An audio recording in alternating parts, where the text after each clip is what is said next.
I don't know why I'm laughing, y'all. I don't know why I'm laughing. This is not a funny subject. It is funny in a way. Wait a second. I got to take care of it. Hold on. I got to get rid of the screen. Okay, there it is. Better than yesterday when I came on and had my sound muted. Just let me know if everything is good, and we'll proceed. Yes. Thank you for being here. Yvonne, Megan, Sister Yala, Indigo King, D. Griffin, Master Glam. Did I miss anybody? We're all here. Well, we have a few more we know that they're going to be here soon. Yes, we've been talking about this. We've been circling around the topic. We spoke about it in the conference line last night in depth. And that particular conversation is already up on Patreon. I gave it a crazy title, to be attractive. I have to have a way of sharing those particular titles and content instead of having to go over there. So I'm going to rearrange things. I'm being in the process of rearranging a lot of things also. So let me knock off this banner so you can see the whole thing. Yes, I'm taking my time on this one. Demons. Let me read off for you an AI response to what demons are. Let me read it off for you. Let me see if I can find it here. Okay. Artificial intelligence. You have all these different chat bots and chat GPT and different things you can ask questions, right? So I asked a question to this chat. I said, is there any proof that demons exist? And this is what it said. There is no empirical or scientific evidence to support the existence of demons, as they are typically understood as supernatural entities with malevolent intent. Belief in demons is typically based on religious or cultural traditions, which rely on faith and anecdotal evidence rather than scientific proof. While some people may believe in the existence of demons based on personal experiences or religious teachings, these experiences and beliefs are generally considered to be sufficient evidence to support the existence of these entities. Or not generally, I forgot to say not. Anyway, that's how some people will think. Religious? No, because religion is not of a spiritual nature. It's just doing the same thing over and over and over. Like brushing your teeth is not a spiritual thing. It's a religious thing because you religiously do the same thing over again, right? But for those of us who have a higher consciousness and awareness than a programmed chatbot, what do you expect it to say in response? Am I here to convince you of what I already know?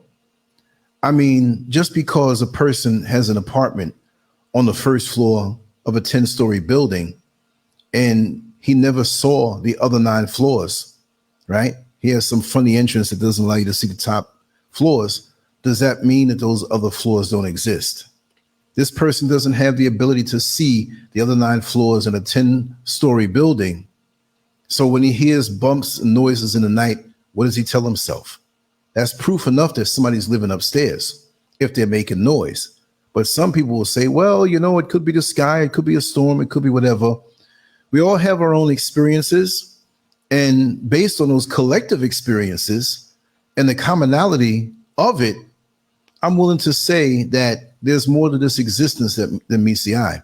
We have people who say that there's a supreme being and there are angels and there are good entities out here, but the universe is perfectly balanced. How are you going to have something so positive and so exemplary without the negative, right? You see the tree, you see the trunk, you see the branches, but you don't see the roots, but it doesn't mean it's not there, right? So I'm not going by the Hollywood narrative of something coming at you, although those things, if you can see them through your spiritual eye, are quite ugly. Yeah. And a lot of that stuff too is a carbon copy of what happens in certain areas of the spiritual world. It's a different frequency. Some of us can see those frequencies. Some of us can't.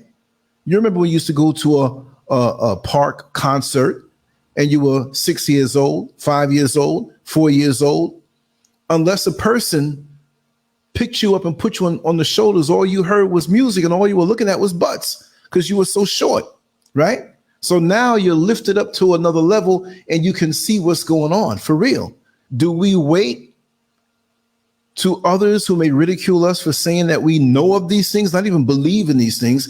Either you know it or you don't know it. Do we wait for them to get to a certain level of consciousness before, we can move forward? Or if we know something, we know it. Half the time we have to keep it to ourselves. Folks are not going to believe you. They're going to call you crazy when you have these experiences. They're going to say, oh, you're imagining things, or you had too much to drink, or do you do drugs, right? Or maybe it was just a dream, But when you have these things come to you and you understand deeply that there is another level. Look, loved ones who have transitioned, where are they, right? Where did they go? There are other levels to this existence.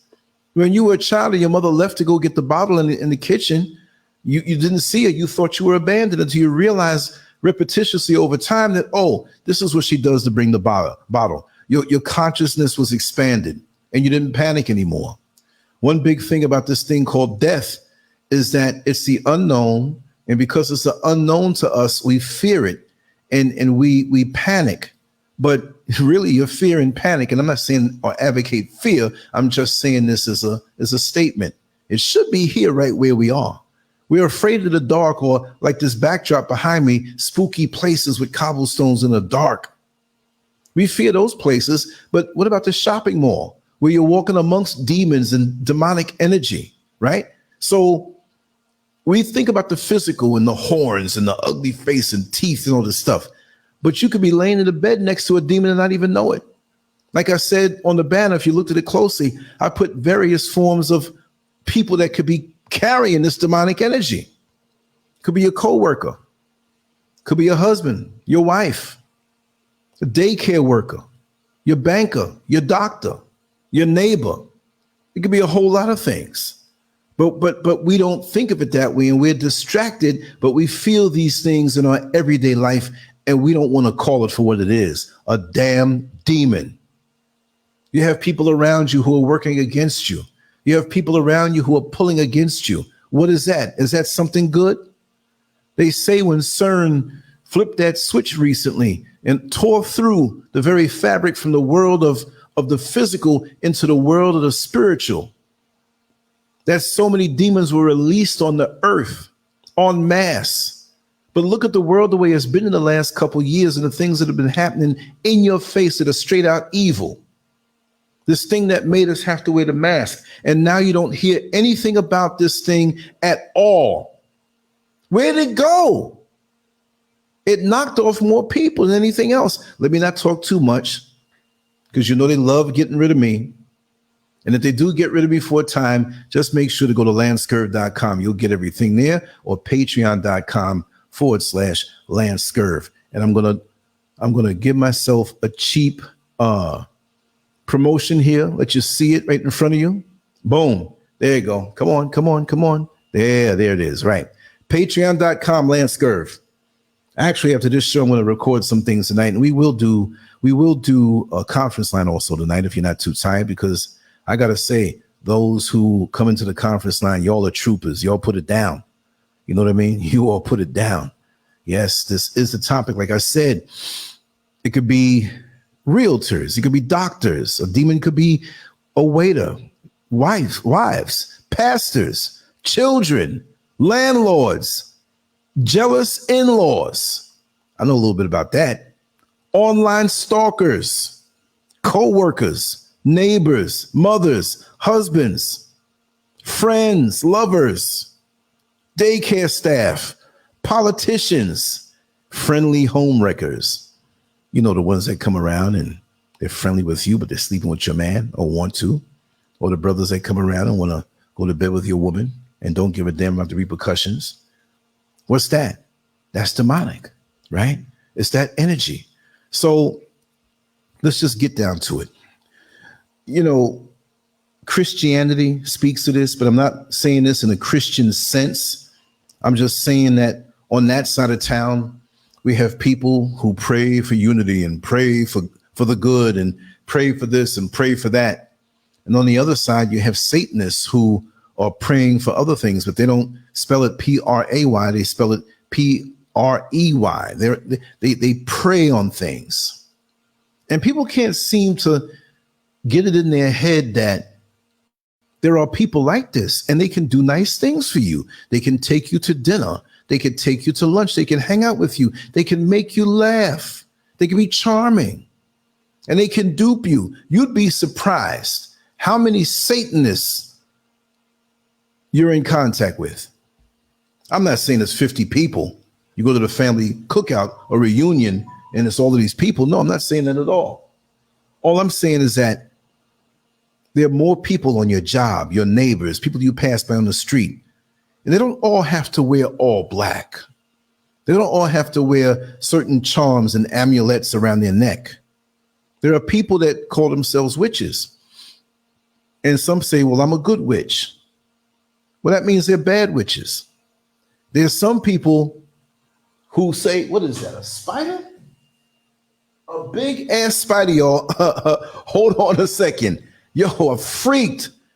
If I kill this thing and show you, you'll freak out. Let me get over. Let me put this banner on. I'll be right back, y'all. I'm gonna put a little music on, y'all. And those spiders move so fast. Be right back.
Now I sprayed this stuff and it's strong, but let me show you something. I got them.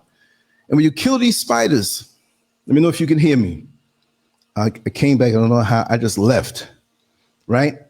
Yeah. It's small now, but when it was spread out, it looked big. I saw it on the floor about 6 feet away from me out the corner of my eye. I got great peripheral vision, y'all, but it shriveled up. So it looks 1/4 the size that it is. And I'm icked out, but I have to always like to show and prove. Look at this thing. You put it in front of me so it could focus.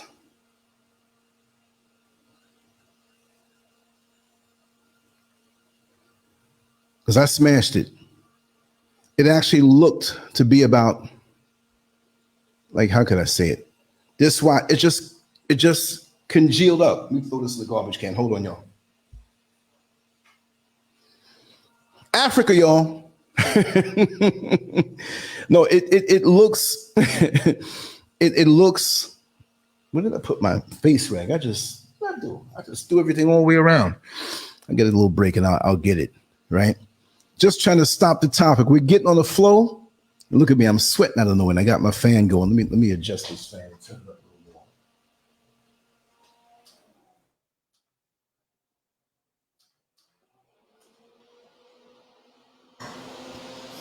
It's like the fan don't feel like it's blowing. What the hell's going on here?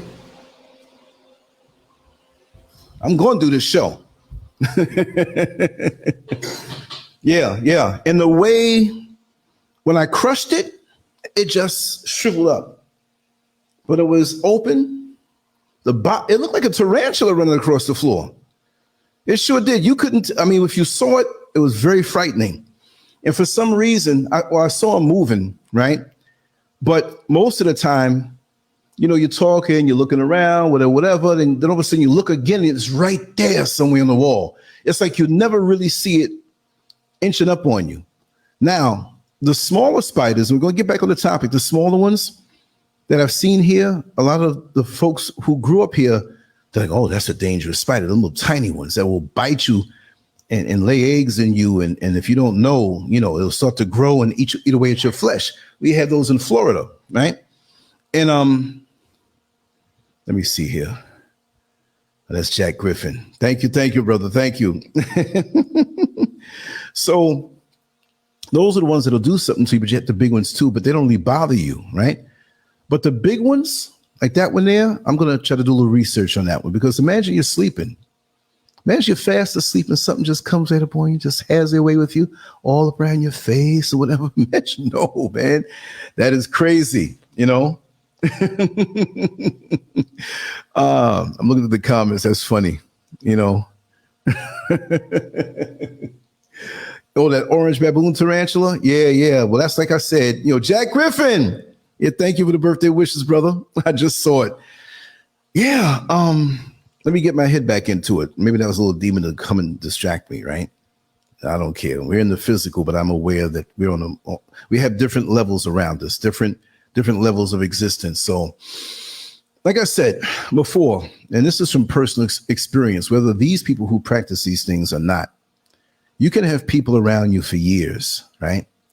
That you know very well, that you trust, whatever. It might be an in-law, it might be a neighbor, right? And if you're receptive to what's around you, and you're a bit of an empath, in your quiet time, you can feel the energy of people. You can feel their charge, because they have to hide what it is that they do because of your positive energy, but because who you are. You don't necessarily have to be a Christian, right? But you're a person who's a good person who tries to live a good, clean life. You have no malice or no envy or no hate toward anybody, right? And those people know to hide what they do because they know how you're going to feel about it. Well, just as much Christians as you have around the world, or people who profess Christianity, and I'm just using that as a marker because that is a religion, right? You have just as much Satanists out here in the world. And I'm just going to say it from our discussions in the conference line, that, you know, Christianity in Ghana is a dominant relationship, but you have many, many Muslims that count for a sizable percentage of those in the religious community, and very small others, right? But from what I'm hearing and what I'm seeing, the majority of those who claim to be Christians and those who don't claim it, the majority, the Christians will go to church, but the night before they may have gone to the voodoo man. Now, don't misunderstand me when I say voodoo man. There are traditional African practices that many do that are not bad. Let's just take your knowledge of roots and leaves and bark and how to treat yourself and the real things in nature. I'm not knocking that. And much of that is lost, right? But you have other things that are done. And I will say that the majority of what these people believe in on the sly is evil, because they have evil intent with it. And mixed genre faves explained some things to me and to us that were very fascinating. And in a little while, I'm going to open the lines. And if she's here, I would love for her to come in to explain that, if she can. Master Glam, all the whole crew, Oyala, whoever wants to come in, I'm going to open the lines. But I just have a few things I want to get off my chest. I know that demonic energies are real. I know this. I've dealt that way. It's not just a matter of just like the spider appeared and walked across the floor. I'm glad he walked across the floor and not up my leg, and I see it. It's like, ah, right? But they are real, and I know that. And it's not just spooky things that float around towards you. Now, maybe it could be an imagination thing, or imaginary thing, or could be maybe that's the way to bring fear to you. I've had experiences from young here and there. I'll tell you one of them. I'll jumpstart it, right? I remember it wasn't 74. I think it was 1973. And I had an extreme case of the flu. An extreme case. I believe that my temperature was right up on 105 degrees. And right after that, right up in that vicinity, 104, 105, you're cooked. Your brains are cooked. And I could have been having hallucinations at that point because your brain getting cooked, you're going to see all kinds of things. Now, just like I saw that spider, at one point when my folks were working on me, because my temperature shot up. It was doable before. Got to 101. They monitored it. I lay down a little bit. They kept checking back on me. It just shot up. I don't know what stopped it. You know, in my life, I've had a lot of near misses with things and got pulled back from it. I could have died. Well, I remember being so hot. They were debating whether to take me to the hospital, but that would have took a little time to get there, or run into the corner and getting a bunch of ice and put me in a tub. And my father ran to get that. And my temperature began to drop rapidly. But for the time that it was there, I was delusional. I was out of my mind. I was talking out my head. And then I remember seeing myself. I'm in the bed. The light was on. They were over me. But all of a sudden, the ceiling is here in my face. I mean, the ceiling is like this, right? But it was in my face. And we had popcorn, little ceiling. You know, back in the day, that was a popular thing. Folks hate it now. But I'm seeing the ceiling in my face really clear, like somebody put me up on a ladder and the ceiling was in my face. Then in the blink of an eye, I'm turned around looking down at myself. I couldn't comprehend what this was. How am I down there? I didn't think all of this, but in a split second, it crossed my mind in my delirium. And I was just, you know, and I'm looking. And I kind of came down a little bit and looked across through that bedroom. That was a bedroom at the time, because in my home growing up, we have rearranged so many, you know what I mean? If we had tenants, we were on the first floor in the basement. After we stopped having tenants and a lot of stuff went up to the second floor and the first floor was clear. So at that particular time, this was on the first floor. And I remember coming down a little bit and I looked over into the living room, through the dining room and into the bathroom. And I remember seeing these eyes. It was dark in there. And I saw maybe 4 or 5 sets of eyes. Some were bigger because it was closer to me. And I'm staring, I'm looking. But it was so vivid and they were blinking, just blinking. But they looked evil because they were curved up and you could see nothing else. But you knew those eyes were evil. And then I'm back looking up at my parents again. What was that? Maybe I was hallucinating because my brain was cooked up. But there's other times when, you know, now there was another time when my mother, who had to battle with breast cancer, and this had to be back in 76, early 77, because it was July 77 that she had a breast removed. She had a malignant tumor, and she had it removed just in time at the Sloan Kettering Hospital on the east side. I think it was First Avenue in Manhattan. And what made her take so long is that they had what they found later to be a quack remedy for cancer called Laetrile. It was very popular back in the day. And she was going to Staten Island every week to get these Laetrile treatments. And it was some type of extraction from apricots. So long before we knew, and I had to deal with the thought of my mother's mortality. So when her aunt and uncle came to New York to pay for it, because there was a lot of money to do that, they said if they waited 2 or 3 more hours, she would have been out of here. So that highly affected me in my psyche back in those days, being so young. But before that, I remember her telling me of an experience that she had as she sat on the bed, that she woke up in the middle of the night, and before she would really lay down and sleep, she would prop up pillows and read. My father was always knocked out snoring, but he was working late this night. And she was sitting there, and she felt she was about to doze, and she felt this thing on her shoulder, but she couldn't turn her neck.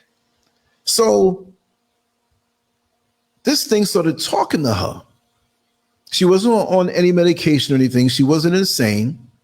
And it told her all these negative things with profanity, how she wasn't going to make it, how she was going to die, how she's sick, and if you get that operation, your husband's not going to want you. I mean, it really got down trying to mess with her mind. So she didn't fall into that. The word there we have there, rebuke, right?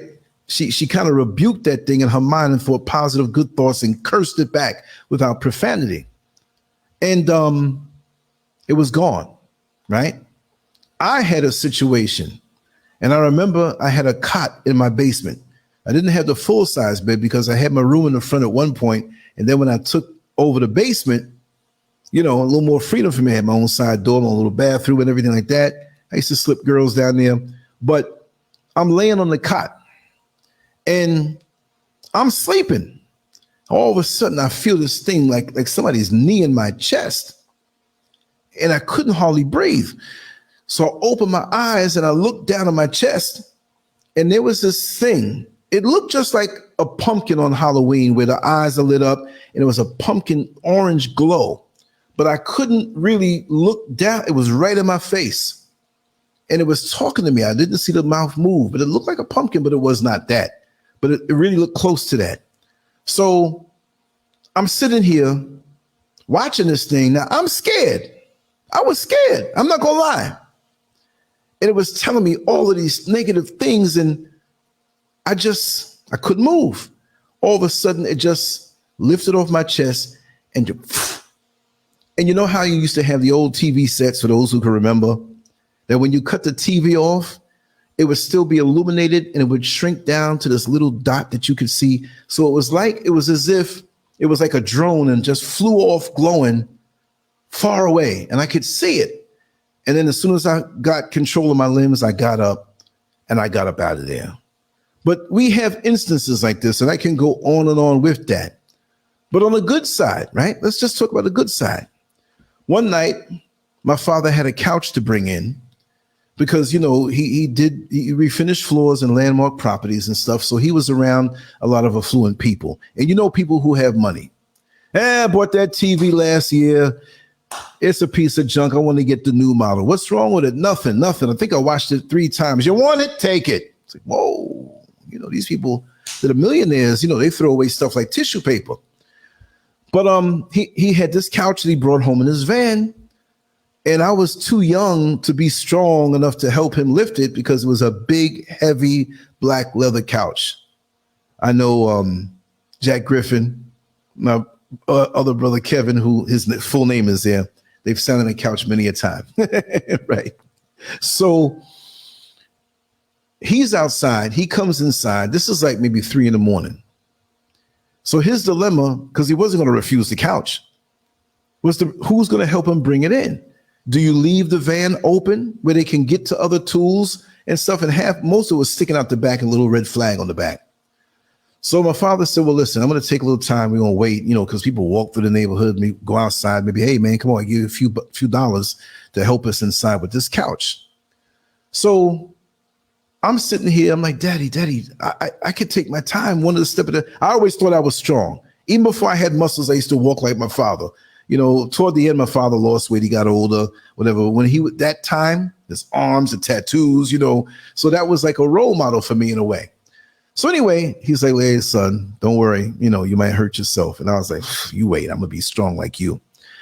So we are sitting inside. We are outside, looked up the block one way, looked down the block another way. We knew that, and this is back in the either like 1971, 1972, maybe even 1970. I was 6, 7, 8 years old, around in there somewhere. So just as we came inside and we had the front door open, everything was dark. We had hedges out in the front, and it wasn't that kind of place. This was pre-crack, long before crack. So as soon as we got into the house and then 2 rooms deep, we hear somebody knock. Because we were going back and forth. We were going to go back outside. So we all looked at each other. My mother looked at, like, who's that? So my father went first, of course. I'm behind him, thinking like you come in here, I'm going to beat you up. You know what I mean? So all of a sudden, it's a man. He said, hey, man, you need help with your couch to bring in? Here, I'll help you. He was friendly. We didn't know him. But back then, people didn't do harm like that. It just didn't do it. Not like that. But how did he know we needed to bring in a couch? I mean, the couch was there, and where did he come from? He didn't live in the block, because we just came in the door, came in the door. How did he know? So we cut the lights on inside, and he's talking to him. So he's like, well, sure, man, I'll give you a couple of dollars. He said, man, don't worry about that. You're a good man. You got a good family here. Come on, let's go. And so I'm watching, and the man was very tall, very strong. They both got the couch in, and he waited to pull out the other couch, moving out the way. We threw that one out, moved the coffee table, put the couch in, all of that stuff. He waited, and he's, listen, family, I'm going to see you all. You have a good night. My father's like, no, man. No, I got to give you something. And it's only right. He said, listen, just pass it on. Just pass it on. You don't owe me anything. So he says, I'll find my way out. So we're walking with him because, still, my father, we know what can happen, but it wasn't that kind of time in general like it is now. So he was walking fast out the door. He got down the steps. We get to the front door. I got there first before my father because the guy was gone. And the guy made a left. Now we then come outside. The guy couldn't have gotten no more than 2 house lengths away. Not even that much. He had to be like by the next door house, and those houses in Queens are close together. So I skipped down quick and I look. I don't see him. Now, I'm not saying this was a demonic thing. All I'm saying is that we have entities that we walk past in the street every single day, and we don't know who they are. Bright daylight. See, you're not scared then. If it's a street that looked like the street behind me and somebody's coming with their hat tipped down, dressed in black, walking slow, you thinking different, like, what the heck? So it can be good and bad. Are they people with a certain energy in them? Yes. Are there manifestations that you see with your spirit eye because you're gifted that way? I feel so. So my father finally got down. He was right behind me. Now I get a phone call during a live show. Let's see something here. Okay. Let me see who it is. It might be a message I'm waiting for. I did ask for someone. Okay. All right. Let me just tell him something. I'm doing a call. Okay. Let me see if I can do this again. Can't make a message. I'm going to have to do this text during the show. I hate it. But anyway, okay. I will send you the link when you're ready. Just call me. Or do I have my WhatsApp open already? I may have to just text me when you're ready. That's Lady J. I wanted her to come on, and she has that energy, and plus everybody else who's here. So what I'm going to have to do during this show is open up my WhatsApp so I could drop the link, and it can go right into, because I can't for some reason open this up. I think maybe I have it open up on my other computer. So let me link this up right now. Excuse me for being so rude. Okay, it's connecting. All right. Let me just do this real quick, family. Okay, invite, copy. Okay, let's get it to her. There it is. And since she has it, let me just go ahead and share it here. Okay. But give it a few. Let me just run my mouth a little bit. I'll drop it again, right? So like I said, there is evil in the world. Look at these shootings. We can blame it on mental illness, and that could be a part of it. But when you really think about it, how people can pick up a gun in a premeditated fashion, load the gun up, knowing they're going to go kill people, and go to a shopping mall and see people living their lives that are not bothering anybody. And they know what they're going to do. And they see a young child, 4 or 5 years old, walking to a mother and pull out the gun and aim it at that child and pull the trigger, knowing exactly what's going to happen.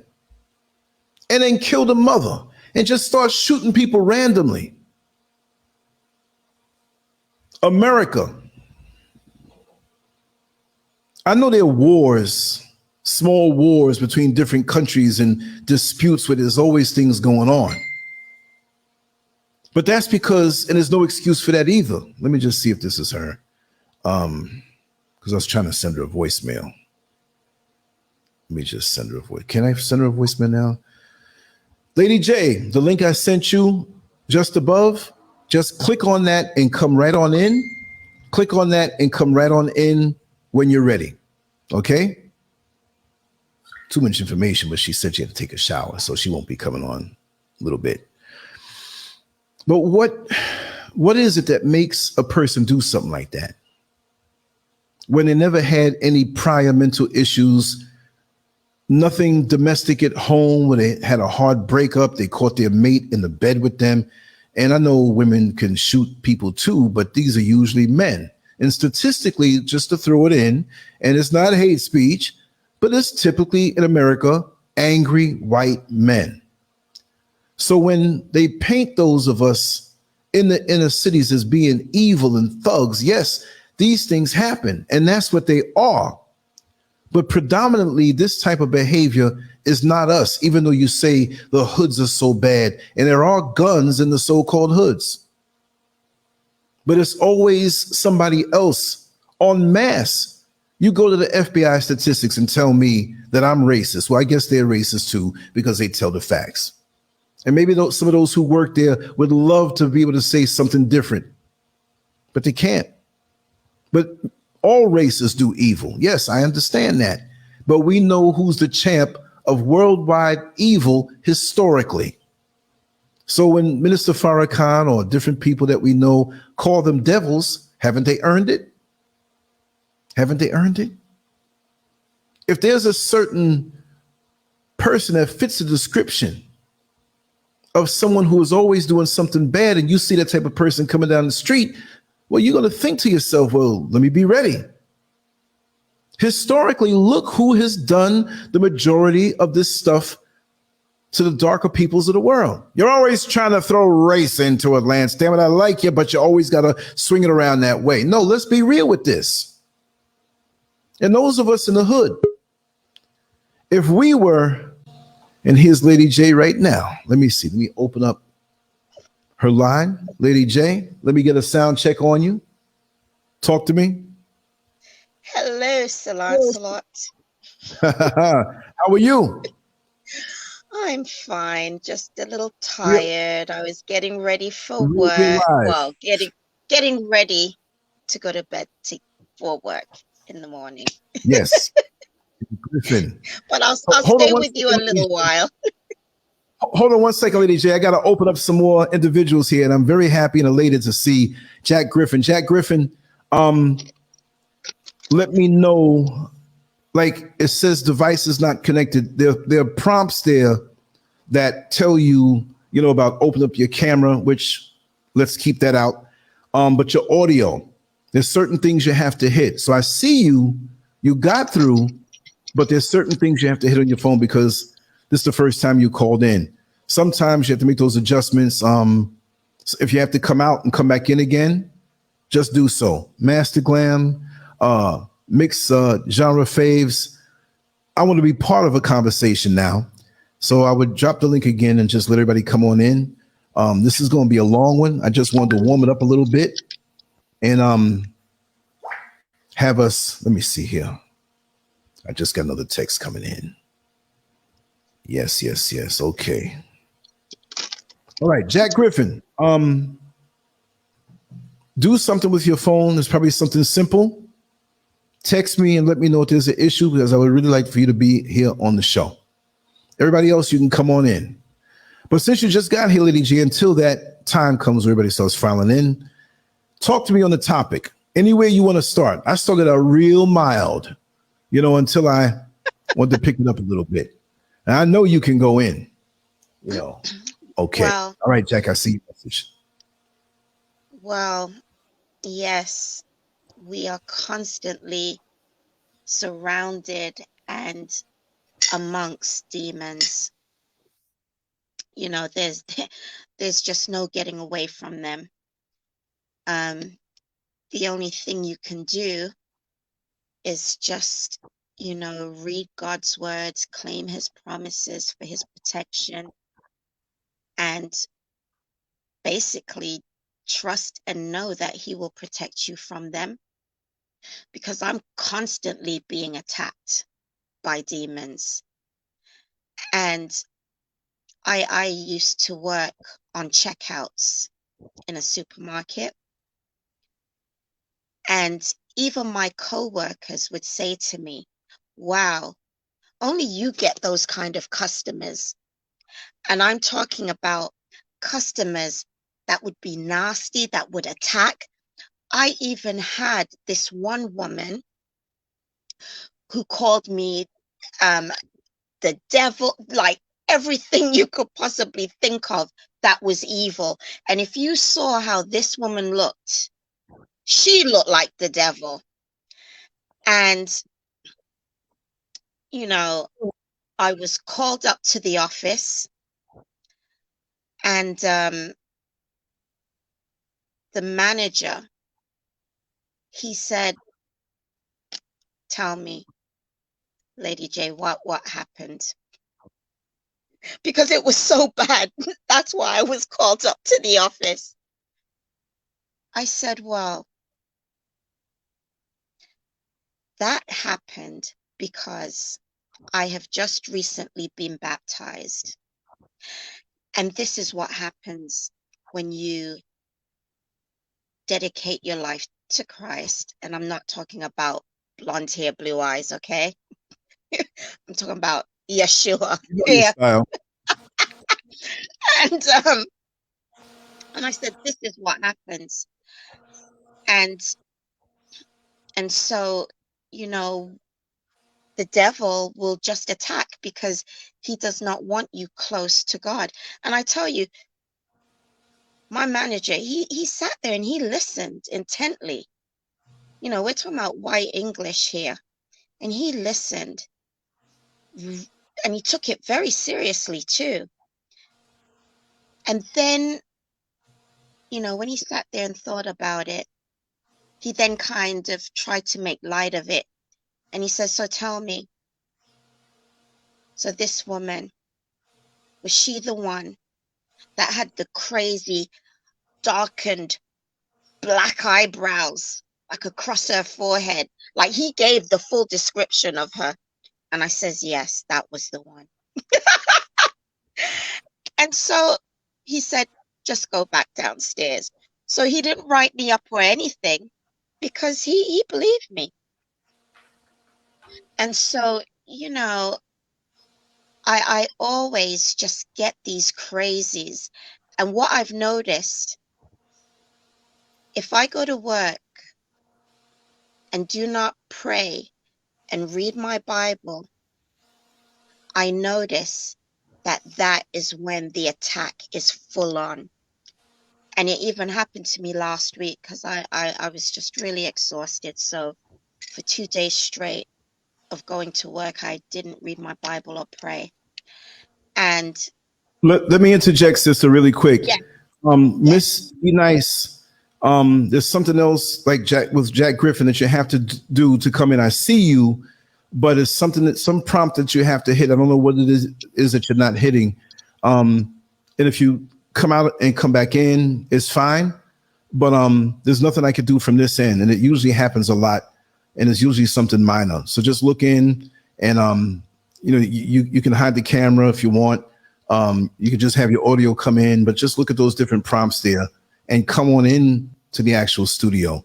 So just dilly-dally with that, but I see you. So don't let it discourage you from coming in. Jack Griffin, where are you, man? Come back. Go ahead, Lady J.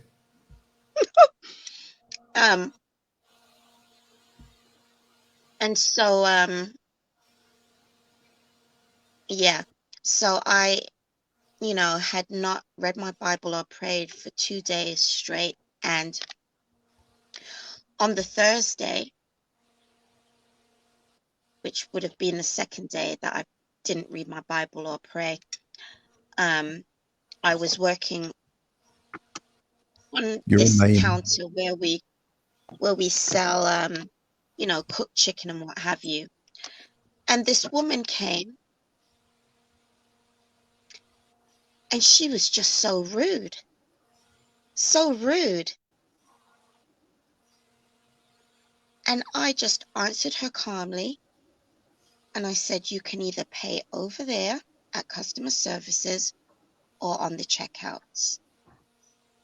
And she was so adamant and rude and forceful about her paying it where I was standing behind the counter. So I repeated myself again. I said, you need to pay either at customer services or at the checkouts. And she did it again. And I said, we do not take money here at this counter. You need to either pay over there or over there. And she just gave me this look and she stormed off. And I thought, wow, because it just reminded me of when I was at checkouts and that spirit that comes forward, that's in that attack mode. And then I says, yep, that's right. I didn't pray or read my Bible for 2 days. And this is it. They're all coming in. And I tell you, that whole day, that was what I was dealing with.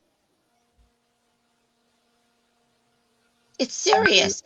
This spiritual walk and that spiritual realm that exists where Satan would like you to believe it doesn't, and he would also like to believe that he doesn't exist, is real.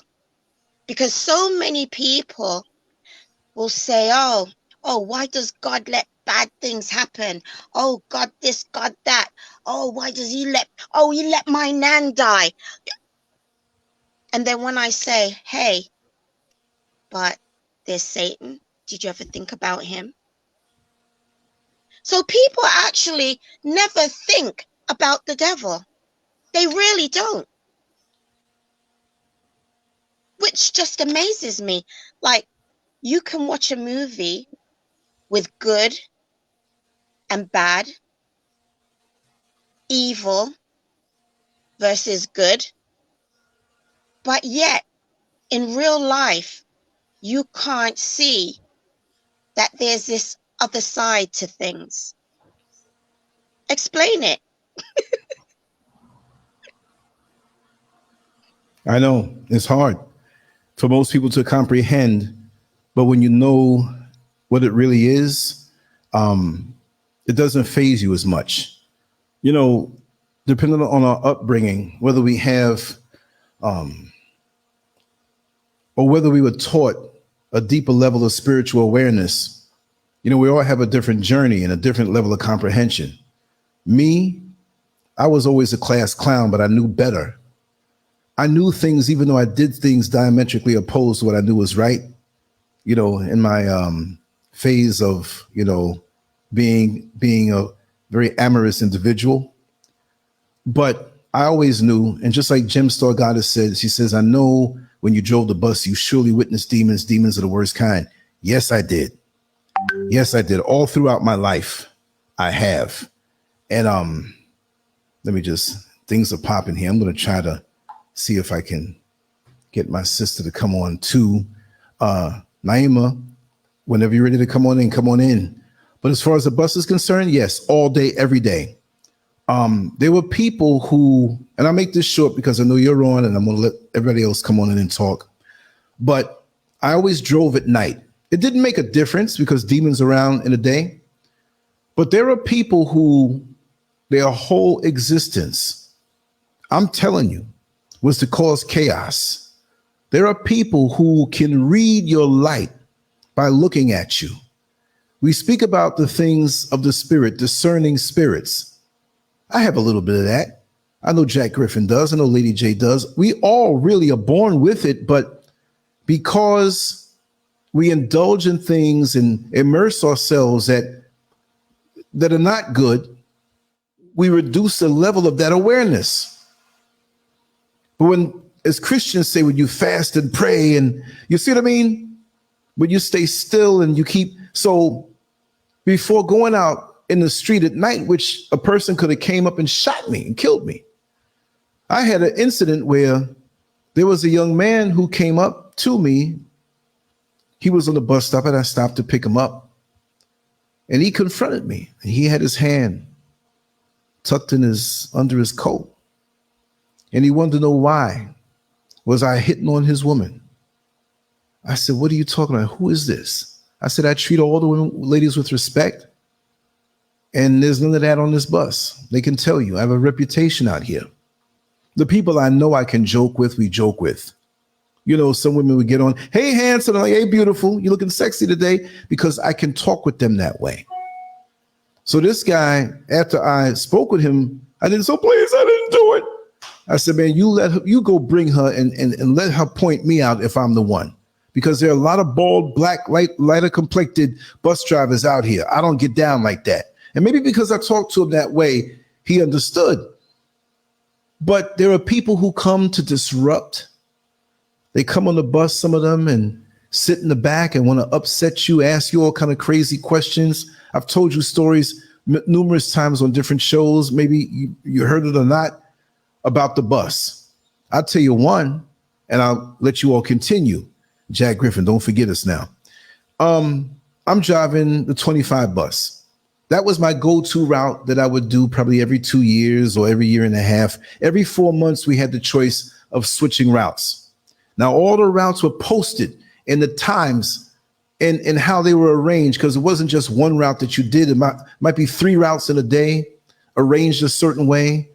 And when you were a rookie, like when I first started out, I had to get what was picked over. The other routes that were in the day and ran straight and had breaks, and you started at 8 o'clock and ended 5 or something like that, I never got those routes. But as my seniority climbed, I would get that. So I pretty much had my choice now, because while I wasn't at the super top of seniority, because of the way and the nature it is, the years that I put in, I was pretty much in the top 10%. So that was my alternative route to get off of the 21. Which is what I did in Orlando. So if you're watching this show and you say, I knew that guy from somewhere, I'm the best 21 bus route driver in Orlando. They ought to retire that number. Make a long story short, I saw a black woman that I knew very well, get on the bus at the Greyhound station that I was passing by. That's probably like 25% through the whole route. But she looked at me and she didn't say anything. I was ready to speak to her because I was preoccupied with some other things, but I looked up in an open way and she looked at me and kind of rolled her eyes. And I remember she sat right behind me. This was an old bus. And I always kept the internal mirror faced in a way where I can look through the whole bus, even what's going on behind me. A lot of other bus drivers used to keep their mirror tilted, so if a lady with a short dress sat on, they could eye the goodies. That was not what I was doing. I have to see, because you have people that will come up and run behind you and do all kind of things. I've heard of guys getting stabbed up with screwdrivers. They come up behind them with a blade and cut their neck. You know, not on my company, but it was different transportation companies that warn you of this thing.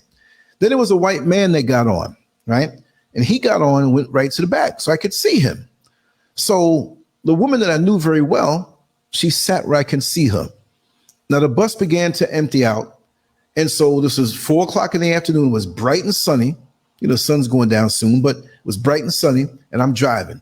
So the last stop really that anybody would get off on, aside from the base of Links, my company, nobody really got off there unless they worked there because the route looped around to retrace its steps. So usually the last stop was at Walmart.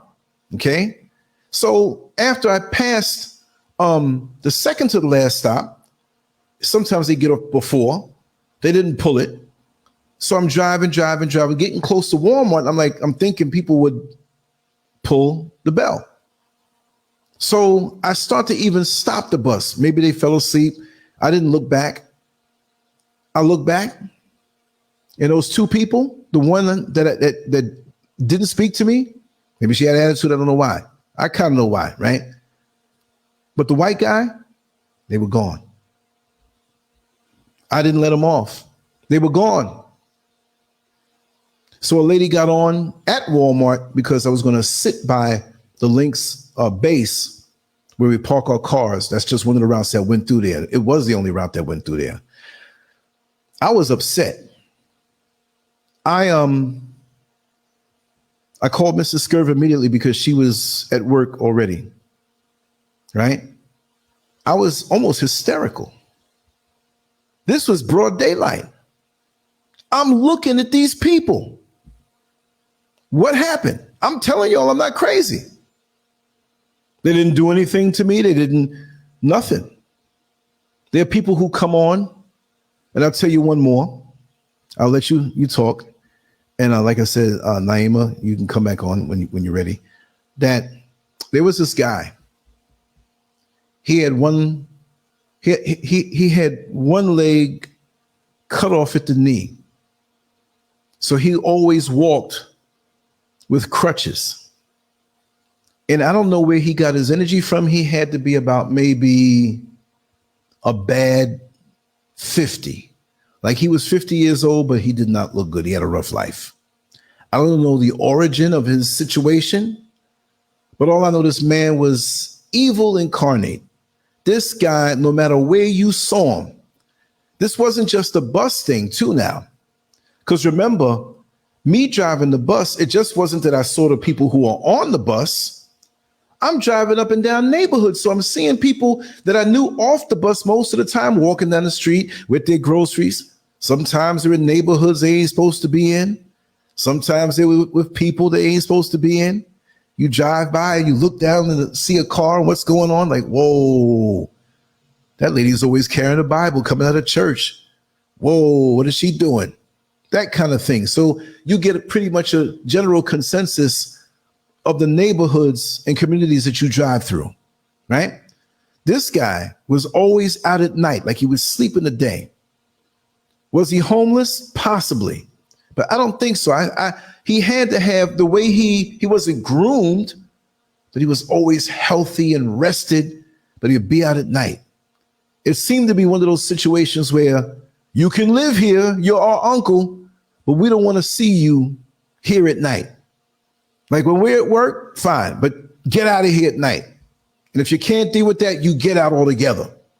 This guy had a look on him. He looked like Jack Johnson, the heavyweight champ, boxing champ of the world. You know, they see the old films of him like this. But he looked evil. Jack Johnson never really had an evil look on his face.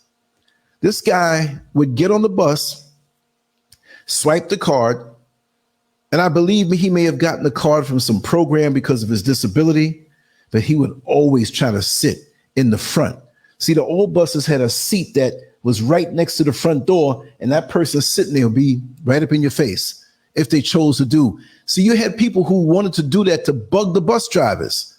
Because see, in Orlando, in the middle class and lower class of Orlando, you know, driving a bus, it's like, well, you're not making like $1 million, but that's a damn good job, right? So there's a lot of envy with that going on. Now you're out in the muck and the mire of the streets and you don't know what you're going to get. So you don't want to have too many altercations with people, because when they see you, they can stand off to the side and throw a rock. They can shoot at you and everything. Yeah, I was just looking at the private chat. So he would sit down in the front, and he would always catch me when I first started on these long routes. There was a route called the 4 that went from downtown Orlando all the way out to Kissimmee and back. I think it's the 108 now, and it doesn't go to Kissimmee. It stops at the Florida Mall. See, my memory serves me right. It might still be that way, but it's still a nasty route going down Orange Blossom Trail. This guy would sit there and stare at me. He'd sit here and stare at me. You mother, I hate you. I'm going to see you suffer. It wasn't even like this man was a demon. I mean, it wasn't like, I'm going to see you and stab you. I'm going to shoot you. I'm going to knock you down. I'm going to punch you. He said things on some old, I can't say higher, but he was like, I'm going to see you suffer. I'll be there the whole time you suffer. What does he talk about? Hell? And he was mad at me. So he kind of frightened everybody, but they couldn't do anything about it. And he was sitting, and he wouldn't talk loud. He would talk low and constant. It never stopped. So you had to ignore this guy. And when you're looking at the mirror, you're looking around. You know, I have a way of tuning people out. You can be right next to me. I'm tuning you out. I don't see you. You don't exist. But this guy here consistently got under my skin. You'd see him at a bus stop, and you're supposed to pick up everybody. I ain't gonna lie. There's certain nights I didn't want to be bothered, because that's all he was gonna do. He wasn't going anywhere. I'd slow down. He'd get up and come hopping on the thing, and I'm out of there. And you see, I remember one time, and I'll shut up after this. He was on, where was this, man? Oh man, I forgot the street. I'm looking at it. It was on Orange Blossom Trail. And it was right there where you drive down the Orange Center, right? And I was heading south. And this was one night he was there, and he was getting up, and there were other people on the bus. They might report you if you do something like that. So he was getting ready to come on to the bus. He was getting close. And so this kid ran up and snatched the crutches out of his hand. And he was almost falling, but he was hopping on one leg, and he was cussing and then, and it sounded louder than normal. This guy had some kind of energy on him. So I kept going. But every time I would see him, it was that thing. And I'll tell more about that later on. I just want other people to come on right now. Lady J, I see Naima left, but Lady J, come on in. And I'll drop the link again for whoever wants to come on in. Lady J, you still with us? Yeah, I'm still here. Well, you know, it's real. And I think right now, spirituality is on the rise to deceive people. And people are now, you know, are going deeper into their tarot cards, witchcraft, playing with the Ouija board. There was something that I saw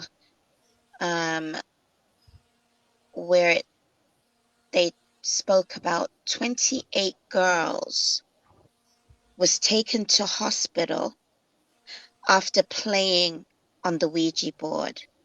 I think it happened on a college campus. Really? Wow. Yeah. And so there's lots of these things that are happening. And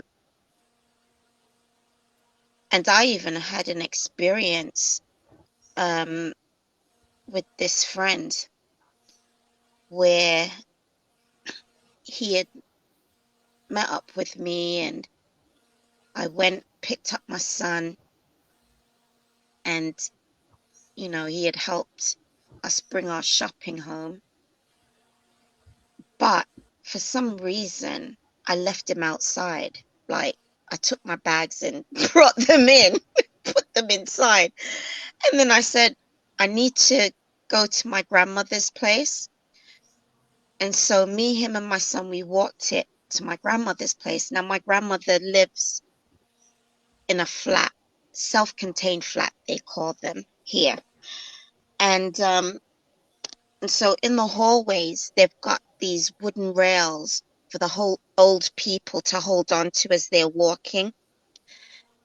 And so we're walking, down the corridors, because we had to walk down 2 long corridors before we got to my grandmother's flat. And there was just this constant knocking on the rails.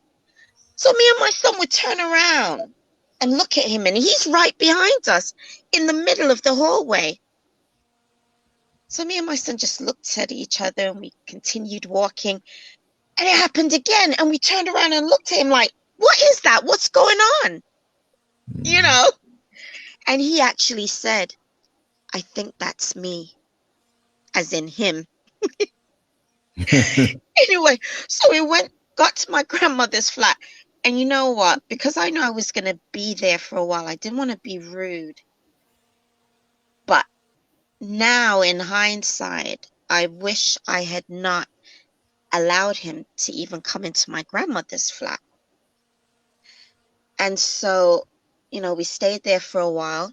So when we left, he then started telling me, because even when we were leaving, it happened again. The knocks on the wooden rails. And so when we got outside, he says, things like that happen around me all the time.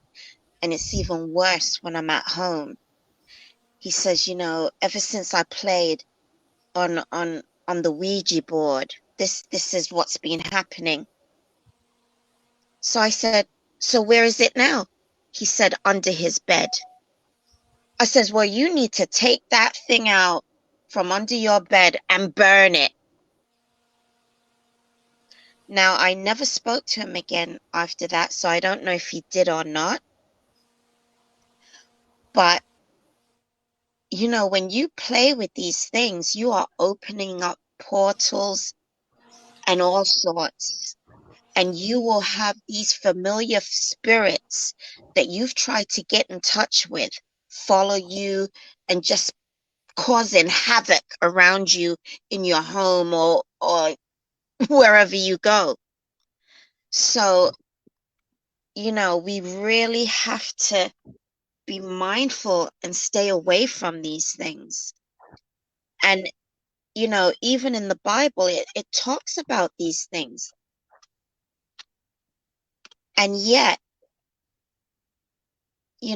people just don't take heed because, someone becoming demon possessed can actually happen from playing with these things.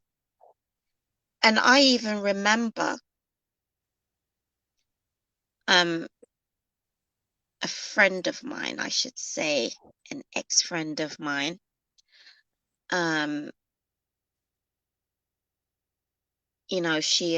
we were talking over the phone and she just said, oh, let me give you a reading.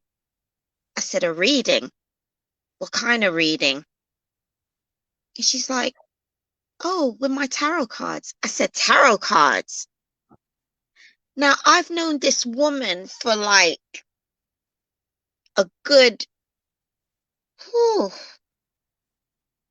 at that point, a good 20 years. And I said, tarot cards? I said,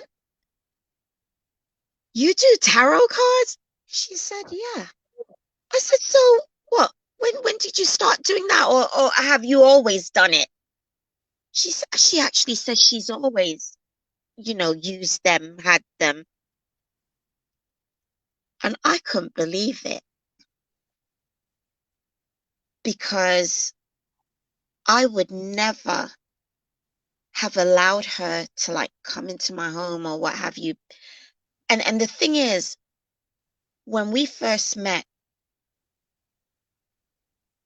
I actually didn't like her. Like I didn't, you know that old saying, like my spirit don't take to that person.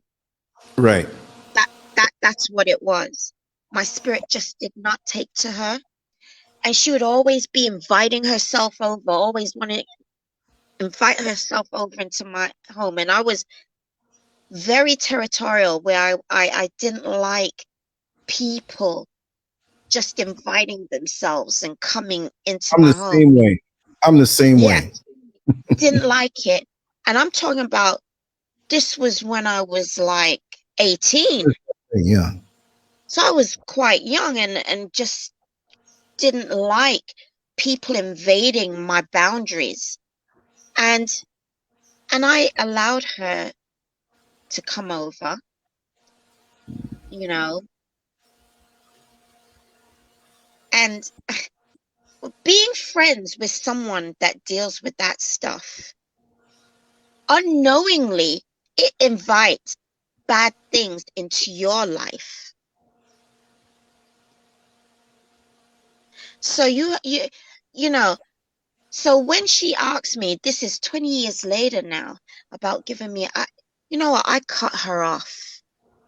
I cut her off. And the reason why I just cut her off cold turkey, just clean, was because she had did something to me. Now, because we used to work together in Macy's. I used to work in Macy's, 34th Street. You know And I know it well. Most huh? sample glass. You know I know it well. Yes, you do. So that was where I met her. And so when I left the US and came back home to England, it would have been about maybe about 2 years or 3 years after me being here, where she sent me an email. And I was in the library. And when I opened when I opened her email, I screamed so loud and like, I don't even know what happened to me, like whether I fell off the chair or what. But then I like, scampered to try and close it, and delete. She sent me, can you imagine? And I'm in the library. So do you know what she had sent? So when you clicked on the email and when it opened, it was that gory face of the girl from The Exorcist. Who does that? That's not, you can pull pranks, but that's not even funny. So with that, and then with her talking about giving me a tarot card reading, and then just lots of other things about her. Like when I was living in New Jersey, my grandmother had left and she went and, well, she moved to Florida and left me in the apartment. And so I thought, okay, let me look for a housemate. So she needed somewhere to live. So I said, okay, well, you know, because my grandmother, what she did, she had given me the bedroom and she had partitioned part of the living room off. So she had that area. So I said to her, I'm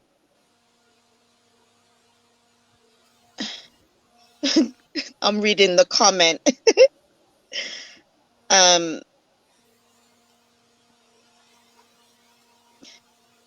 um, and so I said, you can come and look. So when she came, I says, look, because you sew and do all of that, you can just have the living room too. besides that partitioned off section, which was a decent sized room, you know, for a bedroom. I says, but you can just have the whole lot, because I just stay in my room. The only thing I'll need to come out for will be food or to go bathroom. Do you know that she said, no, I want the bedroom? And I said, no, that's what I'm giving you, which is even way bigger than my bedroom. So it was, I tell you, being friends with that girl, I think brought a lot of bad energy, if you want to call it that, or just, as we say in Jamaica, crosses, you know, because through her, I also met my son's father. She brought him and his cousin to my birthday party. And of course, that did not work out. When I lived in Canada, she came to visit me.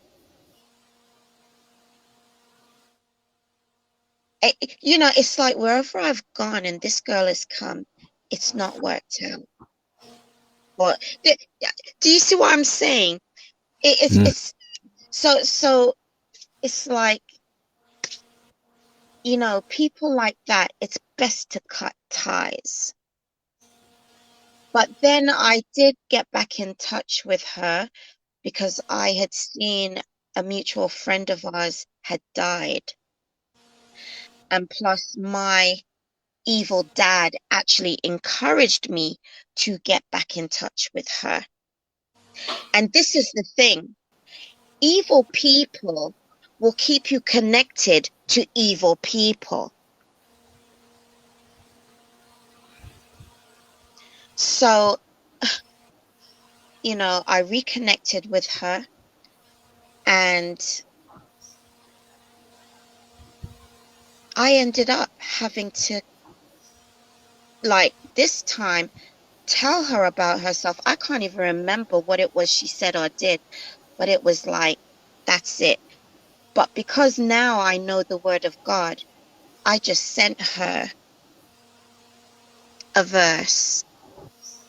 And I had to just let it be known. If I had known that this is or you know, your tarot reading and all that crap that you were into, that was what you were into, I would have never kept you on as a friend, you know.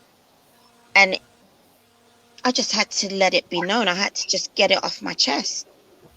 But now I'm very wary. Anyone that wants to make friends with me and like a pushing it, like how I remembered she did, I just push them right back. Like push them back and just draw that line, and it's like a no. And not even, you know, have any sort of friendly communication relationship with nothing. Because now we're in a different era where it's like evil has just taken over and is ruling. So, you know, I see it as the devil. And as the Bible says, the devil is like a roaring lion seeking whom he may devour, for he knows that his time is short. So he's going to use as many people to take down God's people. You know, it is like being on a chess set game where we're the pieces being maneuvered. But the devil is striking, thinking he can put God into checkmate. And God is saying, look here, I'm going to take you out. and without having any of my children be taken out of my hand by you. So, and this is why I have to have such faith in God, because the times are evil, dark, and wicked. Yeah. And we cannot protect ourselves. I'm sorry. You can go and buy a gun.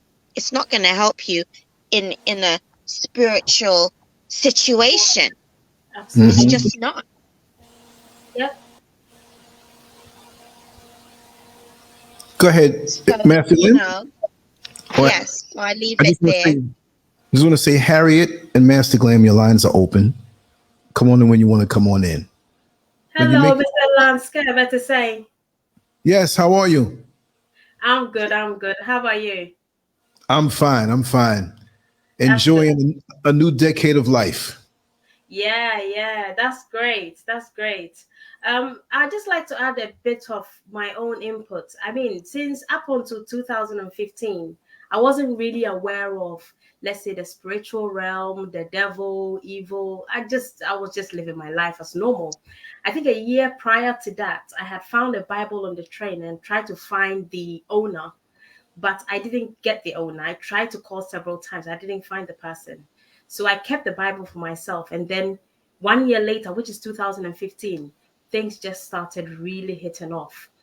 A girl in my let's say social circle, I wasn't really aware that she was that envious of my situation, because I was about to finish school. I was about to get married to this so-called fantastic guy. So she then one day called me, and the thing is, I was away from him quite a bit. And so she one day called me. She said that she's, starting a relationship with him, because prior to that, she had been telling people that she was in a relationship with this great guy, but she wouldn't say the person's name. And I was thinking, why wouldn't she say her name? But then later on, I found out that she was dating the guy that I was dating. Okay, fair enough. Our relationship broke up, dissolved. And as once it dissolved, initially I thought that it was the depression from the relationship breakup, but it wasn't. It was more than that. It was as if there was a heavy brain fog. Something has been, something was stopping me from even thinking from day to day. It was as if somebody had done, I was sorry to use the word, witchcraft on me.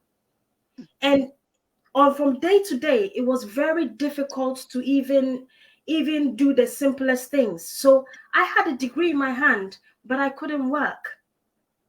And the thing is, I couldn't even go to the psychiatrist, because I felt as though if I went, the stigma attached to that would then affect my future job prospects.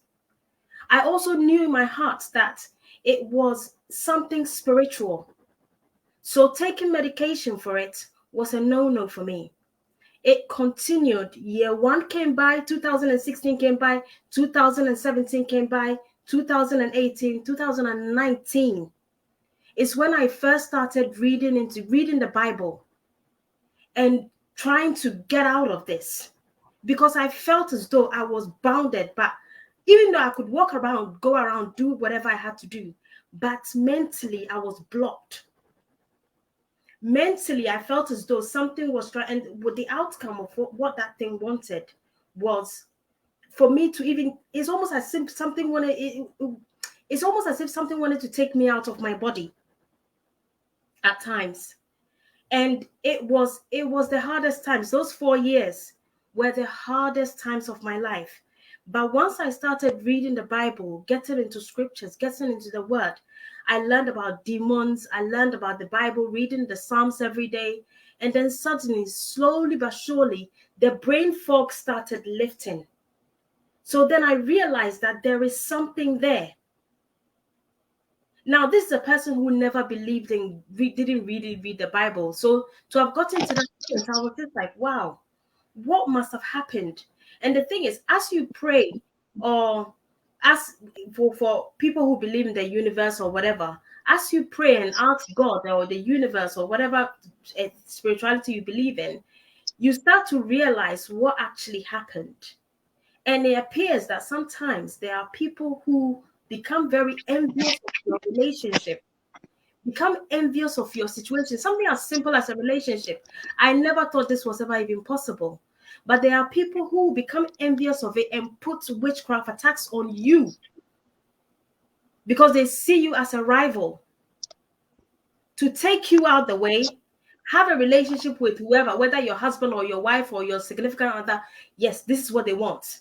And the thing is, if you, the person, and to everybody else, it comes across as depression because you've come out of a relationship, but it's not. It's something far more sinister than that. Wow. You know, And can I just say, sorry, not to yes, cut you, but everything you're saying is so right and true. And one of the comments spoke about jealousy making yes, you a witch. And I'm telling you, the friend I was telling you about was very envious of me. Very. yes, yes. And it's almost as if they meditate on you day and night. And these conjures up Yes. spirits, whether the person realizes it or not. It conjures up spirits, and these spirits then go and do the bidding for the person. Again, whether the person intends for it to happen or not. So in my case, when that happened, it appeared that the spirits, the things that they had even left in me, I had to then do spiritual warfare on a regular basis to get out of me. From 2015 to 2019, I was unemployed. Like I said, I had a degree, I could not work. Now, from 2019, end of 2019, I got a job. I started work. In fact, I was supposed to have employed for just 4 months. But since then, I've been employed in the same workplace up until now. And I'm so grateful for that. But like I said, this experience really opened my eyes up to the spirit realm. Let's not joke about it at all. Because even if you're not fighting, even if you don't want to be part of it, you have to be. Because there are people walking around doing evildoers' bidding, Satan's bidding. So that's my 2 cents. It's true. Very true. You have to be so very careful. And I believe that the only weapon really is the word of God. But someone Yes. said that God created the devil. So should we be angry at God instead of the devil? Well, you know, God has given us free will, and all the angels have free will. But God also has laws that governs his heavenly realm. And Yes. Satan, coveted God's throne and power. Yes. So hence, that's why he was thrown out of heaven, because he coveted, he broke one of the Yes. laws. So, Absolutely. and he was so filled with pride Yes. because God made him absolutely beautiful. And you can read about that in Isaiah and in the book of Ezekiel, Yeah. And so, no, we should not blame God, because Satan chose to go his own way. Mm-hmm. So, people that practice witchcraft and all this rubbish, they are going their own way because they want to be powerful and above everyone else, but siding with Satan, whether they realize it or not. It's true. It's true. It's the whole thing is it's really sad that somebody has to go to extent of witchcraft just to get something. Or I mean, it's yeah, Or to ruin your life. crazy, but it's there. And if you don't go as far as to protect yourself, at the very least protect yourself, or be protective of the types of people who come around you, you will fall victim.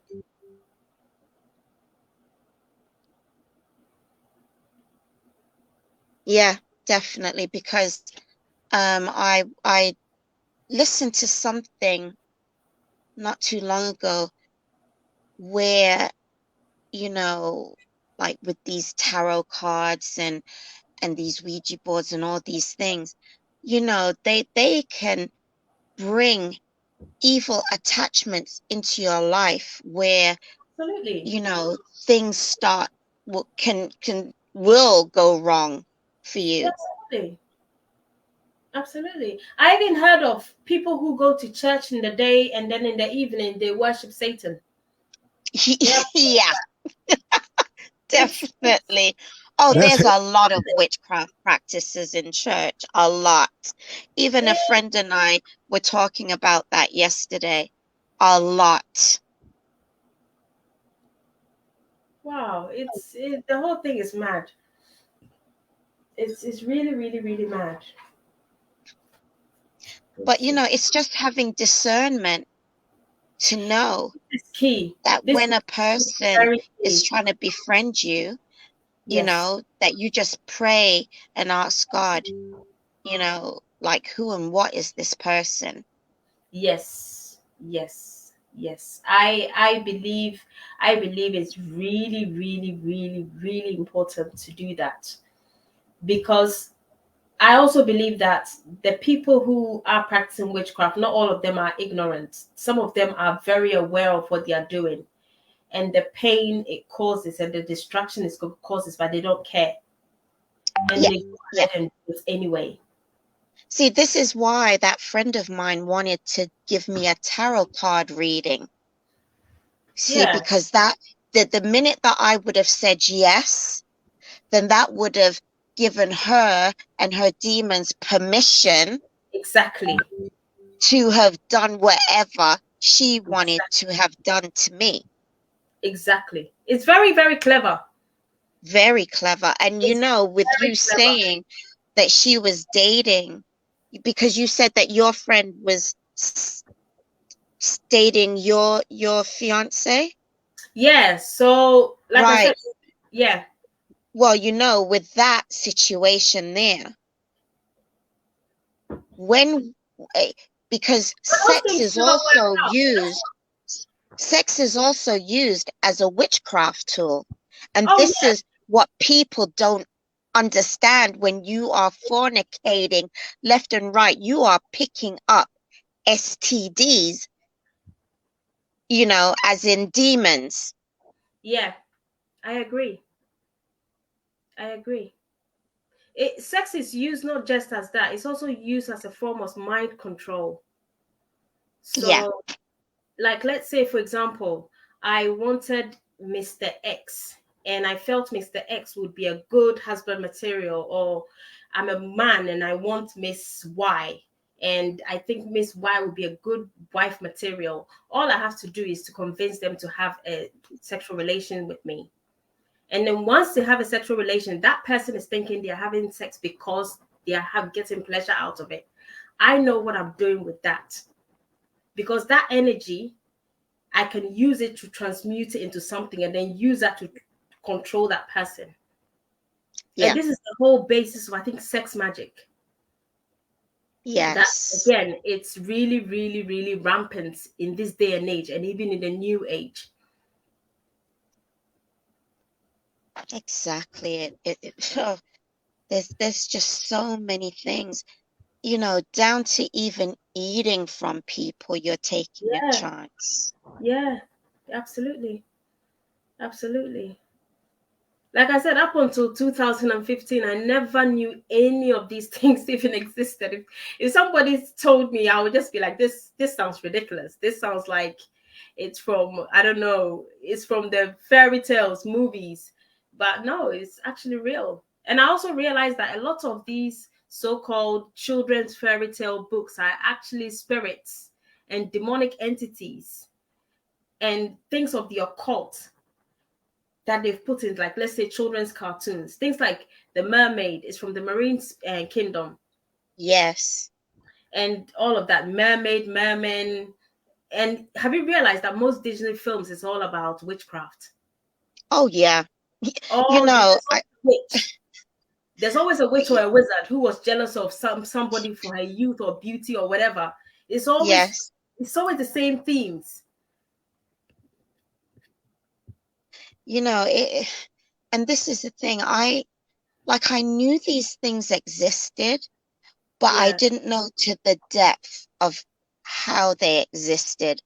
And I also, like yourself, didn't really know about these things until, I would say, starting in 2015, actually. Yeah. Yeah. Yeah. Yeah.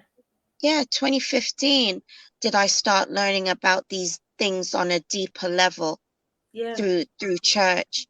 Um, you know, and I was just blown over, because then it made me look back Mm. over certain friendships I've had, relationships, and then it's like, so that's why. Yes. Yes.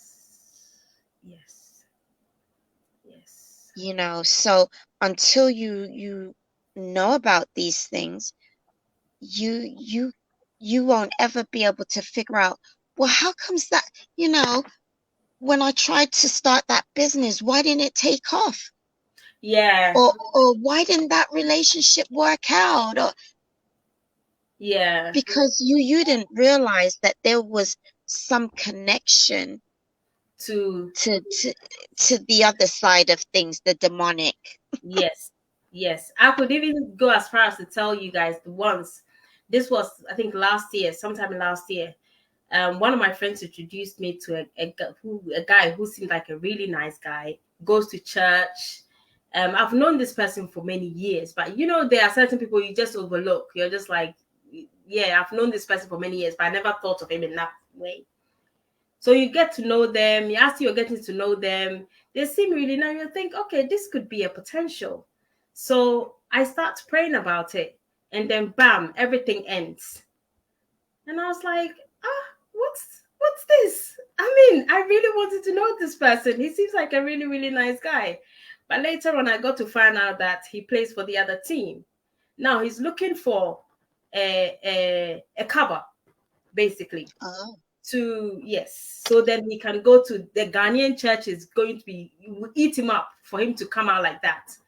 So what he has to do is to come to church, get somebody who would agree to that. But with me, as I prayed about it, he got to know that I wouldn't, because I'm a Christian at church and at home. So that's not going to fly with me. So once he knew that I wasn't going to accept that, he completely cut it off. But like I said, I got to later on know, because I was like, God, why? What is this? But after I prayed and asked God why, it was revealed to me. So sometimes rejection is God's protection. It's actually very, very true. Yes. It's so true. Yeah. So Lance, there was a comment right prior to Raw Reality where it talked about the 7 cardinal sins. You would have pulled that up? Yeah, please. Okay. The 7 deadly sins, also known as the capital vices or cardinal sins, is a grouping and classification of vices within Christian teachings: pride, envy, wrath, gluttony, lust, sloth, and greed. And we can see that all those characteristics are very prominent in today's society. Absolutely. In the highest concentrations, for Yeah. sure. Let me just say, Ms. D Nice, if you want to try again, I saw you come in, but there's certain things you have to do on your side to come in all the way. But you were successful in coming in. It's just the little glitches there sometime. But if you want to try again, I just dropped the link. But carry on, everybody. Carry on. Was there a third person on? Well, we have Brother Kwame on, and Harriet, yourself. Master Glam has been coming in and out, and whoever else wants to come in, come in. I'm gonna open up your line, Kwame. You had some background noise in the back, but continue on talking, lady and Harriet. Yeah, so Sorry. the whole thing is just being aware, and I like talks like this because it just means that it makes me I learn more from everybody's experience, and it also shows me that I'm going down the right direction. Because sometimes you have people who absolutely don't believe in any of these things, yet they call themselves Christians. So I'm just like, what do you go to church for? That's a great statement, Well, though.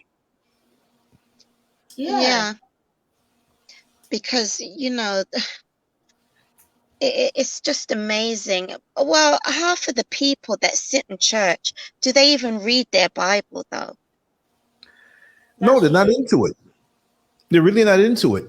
You see, I'm not going to say the stereotypical comment where, well, they're all hypocrites. I'm not going to say that, but I will say this, just like Sister Harriet said, that you can meet somebody that looks to be quite favorable and you get interested in them because they have the characteristics of a good mate. And you find out they're playing for the other team. And I kind of want to clarify that, but I don't know if it's a satanic thing or a gender thing, a preference thing, a lifestyle rainbow thing, or maybe Yeah, we'll it's leave a it. rainbow coalition. Whoa, rainbow coalition! Wow, Yeah, and that is so. So many of us have so many reasons in this thing that it's like you can't even trust the facade. You can't even trust the exterior. I mean, why would you immediately? And this is why you prayed on it, and the answer came to you in the fact that everything stopped. But I think the very reason that many people see Christianity, that outwardly they see something good, right? They figure something good. Like, okay, I'm a regular guy. The Christianity thing would be a good fit in a cover to cover what I really want to be about. Yeah. So I'm not just going to say they're all hypocritical, because we're all on a journey. And some journeys may go through that before they ascend to a higher level. Yeah. So I'm not going to knock them where they are. Yeah. But all I'm going to say is that I would say the majority, whether it's 51% or 99%, 99% might be too high. But the majority of those who are there are using it for the shield and cover that it is to hide their dirt. Yeah. Because you have people like Joel Osteen who will not come out and say what it is. You have people in the business of Jesus like T.D. Jakes who ain't going to insult the people who are bringing in money, always leaving them a door cracked. You know, God forgives. So you playing God in your sin, right? Oh, you forgive, right? It's a nice looking woman over there. I'm going to try to talk to her and get her in my bedroom tonight, but you forgive. Oh, I got this on my mind, but I know God forgives. I'm going to have some fun tonight. That's what we're dealing with. And that's the most of what's there. Because churches I've gone to visit or just gone to because I may have gone out of town and this is what they do. And they say, come on, Lance. I'm like, okay, I'm coming. And I'm sitting there not looking for stuff, but I'm seeing stuff jumping out on me more than what I see in the street. Not jumping on me like I'm going to get down with it, but when they, let me tell you something. Notice the next time if you do or are a person who will go to a church and I'm going to say it this way, new meat. They don't know you and you're new. Watch their eyes. When you first come in, the eyes will tell you everything. If you can discern the spirits, it'll be an instant download that you know what it is before they put their guard back up again. If they're lusting after you, you'll see it. If they're envious of you, you'll see it. If they have all this jealousy in their heart and there's something about you that they don't like, you'll see it. But you got to catch it at first before people reset themselves where they can deceive you now. Okay. But that first initial thing tells you everything you need to know. And I feel, I can't say I know, but deep down I know. But to be politically correct, I have to say I feel that most even those who are there who may not have a devious intention, but they're there because somebody told them that they're supposed to be there. They don't absorb it all the way, but this is what you're supposed to do. I'll fulfill the parental what's the word I'm looking for? You owe somebody something. So I'm going to go there because I'm under your roof. But as soon as I get out on my own, I'm going to raise hell. I'll still show up, but I'm free to do all the things that I want to do. And going back to the whole witchcraft thing, which was brilliant, what mixed genre faves said. Okay, let me see. Let me just go back up to that comment because I was like, whoa, that is something. Let me go back. Well, I tell you, that list is actually in the Bible. Pride, envy, wrath, gluttony, lust, slothfulness, and greed. It's in the Bible. Oh, but yeah. While you're, what she said about the three things of witchcraft. Oh, yes. That was a good comment. Yeah. I wanted to just say something about that real quick. Yeah, that was a good comment. I've known that in many intimate ways in my private life, whether it be private life or online life, these entities who indulge in this thing, it's hard for them to hide the envy. There's also that thing where they want to control you. Yes. Yes. It's like a snake tightening up around your neck. And for some reason, and it starts out so slow, but they're on you morning, noon, and night. And when you get hip to who they are, they can't stand it. When you really get hip to what they're doing and what they are and how they want to manipulate you, and they disappear in the thin air because they keep knowing what they are. And it's so, true. And sorry, Salat, because when you just said the envy, it just brought back another memory with that ex-friend. We had went to eat in a restaurant and we came out, and I remember it was bright and sunny, beautiful. And we came outside and the girl just burst into tears. Really? And I said, what's wrong? What's the matter? And she was just sobbing and sobbing. And then she actually said, oh, I'm not beautiful like you are. I don't look like you. She was just sobbing over the way I looked. And I felt so bad. I know we don't look alike, but I had to say, please don't cry. Don't feel that way. I says, of course, look. I says, we look alike. That's the worst thing I could have ever have done, because I don't know what I had opened myself up to at that point in doing that to appease her, It was just so with what you were saying, Lance, they try and control you, but they'll do it in ways that you're not even thinking they're controlling you. You know what I mean? And you're mute. That is so, at first they come so gentle. At first they come so non-threatening, helpful. And they show such a wonderful side, but it's all by design, because the snake that is behind the facade is licking his chops. Even when they want to move in on you and what they think they can get out of you on that spiritual level and control, it's really an envy. They see that you're popular with other people and they want that for themselves. They don't like what it is that you have, and they see the trajectory of where you're going, and so they decide to move in on you full time. Full time. That's what happened.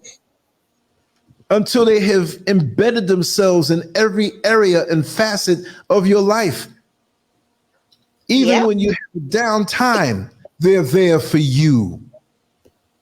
And you even cherish them because of their deeds that are like a controlled demolition, very manipulative. And when they see your reactions, they're like, I got them now. So I don't have to worry about keeping up this facade. I can take this part of it and put it down. I can take that part of it and put it down. Because even if they wanted to get away from me, they can't. But see, you can because you have the ultimate say-so. Because you've allowed them into your life willingly, thinking that they didn't have this kind of heart to you. And they think that you're so deceived. But when they realize that you know and you ain't going for it, trust me, they have to flee. There are many who come like that. So when you learn these lessons, and then see the witchcraft comes, you know, the spells come. Mm-hmm. They want to buy you a hat. They want to buy you a shirt.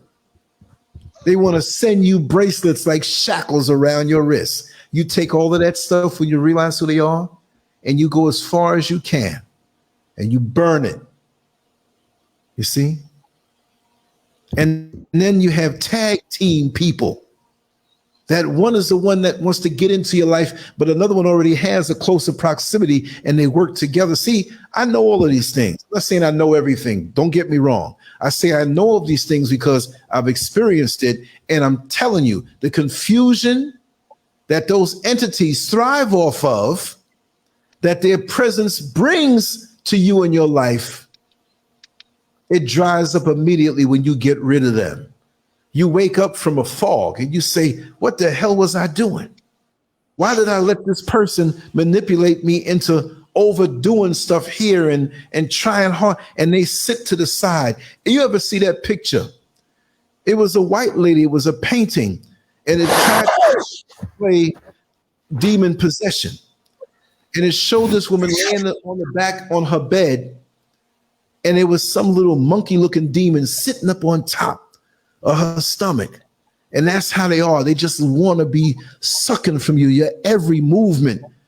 It's like a mother who has a child righteously that's beginning to crawl and wanting to walk, but you keep them close by. They move a little bit, but they pull you back in.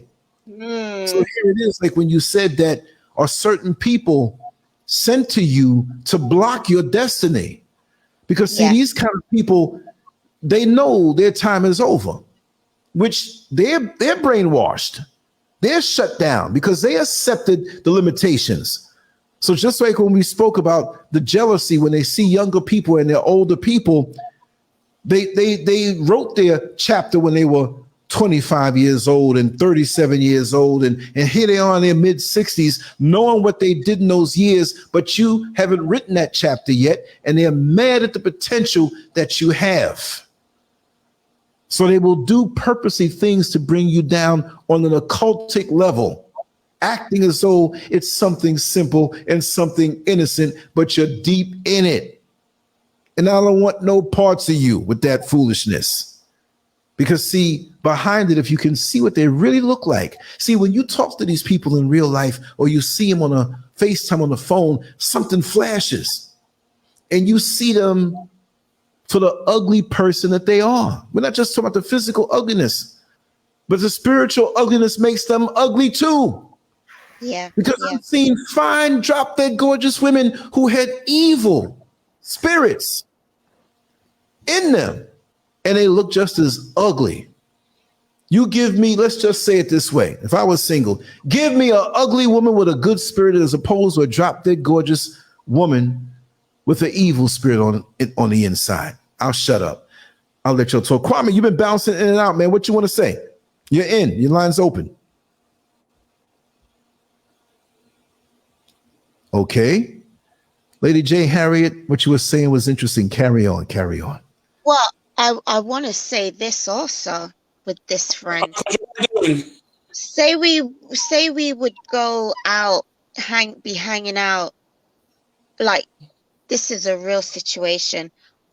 There was you know, there used to be people that would sell jewelry on the street, like real silver jewelry. Mm-hmm.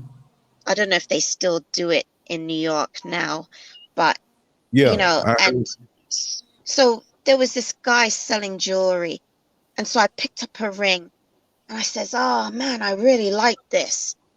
I'm gonna get it." Do you know, she got so upset that I was buying myself this ring. So I'm the kind of person, you know, if I buy something and you want it too, just go ahead. I couldn't care less. So I said to her, I said, look, he's got tons of them. So if you don't buy one, someone else is going to buy one. I said, just buy it if you want it. I just thought, what were you throwing a tantrum for because I'm buying myself something?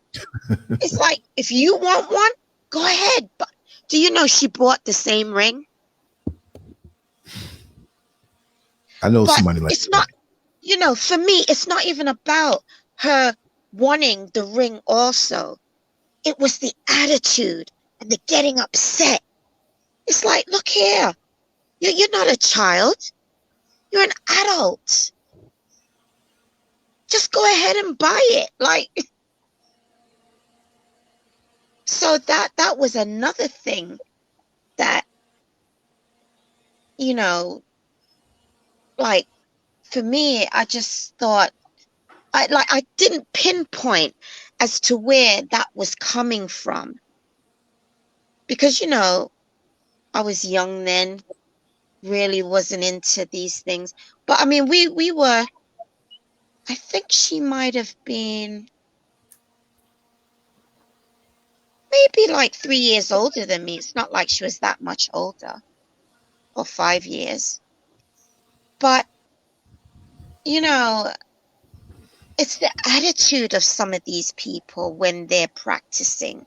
Like, some of them, I think that when they're practicing, they're given whatever demons or whatever, it's hard for them to kind of hold them down. So they get exposed. So unless you, as the other person, can recognize, well, this must be a practicer, you know, she can't contain her demons. Then you just think, well, okay, she's just got issues. Yes. Real Reality just said it too. That person wanted your life from what you're saying. They wanted to be you. And when you really think about it, these people who take so much energy, and I'm going to tell you, we know that you don't have to physically be right next to a person to want to cast spells and take over their life and do whatever, you know, but there is no mastery over stuff like that. People are led to believe that when they may have had some cheap wins early on in their occultic career, it sucks you in like that person who went to the casino the first time with friends and put in very little money and came out with a whole lot. Now for the rest of their life, they're stuck. Now they're bringing their mortgage money, their rent money. Now they're taking money to pay the car note. They just know they're going to hit again and never do. And that casino gets everything back. So this is the way I feel it is with the occultic, I won't call it art, indulgences, that people are sold out because really it's not based on the emotion of love and wanting to uplift your people. See, I wrote an article. No, it wasn't an article. It was a video I did. And I forgot exactly how I titled it, but it was to the effect of, for many, African spirituality is a cover for the occult in those people's lives. I'm not saying African spirituality or whatever, all of it, But the majority of what people say they're doing when they put that as a cap, they're into the occult. I've seen it. I've come here to Ghana and have experienced and heard that many sacrifices were done in my name, not in my name like, oh yeah, this is a good thing, but to do me harm. Oh. So all I ask is that, how do the people feel who talk a good word online, but secretly have it in for me to go somewhere like a jackass to a practitioner who 99% of them don't even know what they're doing, to spend money to do harm to me? What kind of torment do you have in your mind while I'm continuing to do what I do, live in my lane, and go into my destiny without any hesitation at all? That's got to be miserable when you invest so much time, whether it be a few weeks or a month or 2 years, 3 years into somebody's life, and now you've fallen off and realize you were just wasting your time. See, I don't let things bother me personally. I'm not saying I'm so strong that anything that comes against me, I can just knock it down. But when you mess with me, right, the way I feel, there's a power back in me that's not going to let you stop me from doing what I'm doing as long as I'm righteous in what I'm doing. If I turn away now and become a fraud like so many others, then I'll fall by the wayside. But this way of wanting to suck your energy, this way of not wanting to see you succeed in what you're supposed to succeed in, and this thing is very real now. But you can't let it sink into your mind. You got to constantly remind yourself that you were put on this earth and on this journey and in this life for a certain reason. And you have the right to curse them back, not by their methods, the same way they do, but to look at them and say, I'm stepping on you right now. I have a legal right to do so because I don't have any time to waste in what I'm doing here. How dare you, you negative entity who is hopeless, turning away from the seeds of greatness that were put in you that you ignored because you didn't want your batch. You didn't want the hand that was dealt to you out of the deck of cards of life, symbolically I'm saying. I'm not talking about no tarot cards, because there's been times I've allowed all people to come onto the show and do what they do. And after a while, I'm like, wait a second. Nah, I can't do this no more. I can't just to be nice guy. Oh yeah, you come on in, you just come on in. What does that make of me? Right? So we got to understand what energies we're dealing with and discard them properly. And whatever little baubles and rubies and props and necklaces and bracelets and things, and we'll put this here and do this there, you just putting a noose around your neck for them so they can destroy your life. But anybody who has been through that before it even actually happened, because they always try to be so nice to everybody, and they always want to take over every facet of your life. Oh, that's your friend. Oh, I want to talk to them. Oh, reach out to me. Yes, I'm so, and everybody loves this person until they have to run for the hills once you describe who they are and you know who they are. I'm bold-faced with it. Y'all know. Something. Go ahead, sister. And with you saying that now, I remember her saying to me, oh, you always put your men before your friends. I was like, but of course. And if you are my friend, you should know that when I am dating my man, that you need to take the back seat, because that is who I might possibly marry, buy a house with, have children with. So yeah, they come before you do. And as a good friend, what you're supposed to do, take the back seat. And if things go wrong, just be there.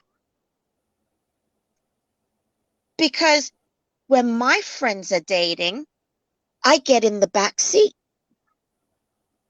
And if anything should go wrong or whatever, then I'm there. you know, and it was like, boy, she's something else. And then one time, yes, my grandmother had passed, and I was telling her, oh, my aunt is here from Jamaica. Do you know, she wanted like my aunt's number to contact. I says, no, no, no. My aunt is a very private person. She don't take on people like, no, she doesn't know you. She's never met, no. So where one of the comments was, she wanted your life. She wanted to be you. Yeah, because this girl just wanted to move in on everything. Taking my bedroom, wanting to be first before my man, moving in on my family that she don't know. It's like, boy, if ever I met a witchcraft practicer, it was her.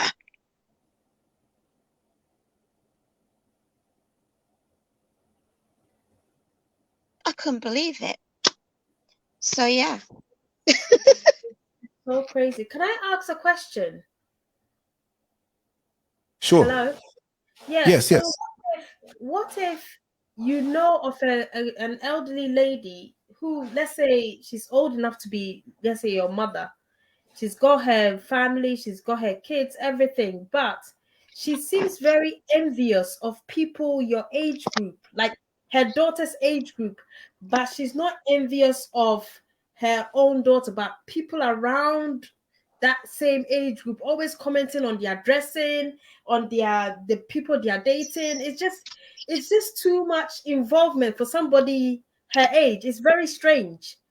Do I still associate with that type of person because we are related, or shall I take that as a hint to kind of back No, off?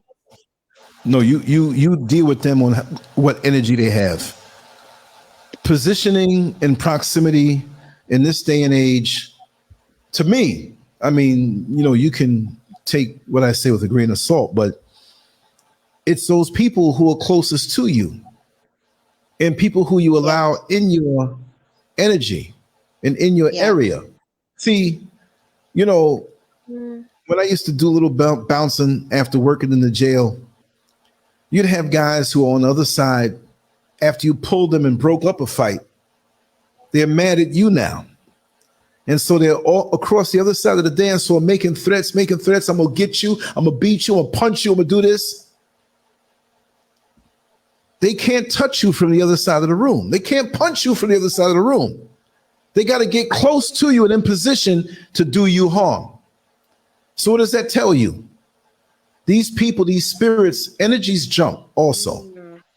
So, you can be around a certain set of people where some of them or find out or discern that they're no good for you, so you pull away.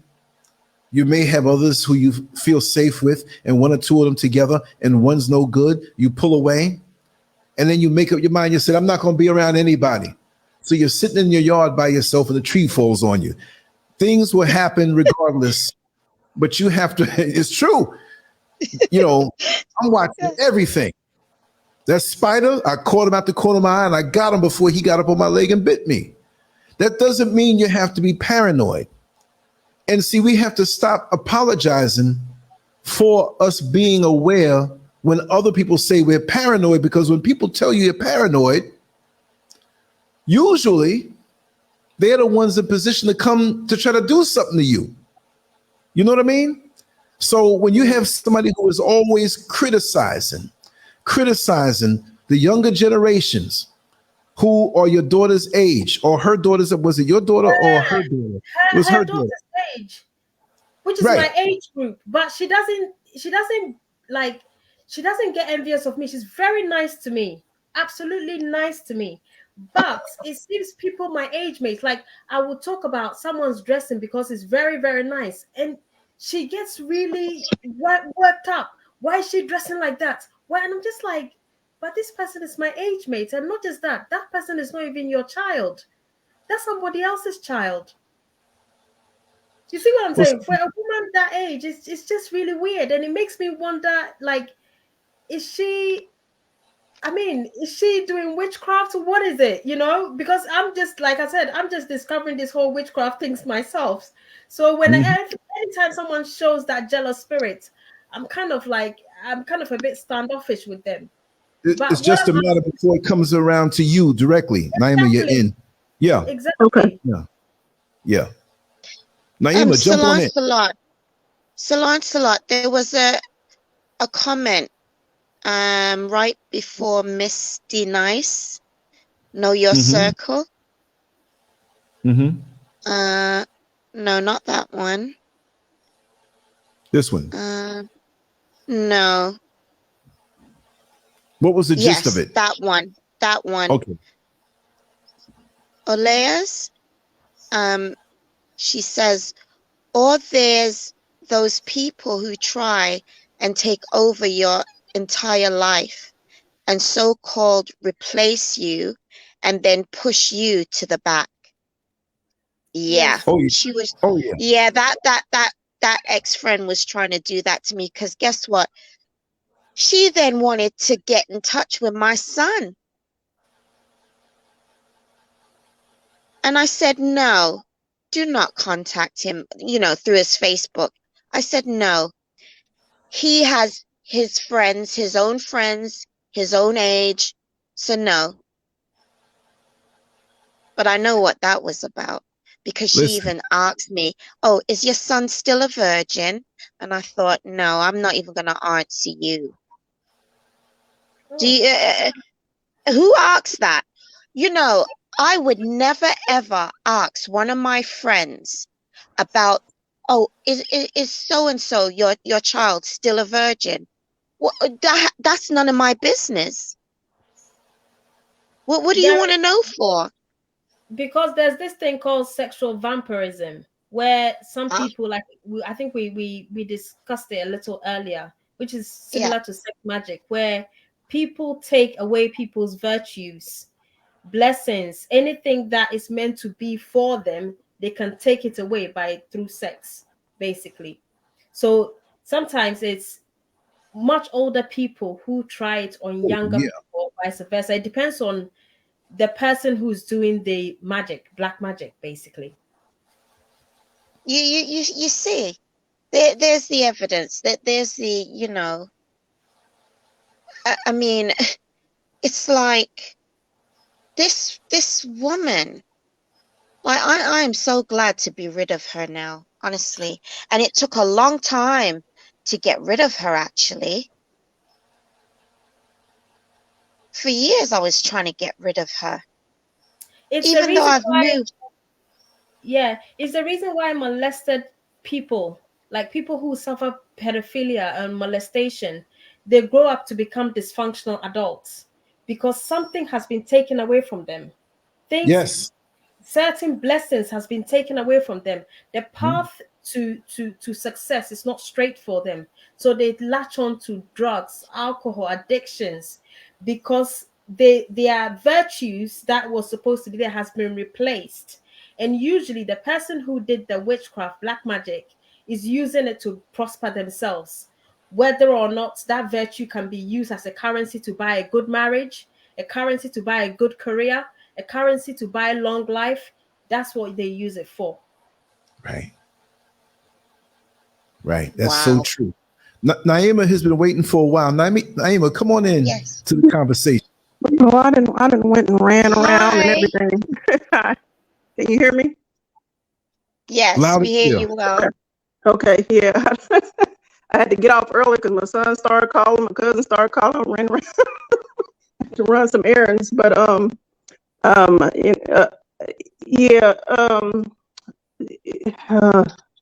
but what I've been struggling with since I guess people call it awakening, but since I just became more aware, I just for my whole life couldn't figure out what the heck was going on.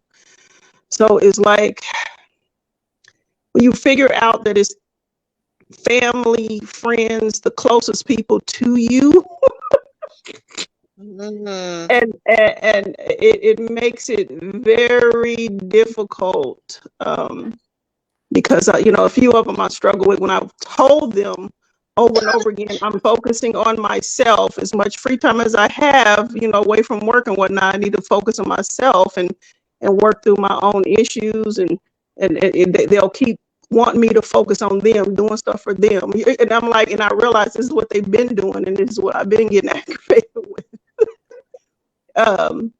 And then my son pointed out to me that that a lot of women, what they do to women like me is that they basically make us the men in their lives, because we are basically self-sufficient. We'll just do whatever needs to be done. If a man around, great. If one not around, we just do what we need to do.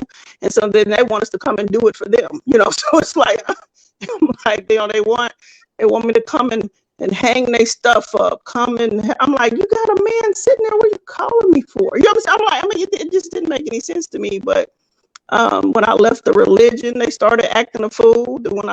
When I started to travel, they started acting a fool. I'm like, what in the world is going on? Don't make any sense. It doesn't make any sense. But I started to realize all these people were literally piggybacking and parasiting off of me.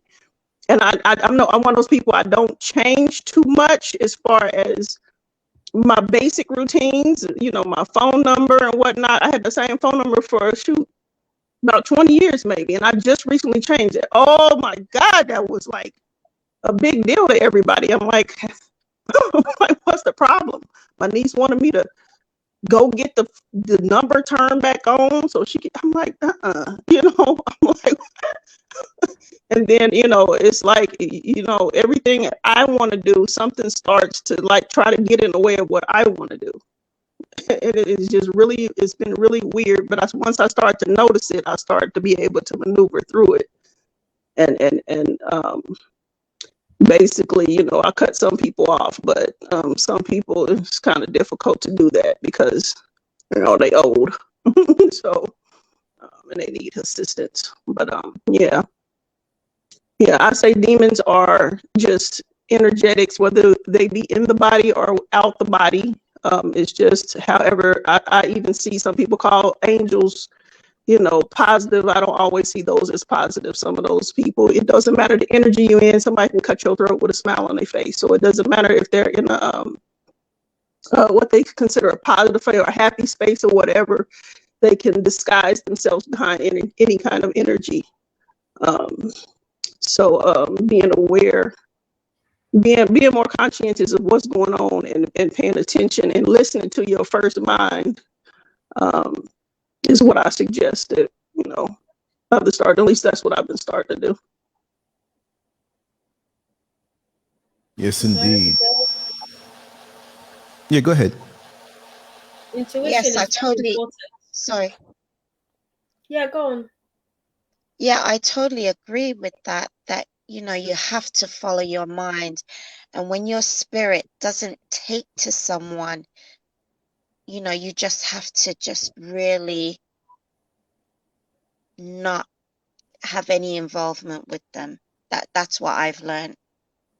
Yeah, being in Christianity, they taught us the opposite. Because my first Yes, instinct was no. Then they tell you mean and you're not being Christ-like. But every time after time goes on, my first instinct was always correct. Yeah, I think in Christianity we are taught to even turn the other cheek when they slap you. So it's almost as if you're always pandering to evil. You could have an evil person right in front of you, and they're always telling you, oh, people are not always the same. They will change eventually. But some people just don't. And it's not my responsibility to change them. They have to want to change. So yeah, exactly. some people don't. Some people cannot change. I think Psalm 58 verse 3 says that some people are born wicked from the womb. They Yes. go about speaking lies like their father, Satan. Psalm 58 verse 3 says that. Yeah. So even the Bible acknowledges that there are some people who can never be rehabilitated. That's true. That is true. And because, you know, the word also says, what has light to do with darkness? And one of the comments talked about light. So you know, when you see that darkness in someone, you know, at some point you have to stop giving them the other cheek. And And this they know is who we why, are. And they know who we are. yeah, Just Well, like well, well, like they with know. my I've only been married once. I got married at 18. That was part of the Christian church encouraged me to do that. But that was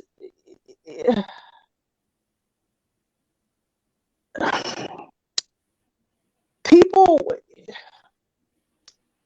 when I could, it made me recognize there was a part of myself that was not, that just, I just can't turn the other cheek, as far as just being like, oh, I forgive you and leave it. No, I mean, it's like I was literally going into full, I'm gonna take you out before you take me out mode. And that's what I did not like, being in that energy. But it was like I was feeling like I was left with not much of an option. Mm-hmm. So and knowing that I hadn't done anything harmful to him, and he's acknowledging I has not done anything to him, but he's just evil. You know what I'm saying? So it's like, and when everybody around me encouraging me to stay, encourage, when I leave, hide, they know, they let him in, all, even the shelters let them come in. I'm like, what in the world? I'm in the, and I'm like, I had to literally shut down in myself. So it's like I stepped back in myself and close off all energetic, you know what I'm saying? And even though I was in Christianity, this is what I did. Once I go dead and take all emotion out of it and don't care, then outside things start to shift. So it's like, once I get out of that mode of love and hate and fear and whatever the emotion is, and just step back into nothing, then everything started to shift, and then I was able to get away with no problem. But long as they can tag in or tap in or hook into your energy, that's what I noticed. That's when they, can just keep a hold of you and keep, even love, they can just hook in there and just, wherever you at, they just, all of a sudden they popping up, and yeah. Once I go dead, it ain't no finding me. yes, that's interesting, because what I find, I have to literally just cut the person off, because for me there's no in between. Yeah, we have a I'm son. We either, have a son, so I couldn't just, completely do that. But when oh I didn't give him I'm access to me, though, I didn't give him any more access to me. oh oh oh I was referring to like just friends, not Yeah, your partner yeah, or husband or spouse. yeah. But yeah, I just find now, and I just wish that I could have been the way I am now then, when I was younger, and just like not like you said, church has taught us a lot in turning the other cheek and be forgiving and be patient. All those qualities are good, but I don't think, and just like Harriet said, some people just cannot change. So you need to walk away and not look back, The preacher because literally turned his back to me. I went to the preacher. My sister-in-law took me to the minister. I told him what was going on, because she was trying to get him to help me, because I had no money or nothing. And he turned his whole chair around on me and said, well, maybe you need to leave town, and didn't say another word to me. wow. So it's like when these energies, these entities, I'm gonna call them, start to show themselves, and when we're under the delusion, we don't really realize it. We just be wondering what's going on, but they actually do and have been showing themselves. And we just been being willfully subservient to them because of what we were taught and what we believe. Absolutely. Absolutely.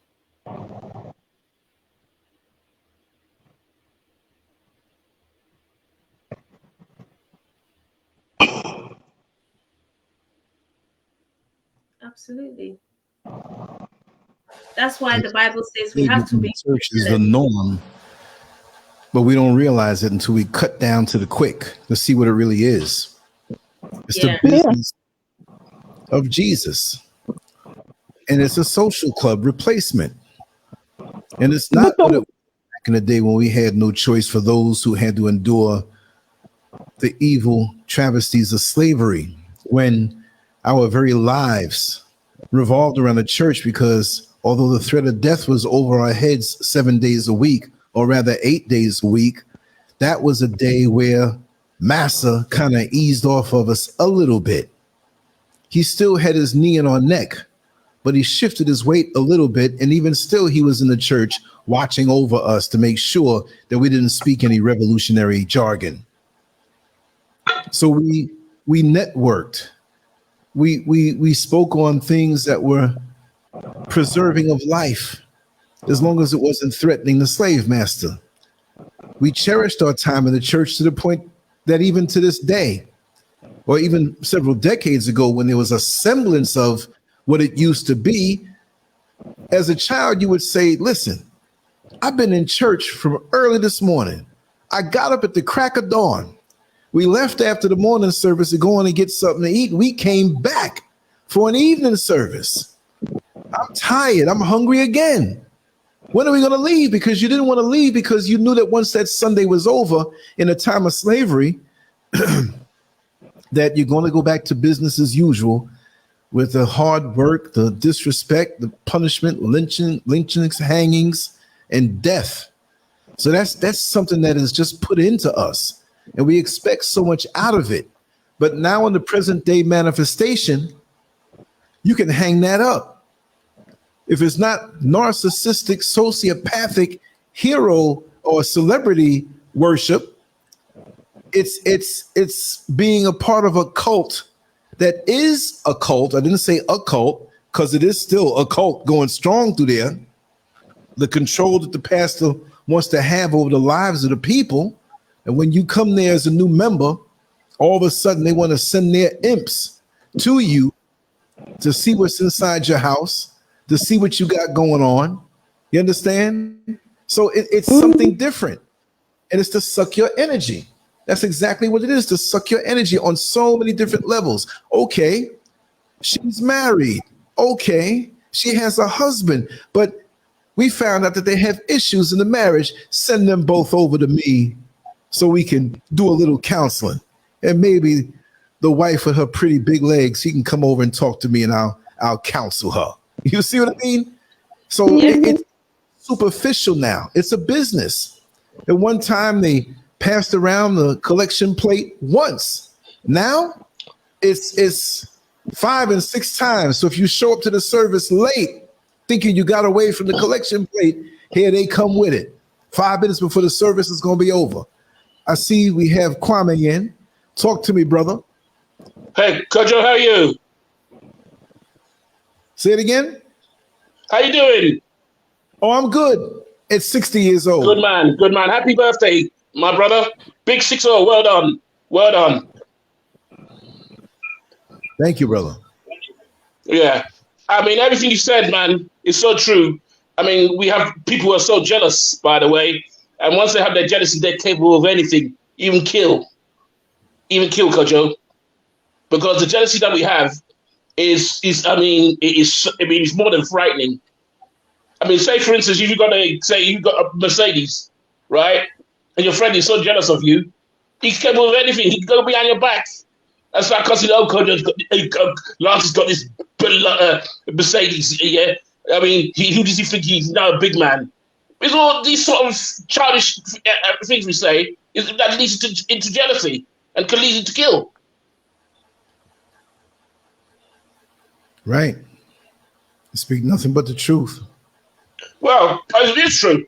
And also, I mean, you're in Ghana, are people going to, it's true what, I mean, Harriet said, we even go to church even at night. Day and night, you see people going to Ghana, people in Ghana go to church day and night. Yeah, I mean, it's just way over the top. But if you tell them that, they'll feel like you're insulting them, you're insulting their religion. But listen, no one's saying you shouldn't believe in God, but don't take it too far. Don't take it too far, my friend, because you don't know what could happen. Too much religion is dangerous. It is. Not just too much, just a little bit too. You don't need too much poison to kill somebody now, do you? Oh, man, can you imagine? Every day, I mean, day and night, I'm sure Harriet agrees with me, and also the others from Ghana, the extent we go to church every year, it's too much. It's too much. And by the way, as well, with Lady J, I mean, I don't know her that well, you have to be very careful things when you come to what the people you hang around with, because yes, it's true, they're so evilly possessed. They're capable of anything behind your back. They could just destroy you, just like the click of my finger. Kojo, all the best, my brother, yeah? Thank you so much. Thank you, brother. Yeah. But like as far as the whole people behind your back doing something to you, now it's like I've realized that you got to watch out for them, because these are the same people who would try to wipe you off the face of the earth. I'm adding someone else to the screen now. Your line is open. I guess maybe you had covered your screen. You're muted right now. But Che Learsley, your line is open. But everybody else, come on and chime in the same way. We're going to just roll out. We're going to roll out tonight with some serious something. And I already came up with the title of tomorrow's show, but it's going to be a continuation in spirit of this show, because I like these types of conversations, because we need to have these types of conversations. We don't have enough of these type of conversations. But those entities who are sold out to doing you wrong, it's almost where their actions are an admission of inferiority. Now, yes, we all we're not created equal. We're not, because we're not equal. Are we equally created? No, it's true. Is a 6'8" American man created equally with a 5'2" Korean, and they both want to play basketball? No, but they're to be treated equal under the law, but they're not created equally, right? So all this type of thing where we want to give these demons fair treatment, no, get the hell out of my face. You see what I mean? When you realize who they are, you treat them accordingly, and you'll get nothing back bad to you, because they have called that on themselves. You see, we got this turn the other cheek type thing. For the people who are innocent, for the people who don't mean anything, you can work with them. But these people who definitely are evil and focus on destroying your life, you have the legal right to destroy them once you find out. You see, before they destroy you, you're going to sit there and let them do that? You mean you're going to talk bad about me, run all up and down the town and run your damn mouth and act like you don't do this? Throw people under the bus and want to come out and stretch your hand and be cool and we live together as one? You better hope I don't knock all the teeth out your mouth and make your dentist rich. You see, because we play around with these demons too much, putting them on our knee like a little kid. You little demon. I know you want to kill me, but it's only right that I treat you right, because all of God's children need equal treatment. You'll come around. Who's to say they are? Like it was said earlier, some of us were born wicked from the womb. Born wicked from the womb. I'm not no equal opportunity taker inner. Let's make up words. Oh, come everybody. I'm going to open my doors. If I find you near me where you're not supposed to go, I'm hurting you. You'll have fair warning. because you have the right, because you were put here on this planet to fulfill your destiny, and these people want to stop it. They're born to come around you to block it. No, you're not. You're going to get a broken arm, a broken leg, or a busted nose. I mean, I'm not a violent person, but it makes me think that way toward these people who want to come around and suck from you. Like Master Glam said on one of the shows, all creatures are not created the same. Look at mosquitoes. They're bloodsuckers. They can spread diseases. They're created, yes, but that don't mean you have to tolerate them, because for the most part, when they come in your presence, they want something from you. They're going to leave you something bad. Yeah. Get outside too much in the pretty smile, or where they are. I met them in church. Well, you'll meet more hell in church than you will in the whorehouse. I've never purchased anybody's vagina, but I've been in a couple of whorehouses with friends who did in my time.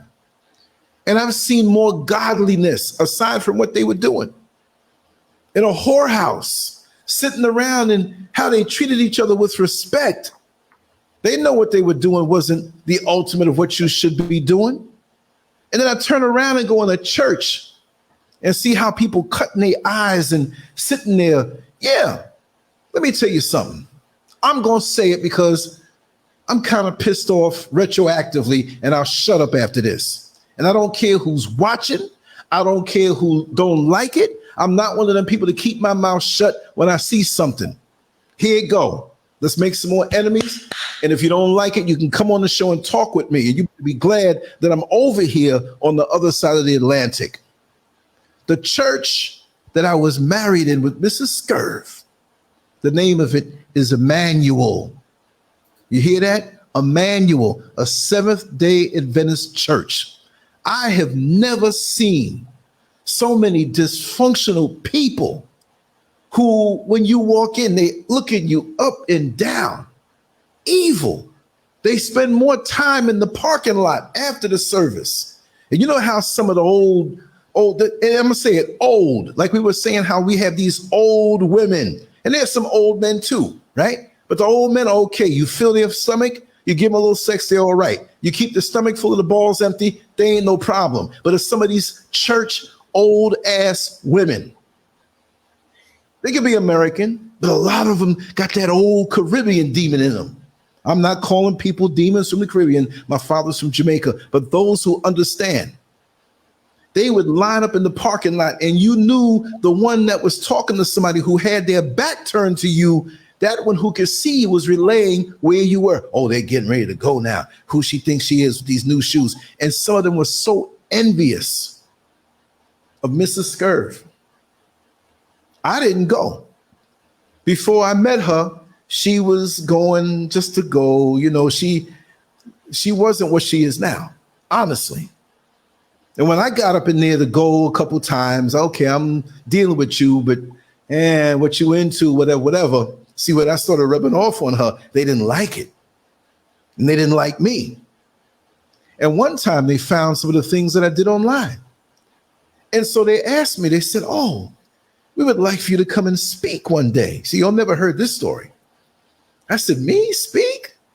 Well, we see how you write and we see how you express yourself. We think it would be something nice. Okay.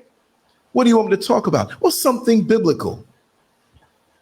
Well, Pastor SCURV got up on that pulpit that day and put down some word.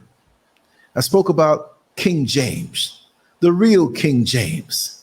By the time I was coming with the punchline, they had to pull me off. Oh, we're running out of time, whatever. They don't want to hear that.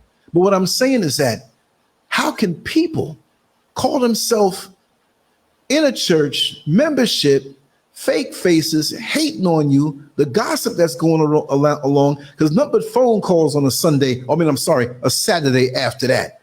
Phone calls, and this one said this, and this one said that. And you had one of the sneaking deacons who was screwing about 4 or 5 of the women, but nobody said anything because it's not our place. The Lord would not like us to say those things. They better be glad I wasn't up in there. And you're going to put yourself and be up in a position in that hierarchy and come into the church with your Army Reserve outfit on. That tells who it is. I don't care who don't like it. Come see me. And you go there when nobody's there. You go into one of the little rooms where they have a computer. You got 5 women to empty out into their wombs as you please because they thought you was the best thing in the world. But you go in there, in the church, lock the doors with your jaw Vaseline and put on some porn and begin to relieve yourself in the church. That's why there's so much in me that I can tell. But Emmanuel Seventh-day Adventist Church in Orlando, you don't like it? You come see me. And these people, I've never seen a bunch of dysfunctional people like that in my life. And I've been to a lot of churches. And there's some other names I will drop later on. I'm going to do it on a separate show. And I'm going to reach out to some of them. They don't talk to me really, but I'm going to shoot it out where they hear about it. And I'm going to get them. Anyway, I had a little brain fart there. I kind of had a spasm. So I'll let you all continue on.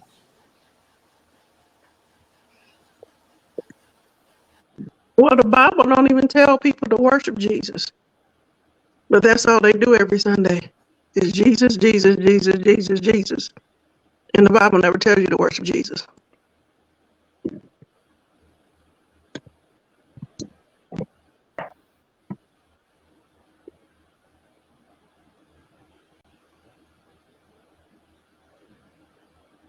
Sure did. According to the so-called words of Christ in the book, he told you to worship God, not him.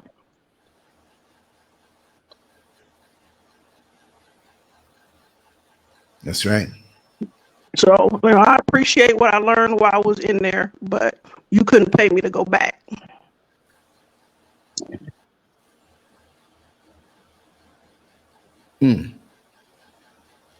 That's crazy. I mean, the experiences you have, and nobody calls it out. Nobody. I'm not saying nobody, but you get up in there like right now, they don't want me to come to America. I'm not going to be up in a place like that anyway. I'm just saying that let them call me out. Let them call me out. Let them. I invite any one of them that have crossed through in my path. These fraudulent people who are wasting the lives of other people and messing up the minds of their children with this foolishness. Pastors who receive this treatment, this narcissistic foolishness that they do. Nah, it ain't happening around me.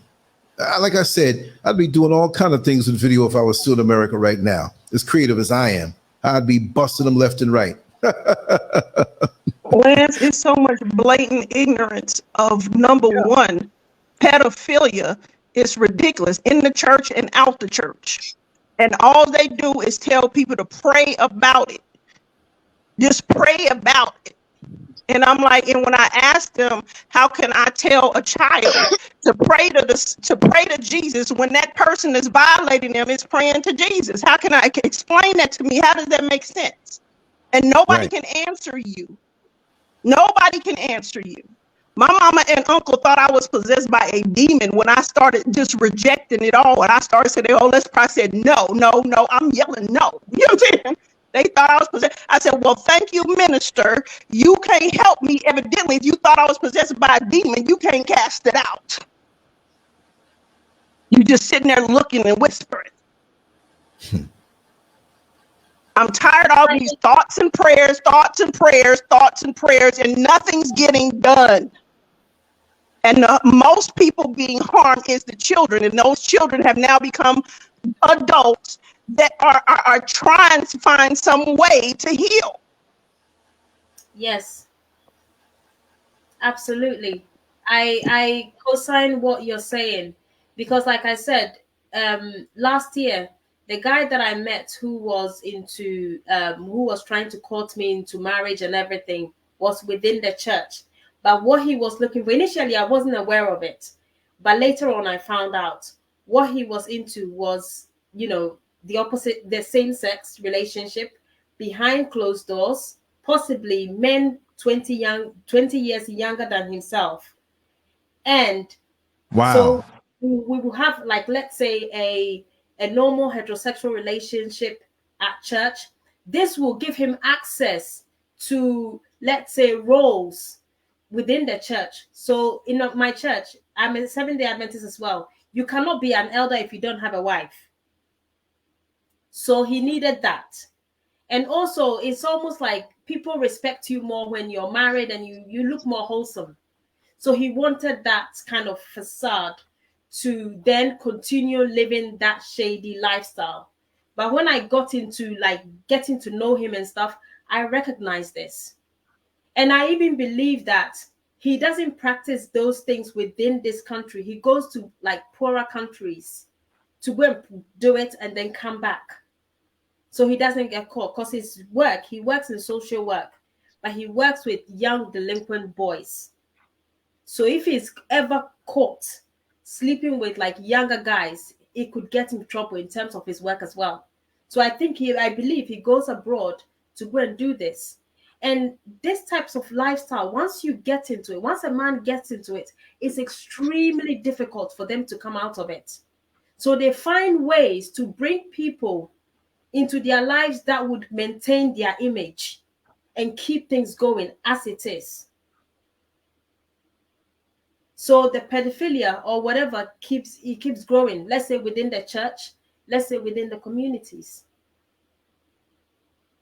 And like I said before, those people who are molested, whether at the age of 20 or 15 or 10, they can't seem to get their lives together. It's always something missing in them. You know why? Because it is a spirit. It's a demonic spirit. Yeah.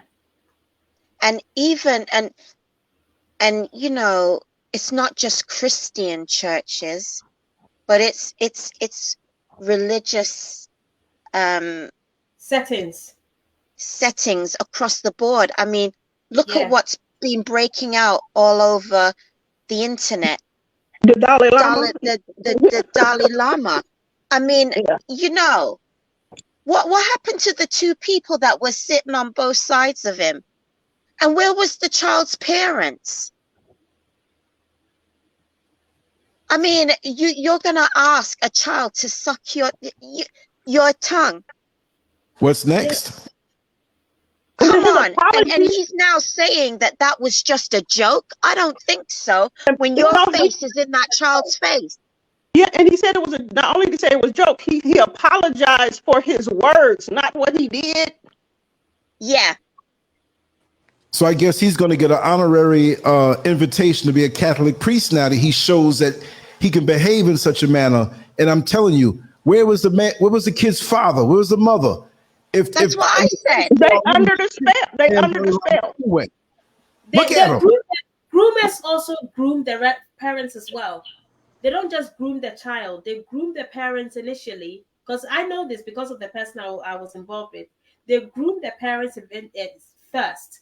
So they get around the parents, you know, the child needs this, he needs that, he needs this, so the parents then build this trust for the person before they make a move onto the child. You know what she's talking about is called charm. That's really what it is. It's the person acting in a charming way. You know, they're able to be very cunning. And what it is for them to keep up this this facade of who they present themselves as. So when other people see you and hear about things that you're going through and you're telling them the experiences that you've had with this person, it's a way for you to look crazy, which really is gaslighting. If people don't know what gaslighting is, that's what it is. It's when someone is constantly doing something to you and they either turn it around and blame it on you, or they deny that some of these things that you're saying happened never happened. So then you start doubting yourself and thinking, did this really happen? Or, you know, is it just me? Or, you know, am I perceiving this the wrong way? This is what they do, and they're skilled at it. They're skilled at it because, like she said, this is a spirit. This is a demon. So like I was saying yesterday, some people, they have demons. They have demons that visit them every now and then, different things, different vices, different issues. But there are some people who they've been possessed for so long. They've been sick for so long that they literally become consumed to the with point it. where they become the demon. Yes. And Yes. a lot of us sisters, whether you're religious or whether you go to church or not, I'm so glad that you guys are talking about this, because I was thinking to myself, what is it that we miss from church? Because my father's a pastor, and my father always spoke about these things. But like the sister said, they teach us to forgive. And I'm not passing blame, because um there's always accountability. You have to accept accountability in every situation that Yes. you're in, Yes. because this life is a lesson. And it doesn't matter, it's something that you just have to learn. You have to learn the lesson. And I know sometimes, like, we seem like we don't it does, like, we don't understand, or why are we experiencing this. There was many times where I asked, why was I experiencing these things? But it was certain things that I had done that I had to look within myself. And I'm not saying that everyone has done that, but your situation might be that you're being used as a tool, you're being used as a vessel, you're being used to help abuse children. You're being used, you know by God, the higher power. We all have a calling. We all have a calling. And us chosen ones, we're the ones that recognize that we have a calling. We might not know what the calling is. We might not realize we have a calling. And it could be the smallest thing, because your impact, the things that you do, when you touch 1, 2, 3, 4, 20 people, it is something. And you never know who that child can be that you touch, or that person. They could be the next, dare I say, Malcolm X, or you know LANCESCURV. you know it's it's all about the love that we really need. And these people, these demons, they see the light within us. They Yes. see the light, and a lot of them, they see the gift that you have. It's like Mix Genre said the other night. It's like they see something that you can't. It's like you don't see. A lot of us don't see the gift, but they see it. And they're, like I said, they've been this demon for so long. They're good at this. That's why they can charm people. Even your family members will say, this person, are you sure that this happened? I would never think that this person did this. And that's their Yes. role. That's their job. That's their job description. It is to do these things, to make people believe that they're so great. And that's usually one of the first signals, when you meet people, especially if you get into an intimate relationship. You'll see that, they try to act like they're perfect, like this perfect person. But every now and then, these little red flags will stick out. Yeah. These little Yeah. red flags will stick out, and a lot of us, we don't pay attention. And it's easy for some people to say, well, you didn't see this, you didn't see that. But we don't understand that everything is energy, and we all operate differently. So that energy of illusion that I might have had, you know Lance might not have that, that same strength of illusion that I had. He may be able to see things and call them out as they are. Everything is all about energy. And these are the things that they don't want us to talk about. And the word occult means, the Hidden. it's what's hidden. It's Yeah. what's hidden. So why are they hiding these things from us? Like I said, it's just like when you're hiding something from a child, or you tell a child not to do this. Like, how can they be prepared in the future if they really don't know what it is, if they have no clue? Especially if you couldn't. It's just crazy, how some of our parents, some of us parents, choose to, raise our children into what we make them believe. And it's like we don't prepare them, out in this world. We don't really prepare them the way that we should. And I mean, I've seen demons. I've laid down with demons. And they present themselves so well that even you yourself, you will start to doubt your own sanity. And there was one time where, you know, I was laying with this person, and I told myself that I would never go back. I would not be in this relationship anymore. And I mean, it, like, honest, I mean, we're all adults here, hopefully, but you know, it was one of those, you know, lazy sessions, very lazy and very quick, which that's not what I was expecting. But if you know it's quick, you know, it's like, you know, you didn't do much. But you know, after they finished doing whatever they did to me, like I could feel my heart racing.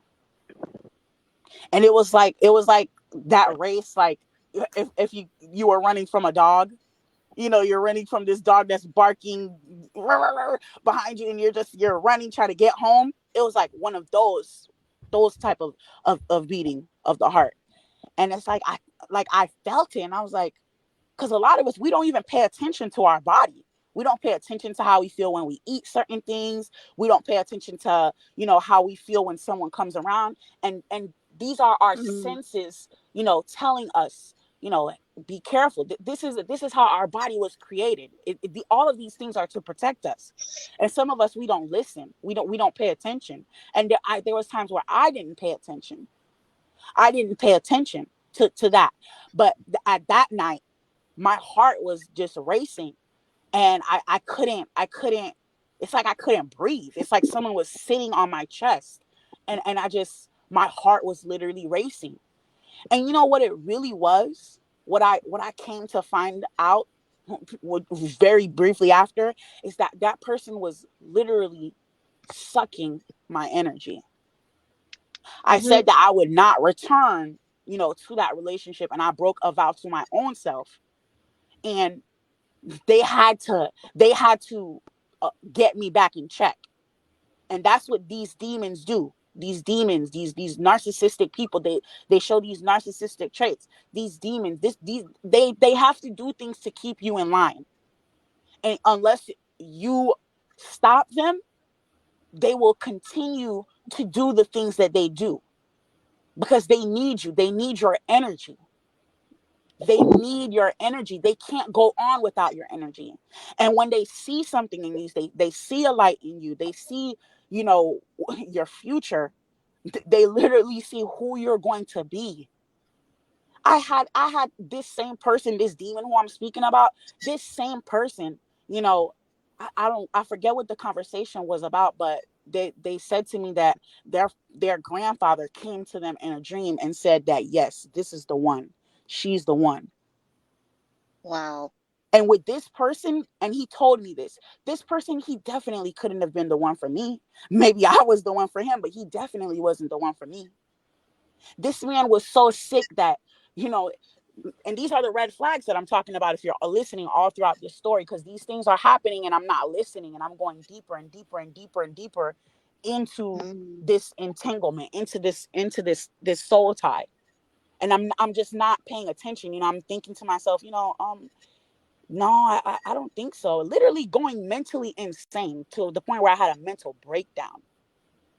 We don't pay attention to those red flags. It's all an illusion. It's like like when you come outside and it's a foggy day. And some of us, it's like, do I really see that? And you have to really understand that these things, these entities are real. They are real, and they are looking to feed off of you. Yep. This demon told me once, it's so crazy. It was this huge situation, situation that happened between us, and I caught him, you know, with this other woman, and I honestly was kind of relieved. I was kind of relieved. And I'm thinking that, oh, okay, you know, I'm going to get my things and I'm going to go. And this person, you know, they were begging me and begging me. And I started to talk about the person that they were with. And they said to me, they was like, you know, man, I could get anything I want from this girl.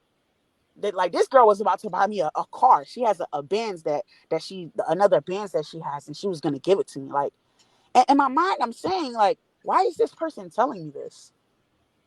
And it's like, that's a slap in the face, that you should know that this person is a manipulator. This person is a user.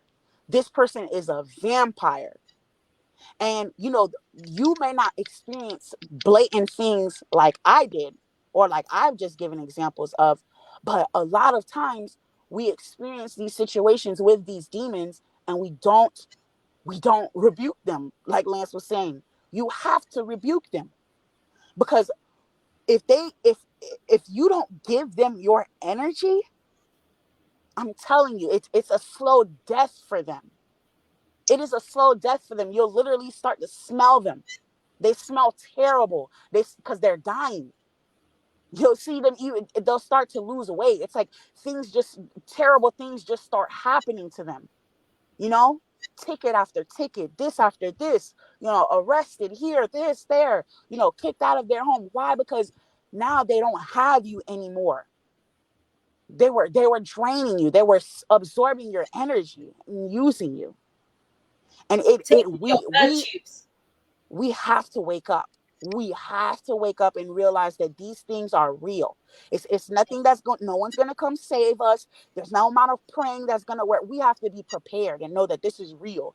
And once you realize this and know that you are chosen, you know that you can fight back. You have to fight back, and you can't give in, because these people are out here working every day. This is their job.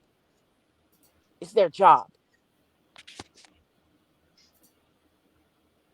I totally agree with everything you said just now. Because yeah, these people, they just try and drain you of your energy, and that is exactly what they're feeding on, which is you. Yep.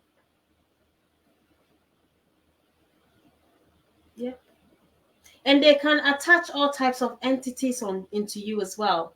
There is a medical term called delusional parasitosis, which is just basically, it's called delusional parasitosis. I'll just put the spelling on there. Perhaps maybe I'm not saying it properly, but it's just basically a mental disorder.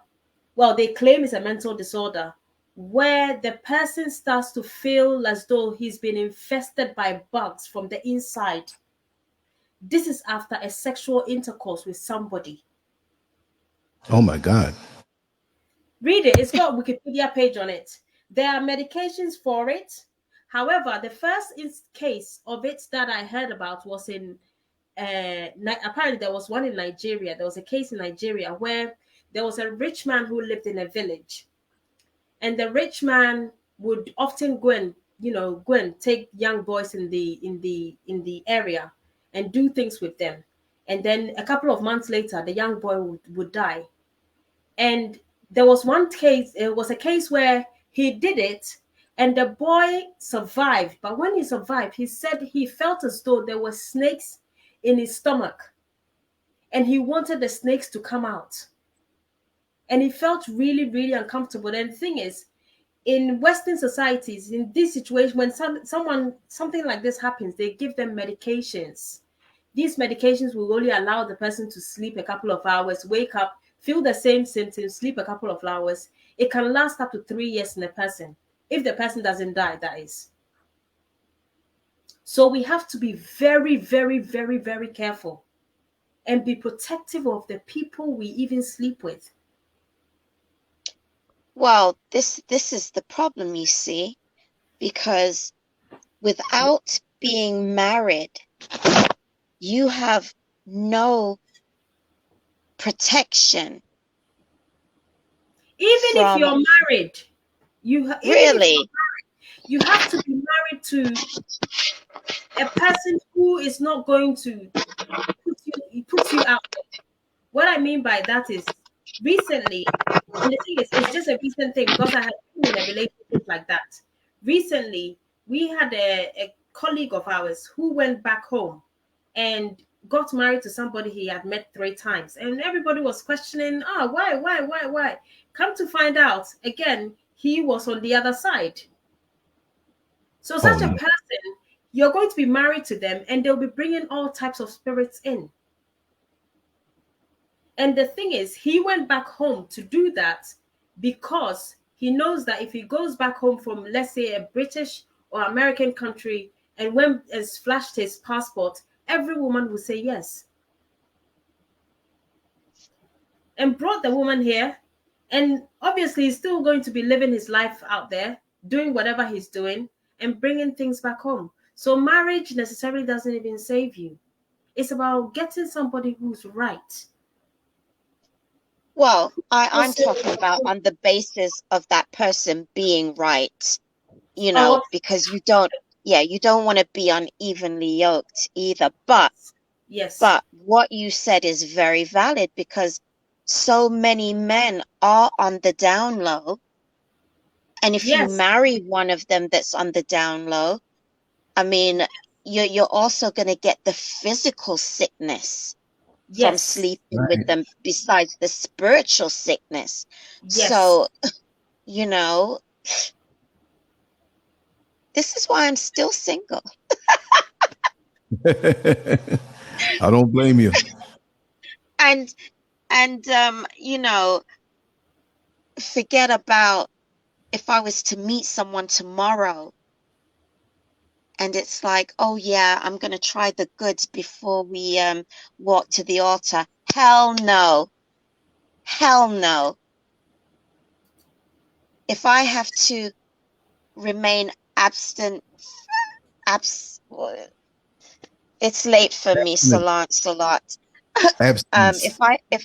If I have to, you know, remain, what's celibate. the word? When celibate. So be it. So be it. There ain't no man touching me, even though I'm not a virgin, but there's no man touching me knowing what I know in God's word before I marry them. Not even a little taster. Forget that. No, it's just not going to happen. One prayer that I feel always has always worked for me, is for God to reveal this person to me, for God to reveal the person's true intentions. There's no perfect person out there. And yes, you may find somebody who maybe a white lie or two, you can get over that. But a whole sexual orientation, a whole family, maybe even marriage, those things I feel as though are deal breakers. And you need to cut that off. Some people are really, some men are fine until that you create the sexual bond, and then they lose their mind. They become very obsessive and possessive and controlling, and I mean it is. That's why I haven't gotten married yet. It's just you know, people just tend to, for some reason, I don't know if I've got the spirit attached to me or what. Because my mama said my daddy was into that stuff when I was, not gay stuff, but I'm talking about the spiritual stuff. He was a Baptist preacher, but he was into the spiritual stuff under the guise of Christianity. I didn't really know him. I only met him a couple of times, but it seems, you know, when men get attached to me, they're fine until they get attached to me, and then they start to freaking act like they don't have no sense. Well, and I see it when it come out, and then that's when I'm ready to go. Well, you know, curses are passed down. So wherever our parents, our grandparents, our great-grandparents whatever they might have done, like if they dabbled in the occult world or idolatry or whatever, those curses can land on us. I think the energies most definitely attach. By me recognizing now what actually is going on in the world, so many of these quote unquote churches are not what people think they are. And that's actually what they do. They are occult practitioners. And it's basically just a money thing, you know. They do the sun ritual in the day, which is Sunday worship, which is Christian church, you know, church worship. And then the nighttime, they do the moon rituals, which is your Eastern Star and Masonic things. So, you know, it's different variations of different what people call occult or secret spiritual practices.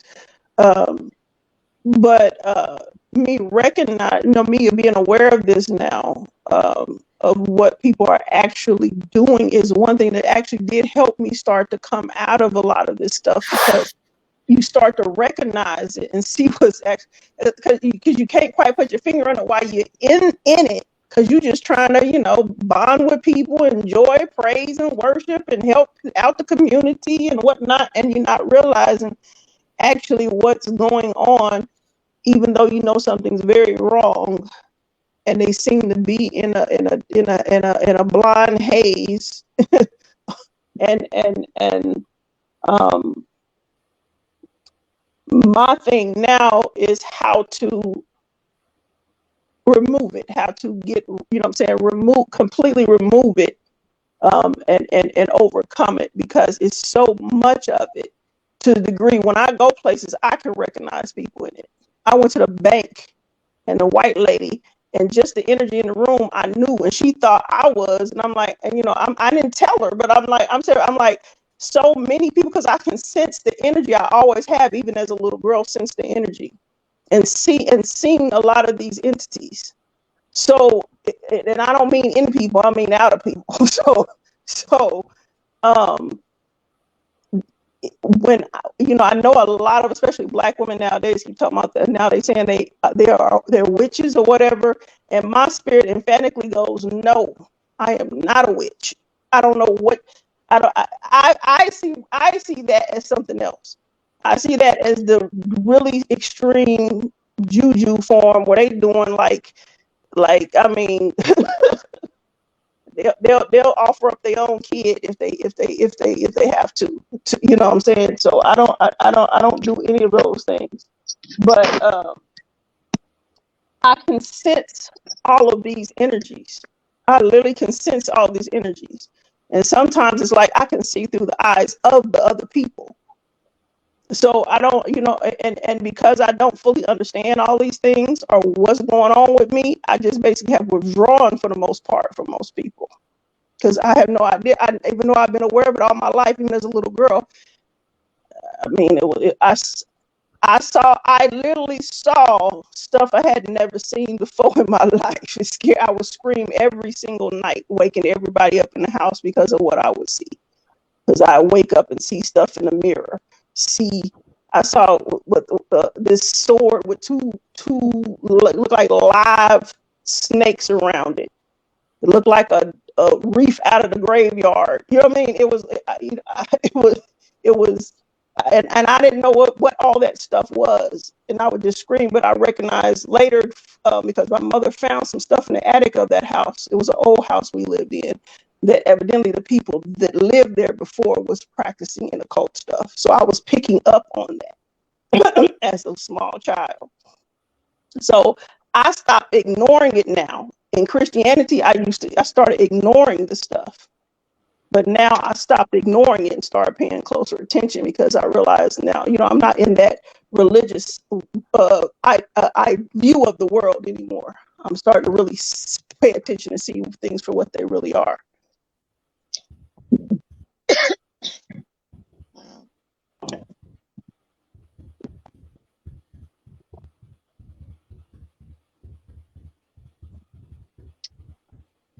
But I'll consent even something as simple as going to the grocery store, and then somebody else you don't know will stop and speak. But the way they speak and look at you, you can see the entity like pop up in them, and you be like, "What?" You know what I'm saying? It's just really weird. It's really weird. I think because sometimes I can also pick up things, and if I'm having a conversation with someone, and especially when I know that that person doesn't like me, it's almost at a certain point, you know, that's when whatever it is has just now stepped into you. Yeah, it's like the whole energy shifts, and then they say Yes. something really kind of odd, and you're like, Or where did or that they're come just from? or they'll just be really horrible from that point on, Yeah, and very sharp and short with you. So I know what you mean. And then like sometimes when I would be at church, I'd see just little things, almost as though time was so slowed down so that I could spot that one thing that was going on. So, I think sometimes we're given gifts, and as the Bible says, we're given gifts, and I think we don't know how to operate them, as in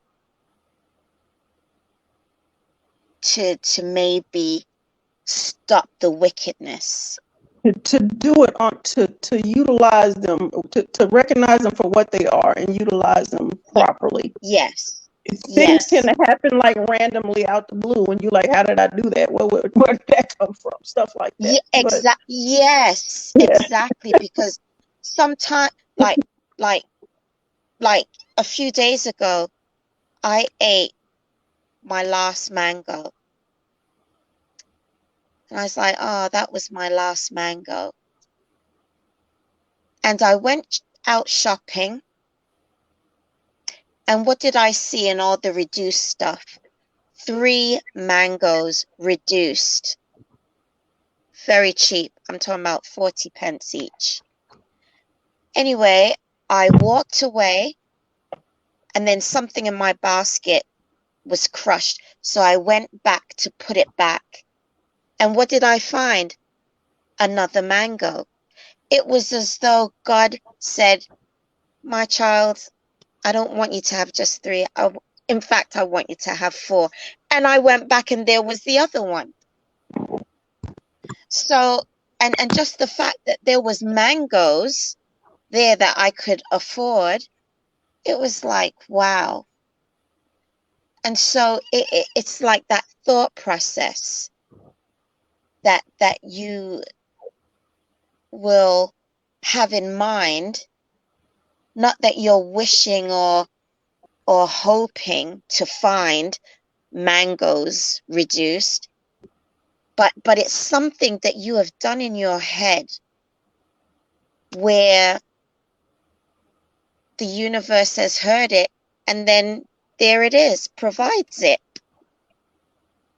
If that yeah, makes any sense as to what I just said.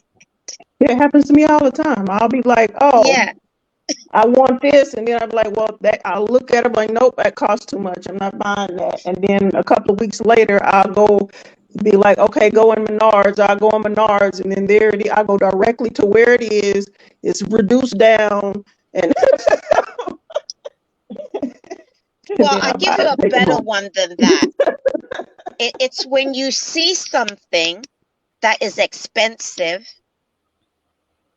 and you just say, well, it's going to break my budget, but you know what? I'm going to get it anyway. And you go to the till and it's less than half price. Have you ever Yeah, had that happen to you? yeah, So, yeah. so those are the kind of things where, I think that is like using your faith. Like you can have faith, but if you don't do things out of that faith, then you don't gain or you don't accomplish. I have the same abilities, but I use it more in my workplace. So I work in healthcare, and Okay. sometimes we may have patients who are very, very, like, I think COVID time, we had a patient who was very, very difficult to treat. And I overheard the consultant, who's like the head doctor, said, I think if we cannot treat him any further, we might make him end of life. End of life just means that we will stop treatment and let nature take its course. Basically, he's going to die. And when I overheard that, I started thinking, my gosh, this man is so young. He's in his 40s. He's got wife and children. And the thing is, I think also because he was Ghanaian like myself, and we used to talk when I would go to his room, we used to speak my language. I felt so sorry for him. And he had no idea that the doctors were planning to make him end of life. And what I did was I would just literally come home and just be thinking about him and thinking, oh my God, how is his wife and his 2 children going to manage without him? And he was, because he was earlier, he was telling me about how he's the breadwinner of their home, and him and his wife has a business, but he's the main breadwinner and things like that. So literally, sometimes I would come home and I would say a prayer for him. I would say a prayer. And then suddenly, I think about a week or 2 later, it's almost as if the trajectory of his treatment started turning. I overheard the doctor saying that, oh, his bloods are improving. Perhaps we should give it one more shot. And with time, and that gave me the, let's say, the confidence to come. Yes. Yes, because I knew what was behind the scenes. I was doing something behind the scenes. So I will again come home, pray. And his wife, because she wasn't allowed on the wards, she'll meet me outside the ward and I'll update her about what was happening with her husband and everything. And eventually he got better and we discharged him home.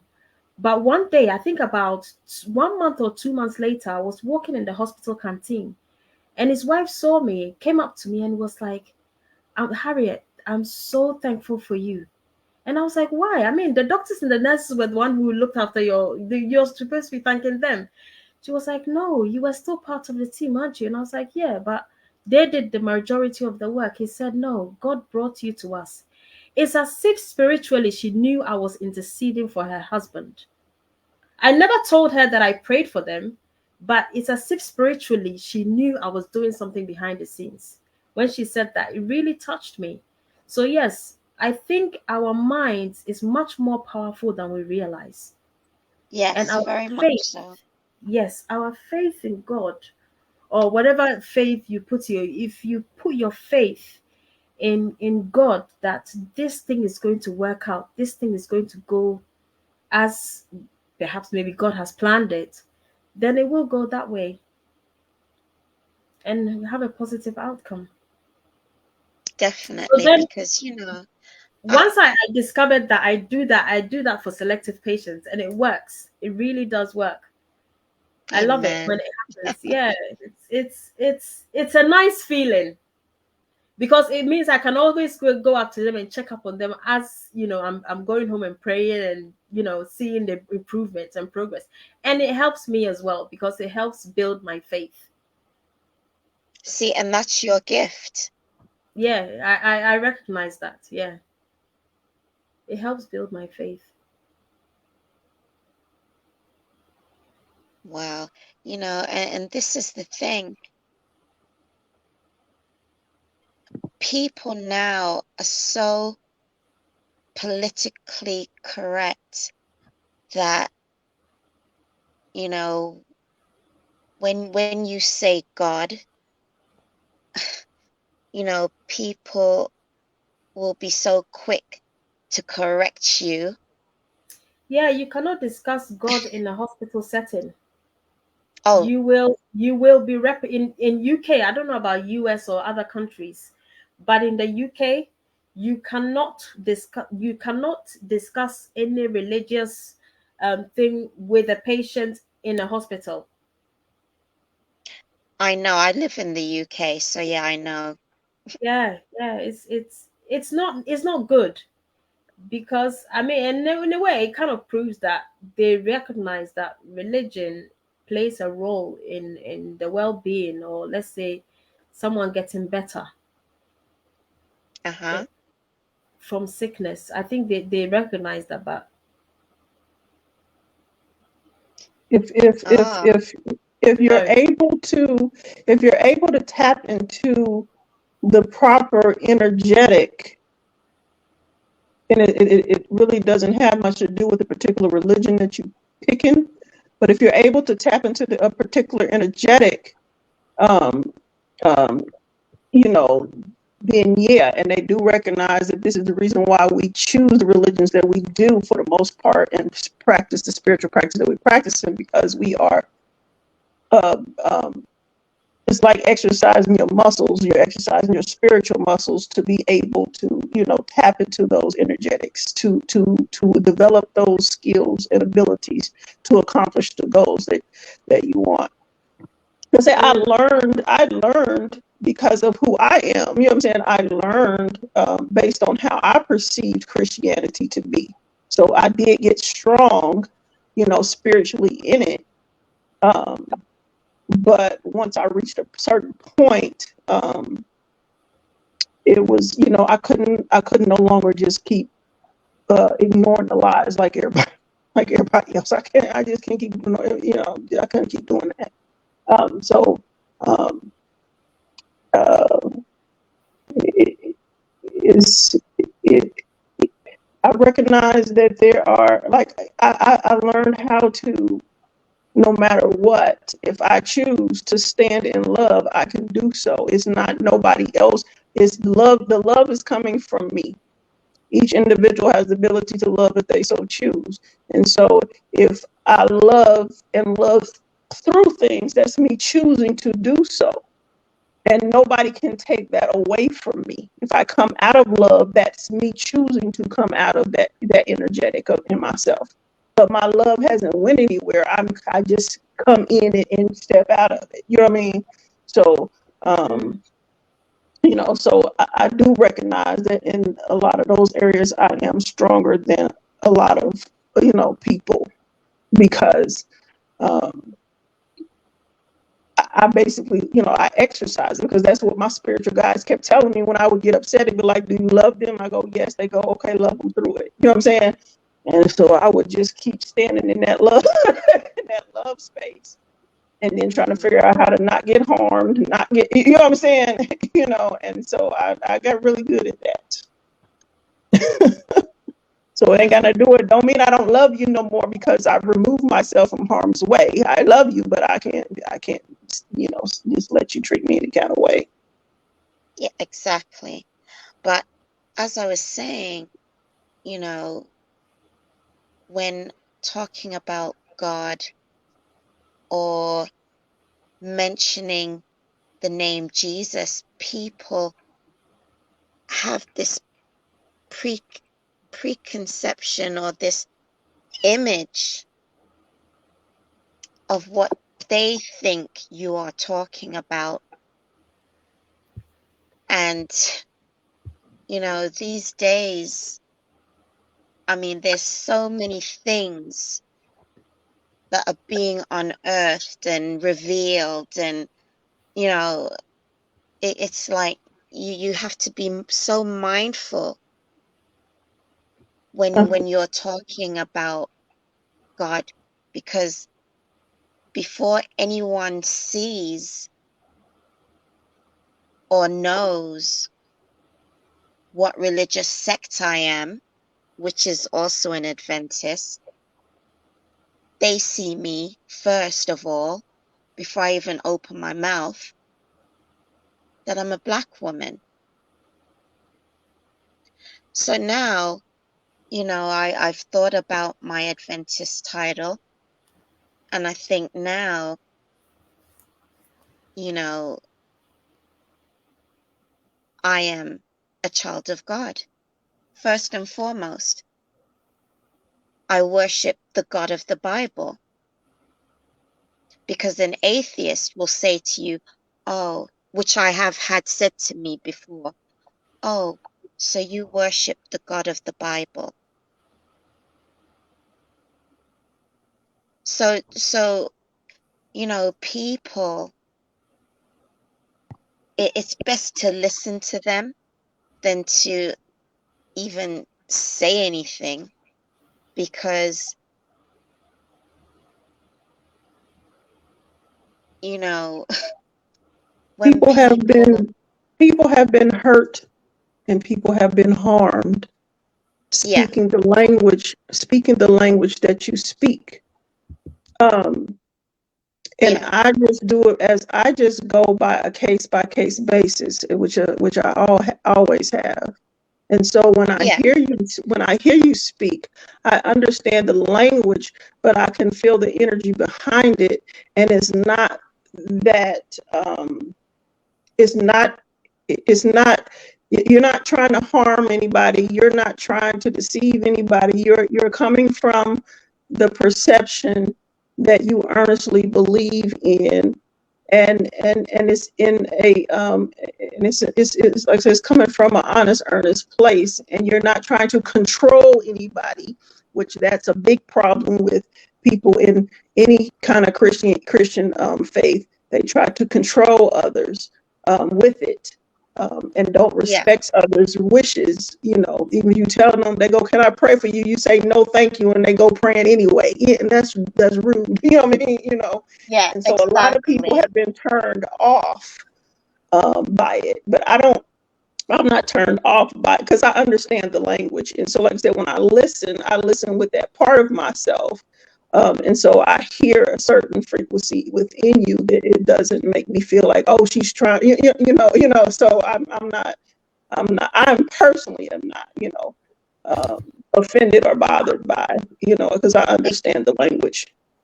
Exactly. And this is the thing. And that is what I even thought about last week.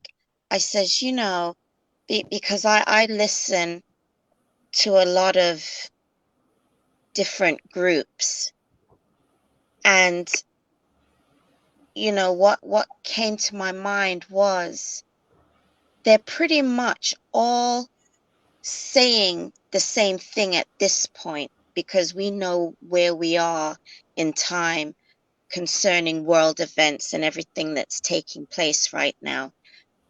And I says, they're all pretty much saying the same thing. But the issue is the language. Like you're saying, is the language. Because some people, they will mix the holy with the profane. And I'm like, okay, well, they're rough and tumble. So God has to use someone to reach and speak the language of the rough and tumble. So, in between their preaching and giving out the word, they're also going to be cussing.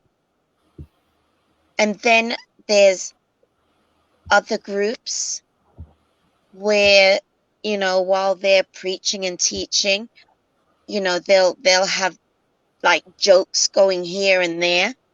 I'm like, okay.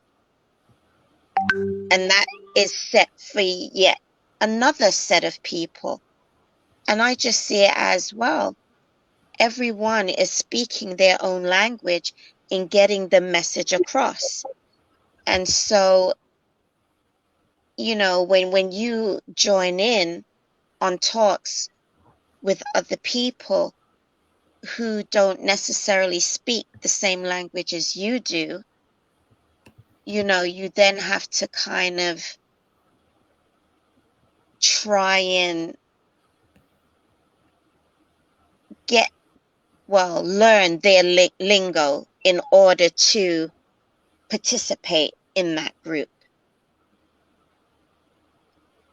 And I think this is where, when people say, don't judge me, this is where we can now say, don't judge.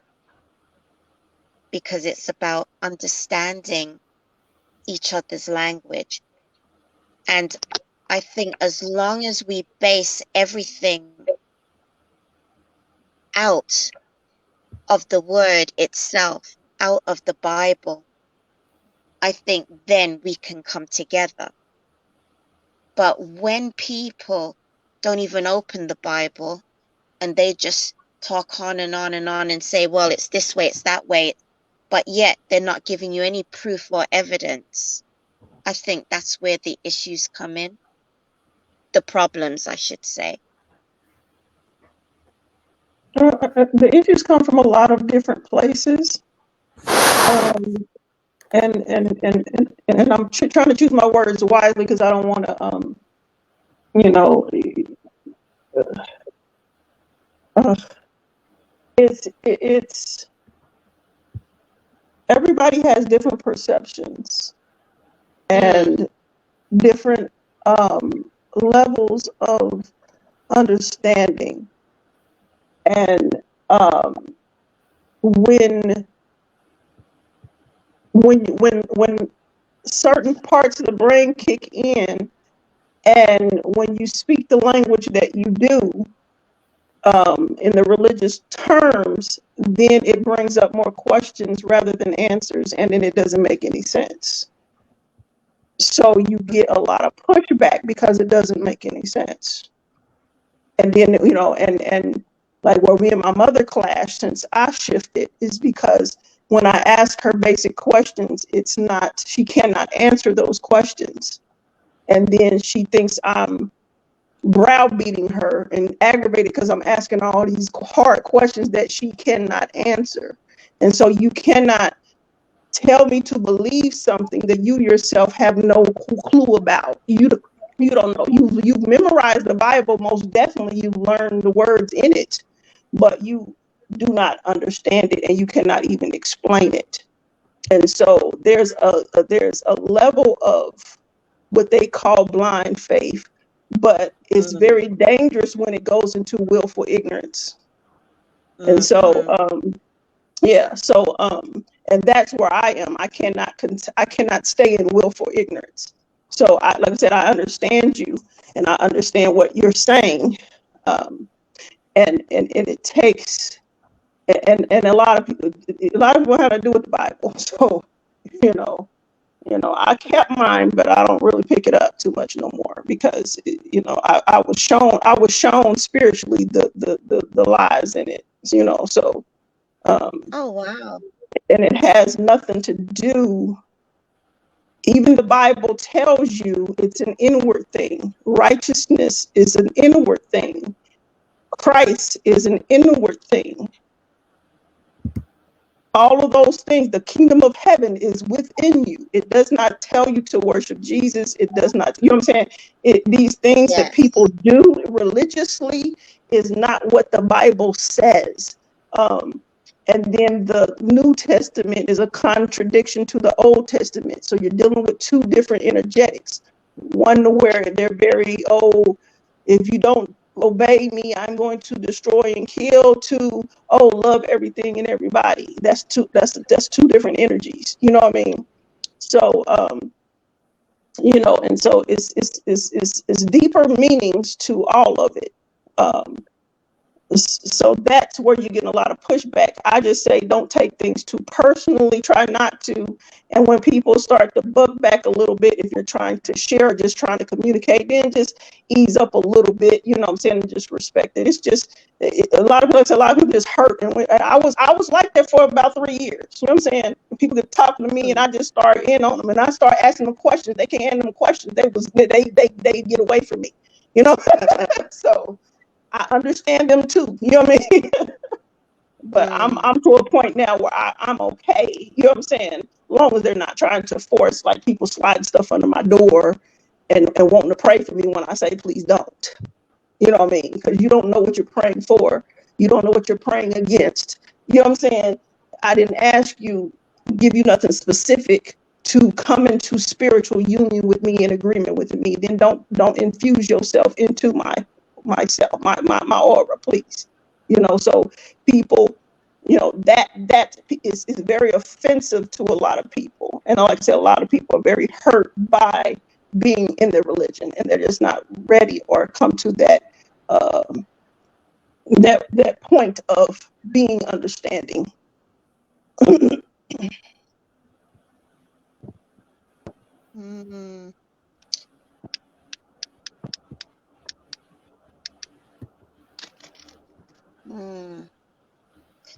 Because you got a lot of people praying. You got a lot of people praying, and their intentions, they think they're doing good. but they're literally praying against you. They're praying against you because they think it's the Lord's will. My mother put us with some horrible men because she believed it was the Lord's will. All the Lord said. And the man, darn it, 2 weeks after getting married, tried to choke me to death because he was jealous. My sister gave me some money, told me to go to the store and I could buy what I wanted. You know, I don't blame her, you know what I'm saying? But that's the willful ignorance that I'm talking about. Everything is whatever the people want. They think God got something to do with getting them a car, money, women, men, whatever, and it ain't got nothing to do with that. Those are things of the flesh. That's just things you just want while you in the flesh. So you know, it's these things people are praying for constantly. And like I said, doing their little spiritual rituals and not only praying to God, but, you know, doing their juju or whatever they're doing to get people, try to get people's spouses away from them, all kind of stuff going on, get your kids taken away, killing people, all kind of stuff spiritually in the name of Jesus. You know, it's a hot mess. So at this point, whatever you call it, whatever you know, I just hope it's right. That's you know, so I ain't tripping on what people call them, whatever. I just hope they, you know, on the up and up and doing and trying to do the best by people that, you know, from earnest part, you know, earnest point in their spirit.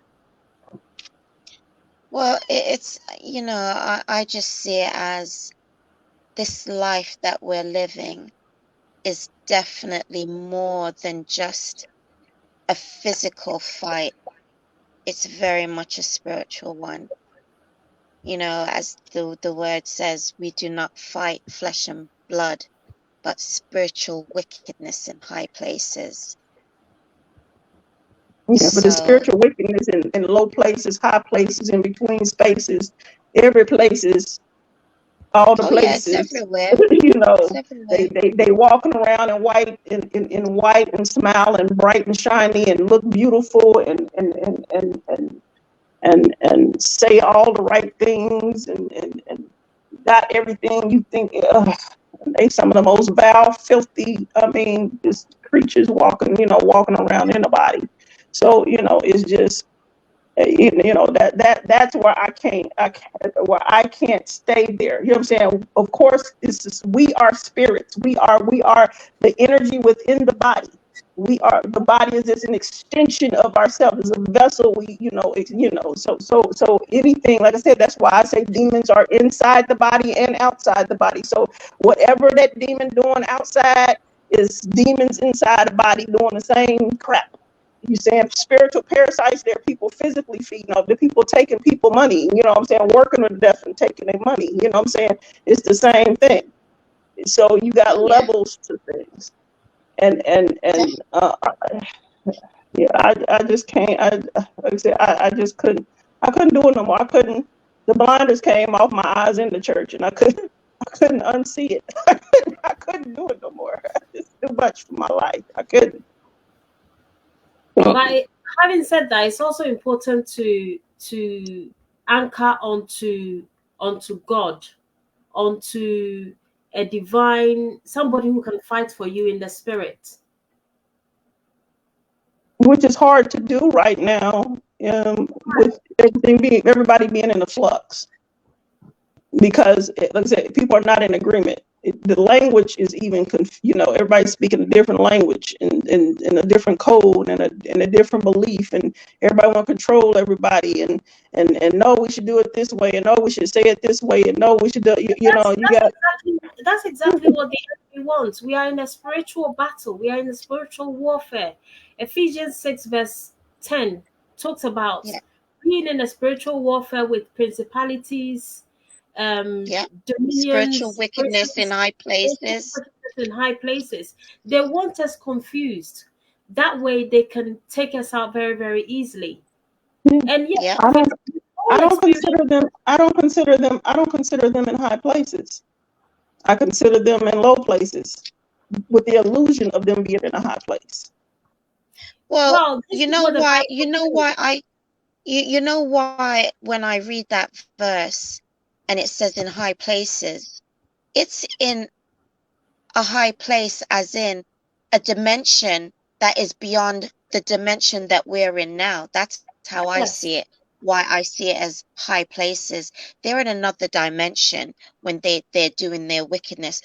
And this is what happened to me, where a so-called church sister had met someone. This is what she says. She met someone on the street and he reads all these other books, and I know that you read them too. Could you talk to him? So I said, okay, fine, give him my number, because she was very much the kind of person that went out witnessing and all sorts constantly. Anyway, I said, fine.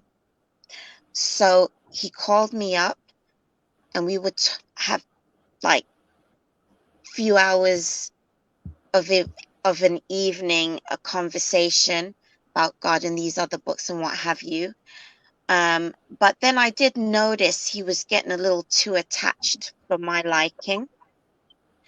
And then he said that he is going to come all the way from Manchester to come and see me. And I thought, oh. And so I made it very clear, well, if you want to come from Manchester down here, well, there's a hotel on the corner there. And he did. He had to go book himself a room. And a few days to him prior coming down to London, I was attacked in my sleep, almost to the point of being raped in my sleep. And when I woke up out of it, I instantly knew that was him. So when he came down, I went and met him in front of the hotel. And I knew, no way is he coming in my place. I don't care how far he's driven from. So I took him to very public places, and I could see it was annoying him. And you know, the Bible says, test the spirit, test the spirit. And funny enough, the dress I was wearing was very warm, and it was just so hot, because this was during summertime. And I said to him, I says, oh, you know, I need to go and change. I says, you know, you can come with me. So I brought him into my lobby,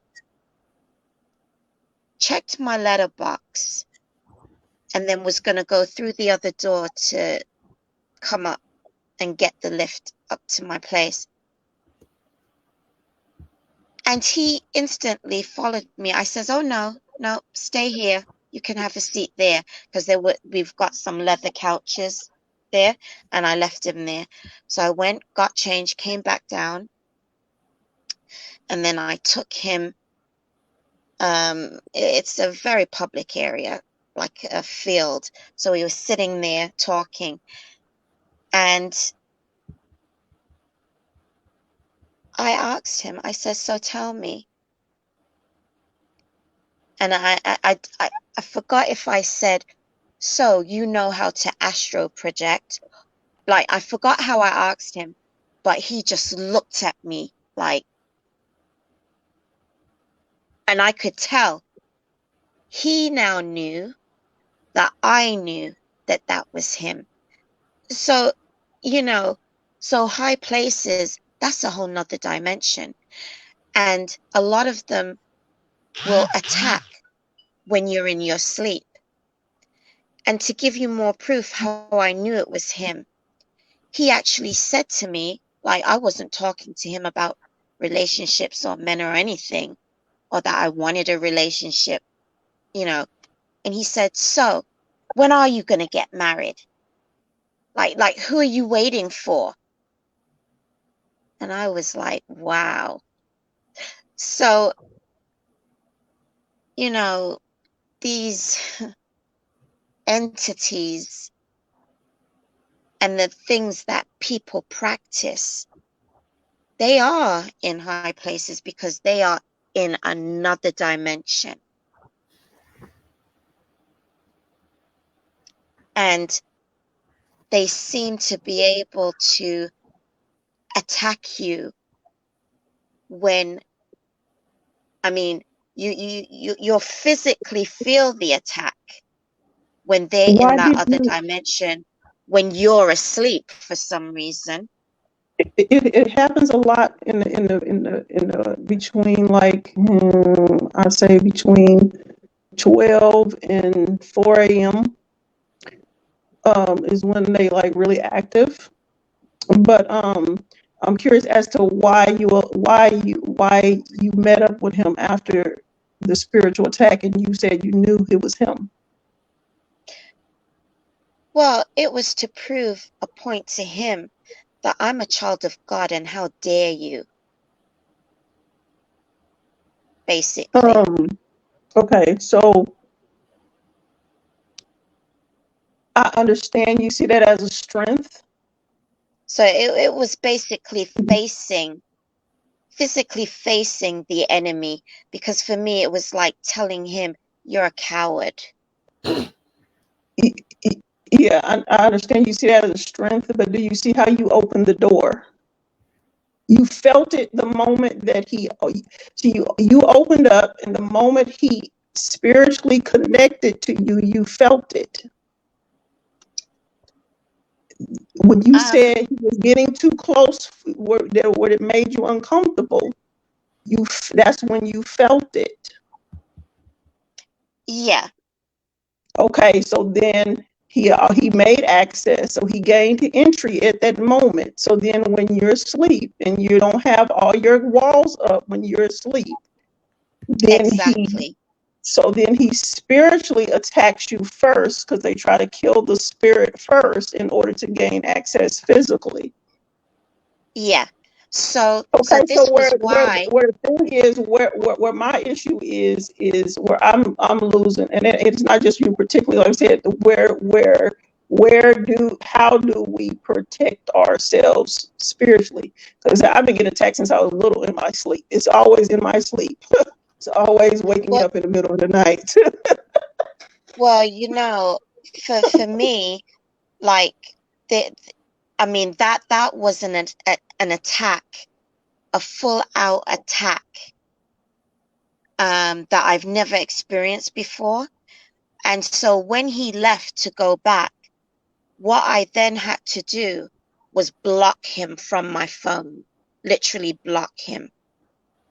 And I even told my friend, I said, no, you're gonna have to deal with him.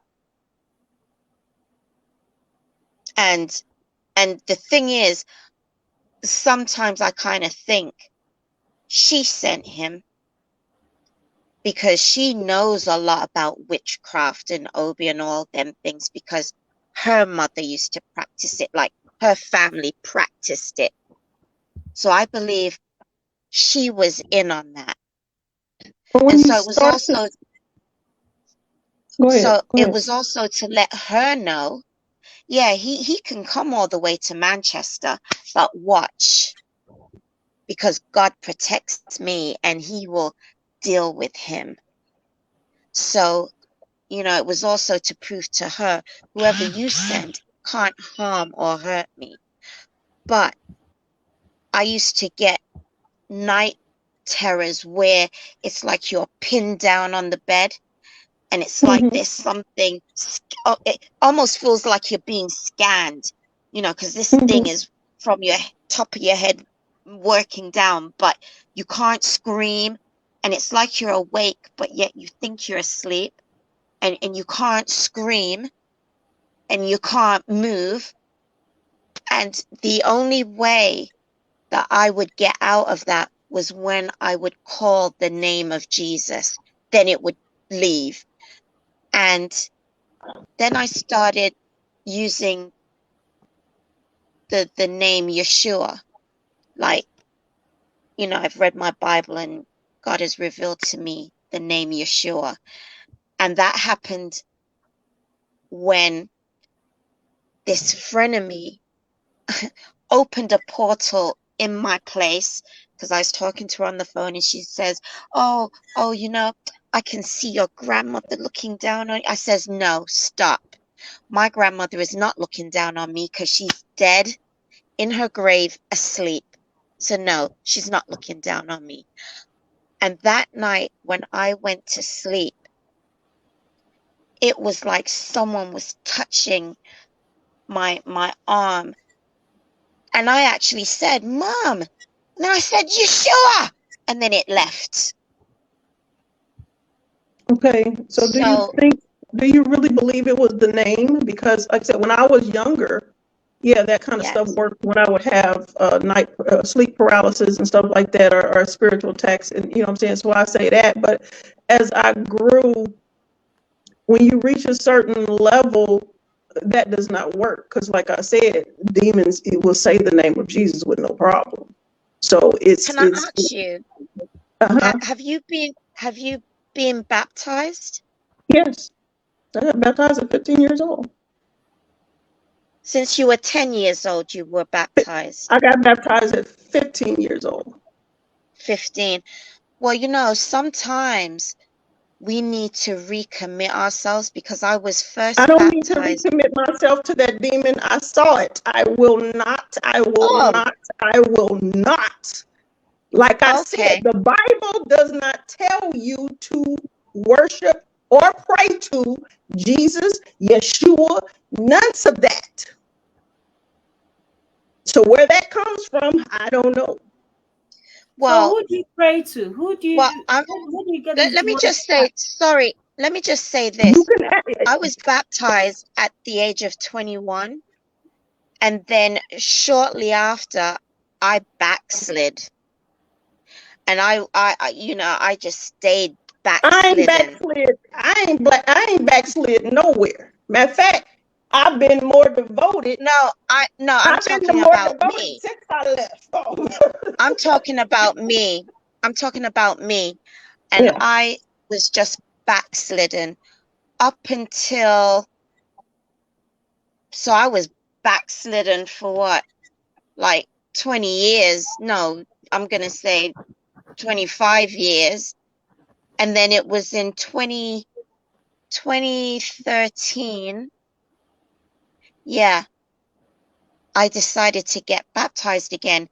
But in between that period of 2013 and going all the way back to when I was 21, you know, and after I'd backslidden from the first time I got baptized, yeah, I would have these night terrors every so often and nightmares, and because I was exposed at the age of 12 to watch that movie, The Exorcist. So that had an attachment to me. And when I got baptized in baptized in 2013, it was like all of that had left. Yeah. And well, all I know is, like I said, when I was younger, you know what I'm saying, when I used to have a lot of that, yeah, I didn't know anything else to do. That's what my mother taught me to do. So yeah, I would call Jesus, and it would just let go, and that it, you know, and then once I had a really major spiritual attack where I was very aware of a spiritual attack as an adult, and call that Jesus, them things will say Jesus right along with you.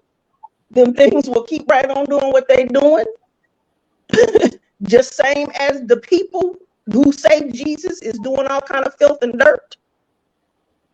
So it's not the name that's powerful, but the Bible don't tell you to do that. So I don't know where that comes from. I don't know why all these churches doing that when it does not tell you to do that. But and this is just where I am, and this is my own personal experience. What started to help me, because like I said, no Christian, no preacher, no nothing could help me, when I started going through what I was going through, because I went and I asked, and none of them could do anything. What started to help me was starting to face and stop ignoring what the religion taught me to ignore.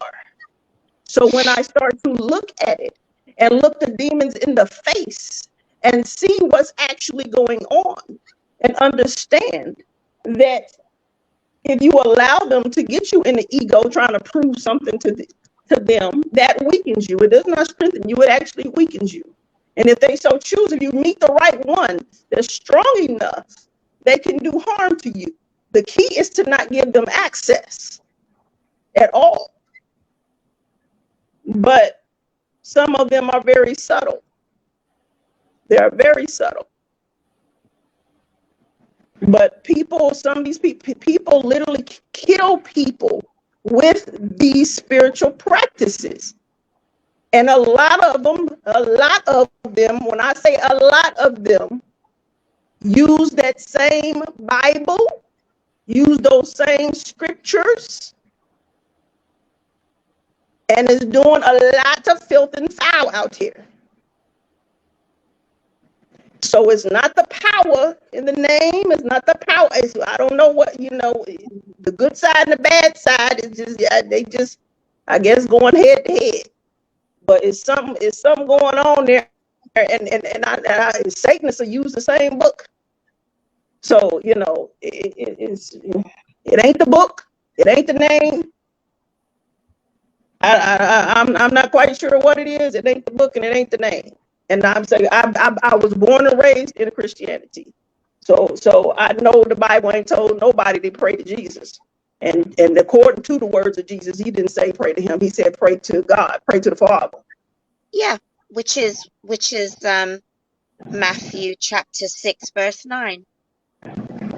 So adding in to where you're praying to Jesus, I don't know where that comes from. That's not coming from the Most High, according to your religion. So I don't know where it's coming from.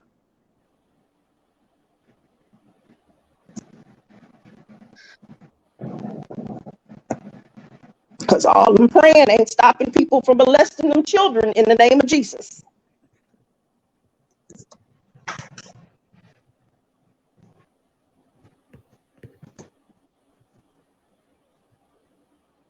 That's what I want to see.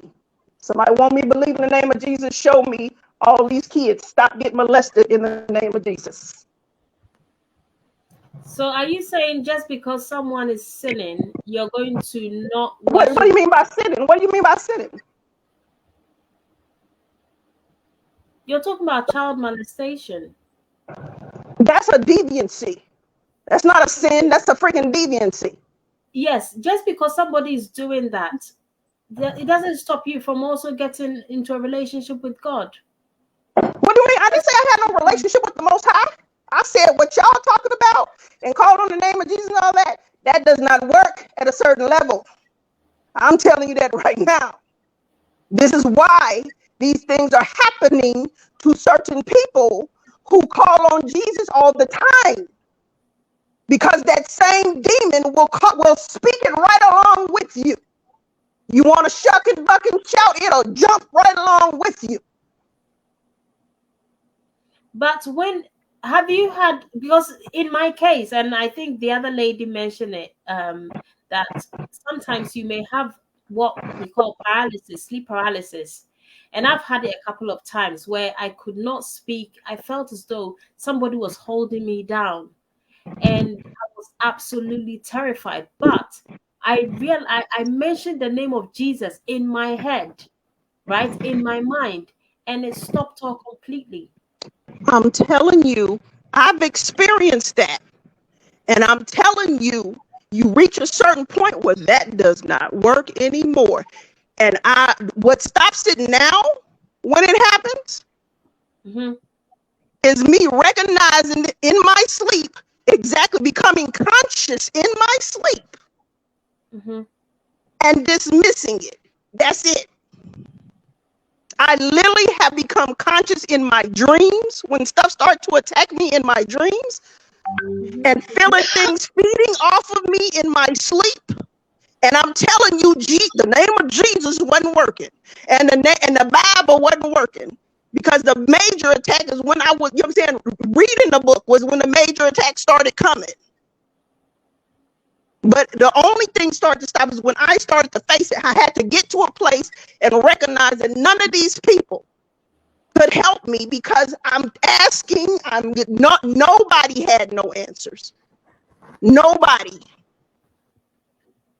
So I had to rely on myself, rely on my own energy, rely on my own intuition, rely on, that, I guess that's the next stage of development. But the name of Jesus, I'm telling you, at a certain level, ain't gonna work. Your line is open, Lady J. Yes, I know. I got booted out and I've made it back in. Thanks.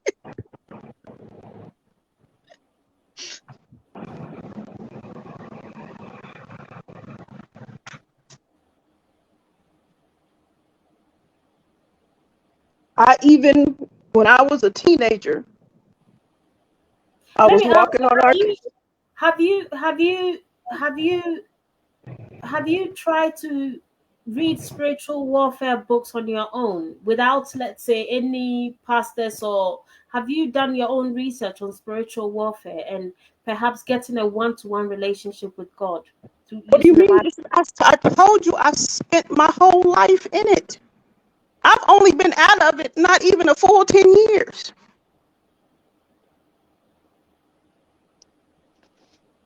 I had to stop thinking of it and seeing it through the eyes of the religion, like a child. I had to stop looking at it like a little child and see it for what it is. And recognize the majority of these people, if you see a demon, you ain't even gonna try. You explain to me why Jesus wasn't there in the first place to stop the demon from coming. Why wasn't you protected already while you were sleeping? Why did Jesus allow the thing to paralyze you in your sleep? Did you ask God? Did you me in my? I'm asking you. In my case, when I had the sleep paralysis, I did not pray that night. In fact, I had not been praying. And a couple of years prior, like I said, I think I said it in my testimony, I had found a Bible on the train. And I think God was trying to get me to kind of start, because I didn't even own a Bible myself. Even though I was raised in a Christian home, I just followed my parents to church, and that was it. So when I was having demonic attacks in 2015, I didn't understand it until I started researching. Even in my church, I had never even heard the term spiritual warfare until I started taking my own journey, until I started reading the Bible for myself. I'm telling you, I have baby pictures by the Bible, because I'm telling you, I'm from a family full of ministers. My mama married me to my ex-husband. Yeah, you keep talking about your family being involved in the church and everything, right? So was my family, but I wasn't. That's what I'm saying. Yeah, see, that's what I'm saying. That's the difference, though. You're saying this because I honestly understand where y'all coming from. But I'm telling you, it's not because I didn't pray. I made it my business to pray every day. It wasn't because I didn't pray. It wasn't because when I got it's. I believe at some point we have to grow up. At some point you have to grow up. And you can't keep acting like closing your eyes to evil and saying, Jesus, fix it. Because according to your Bible, he gave you the power. Not in his name, he gave you the power.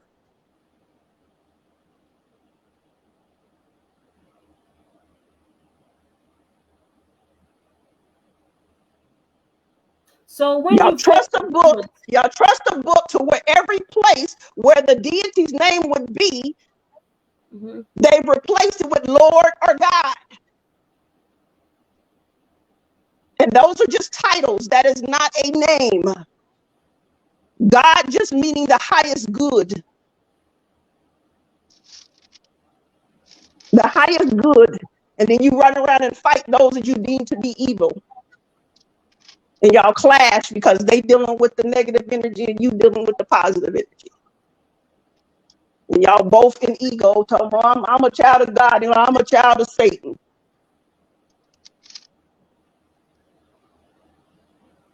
I'm telling you, I don't know why I had to speak because I was trying not to get all into that. But I'm telling you from experience, at a certain level, you recognize it's not the name, it's not the book. You have to rely on the power that was given to you from the creation. If you came from creation from God before you entered this physical vessel, you were given your spiritual powers at that moment. It's up to you to become aware of it, exercise it, and utilize it. And I don't care which spiritual path you go through, you have to reach that point and realize ain't nobody coming. You, the one, got to get you out of that mess. And guess what? It was me that got me out of that funk. It was me that stopped those spiritual attacks. It was me now that recognizes them when they come. It's me that senses when something enter into my aura and be like, who, what, when, what, why? What do you want and why are you here? And I don't have to do it in the name of Jesus. I would like to say to Raw Reality, I want to read your comment. The problem is that the other two ladies are still stuck on the lie that white people gave us, that they have been using to mentally enslave us, and that is Jesus. Well, this I will say. One, for me, and I'm going to speak for myself, my Bible is my historical book. Yes. This book has nothing, absolutely nothing to do with white people. Yes. Because I'm sorry, I read my Bible and I ask God to teach me. Bless me with the Holy Spirit to teach me, to show me what it is that you will me to know and to learn. And Yes. He reveals what it is that I need to know. Like, for instance, number one, 2020, the biggest year of them all. Now, I am not defending any church, not even my church, when it comes to 2020. Because one, they should have never locked, especially as far as I'm concerned, our church down, who had the last day message to give, which was Revelations chapter 14, verses 6 to 13. But for those, I'm just going to leave it at 12. And as far as the abomination go, well, my father showed me every verse in his word to say, my child, do not touch that. Do not let that touch that and enter in. Do not drink of that fornicating needle that they are handing out. And furthermore, when it comes to Christ, I have to put both my hands up. I have seen him, and I can tell you this. He is not white, blonde-haired, and blue-eyed. And anyone that says they have seen Christ and gives you that description, they're lying. Because I saw Christ when I was about 7 or 8 years old. And that would take a whole nother show for me to tell you of that experience. And for me, God has always been in my life, no matter how much sinning I have done. He has been there, never let me out of his hand. Because you see, there was things that I had to learn concerning this world and the entities that are in it, and to be able to overcome. This life is about overcoming. Yes. And if you do not have instruction to, to be able to overcome, I do not see how you can fully overcome all the Your sins that Bible are in say this world by he yourself. wrote it. Your Bible said he wrote it where? He didn't say he wrote it in a book. He said he wrote it in the tables of your heart. Oh, yes. Yes. So what do you mean Of course. instructions? He gave you instructions from creation. But Can you because do of you do you sin, do you read Hebrew? do I what? Do you read Hebrew? That is one language that I wish I could learn. Okay, do But you I do own believe? a Hebrew Bible in hopes that I'll be able to Okay, do you read see? Hebrew one day. Okay. Do you? I'm trying to show you something. Do you see the screens? The screen Lance has up there of Baphomet and the so-called devil or demon or whatever that is, right? Oh Do you see yeah, the I know letters? all about the Okay, Baphomet. okay. Do you see what they wrote around there? It's not earth, wind, and fire. But they wrote it in what? In Hebrew.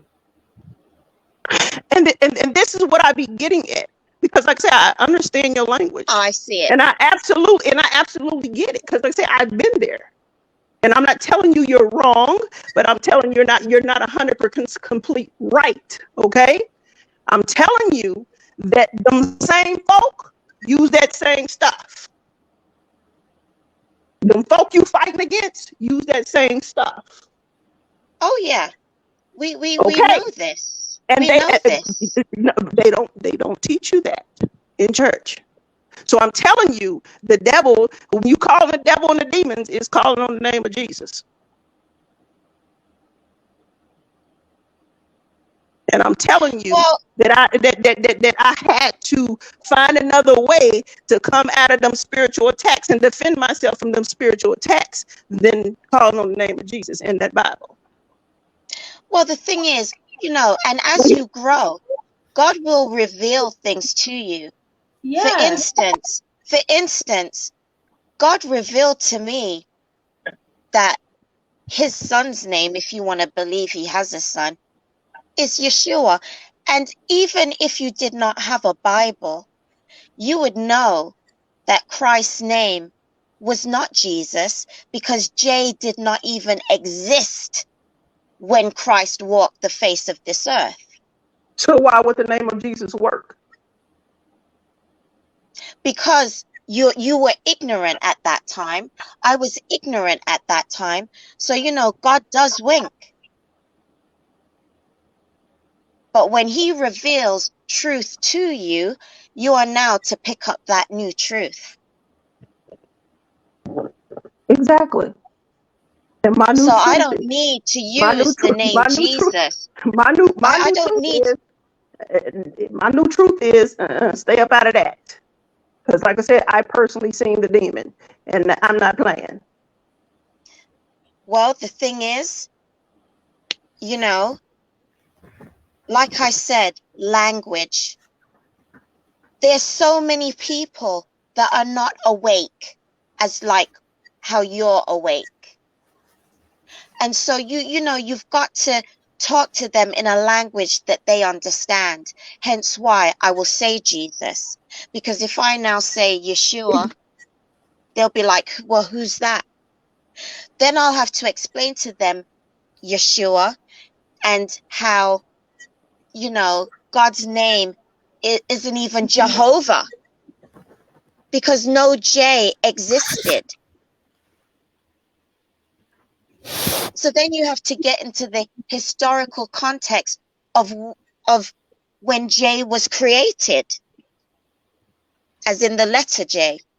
So, you know, there's so many facets and factors, but one thing I will not do is throw away God's word.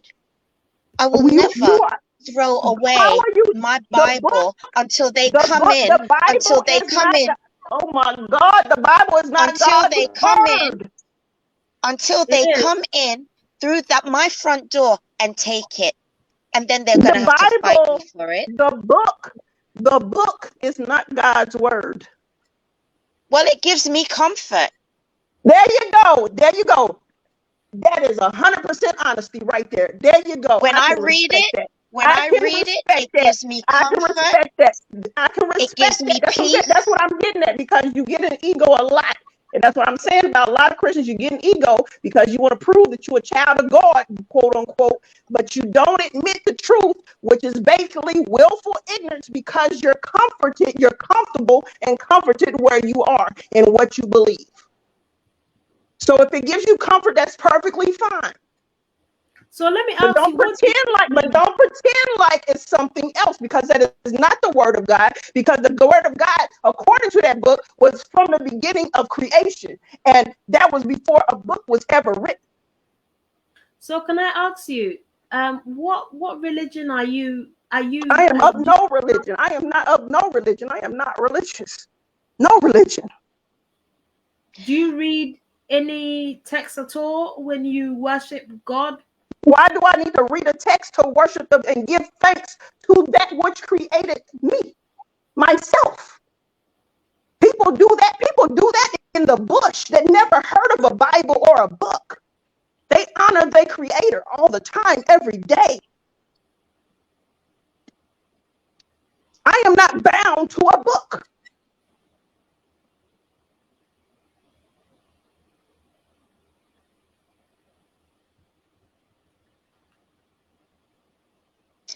Well, I can only say that, you know, my Bible doesn't just give me peace and comfort. It keeps me in check. It does. Because, you It, know, it has I Why moral don't value. God keep you in check? God's oh, he Why truth. keeps me in check. why don't your love and passion and will to do God's work keep you in check? You need a book to keep you in check? Yes, simply because sometimes, you know, if I cannot hear God's voice, I need to come back to the book so that when I read his word, it will put me back in check. So, you know, because if I don't read something of good merit, you know, I could easily end up being one of the monsters that we're talking about, in the Long sense of before, why in the did sense that? of I could be horrible. And I'm honestly trying to understand your thinking. Why do you think so lowly of yourself to where you think that you cannot accomplish that without holding on to their life like a life preserver to that book? That means if they start dropping bombs and some kind of way you lost your book, you mean you done lost your God? You mean you done lost your way? You know, I think at that point, if I'm running and bobs are falling, I just believe at that point, no, I wouldn't lose my God. I would draw even closer. But while I still have my book, I want to read You're it. not making sense. Never mind. You're not making You sense. know Never why? mind. Because You're not making this there's sense, because you're history. saying you give There me is every risk. history You in are here. history. You are history. Listen, I Every cell in I your do not. body is history. I'm going to say this. I do not work with familiar spirits. So What's a when I'm familiar? Yes, talking you do. about, Yes, you do work with listen, familiar no, spirits. Every time you walk into because that church and you say, "Hey, hello, brother and sister," you're working with familiar, because you're familiar with them spirits. I'm talking about knowing And the your Jesus is past. a familiar spirit, right? You said you met him. He's a familiar spirit, right? I said, I don't deal with familiar spirits, as in, I'm going to sit here and conjure up the past of this world. No, I don't Conjure need up. to do What do you that. mean by what do you mean by conjure up? Can you tell me how can you conjure up the past of this world? See, take for Because you are instance. because that's what history is. It is the past of this world. So can you explain that to me? I'm trying to understand your thinking. Well, history is written so that we can know our past, and so much of it has been hidden. Hence why Black people So you are want to in dig the it up then, position right? that we're in, So you want to dig it up, right? because If we the have truth, if the forgotten truth who has we been are. hidden, if the truth has been hidden, if the truth has been hidden, then you want to dig it up, right? Because you want to find the truth. If the truth is in the past, which the truth never left, it's a matter of you remembering what the truth is. The truth is that which was, is, and will always be. And it Well, ain't went nowhere. unless history is orally handed down, you're not going to know your past.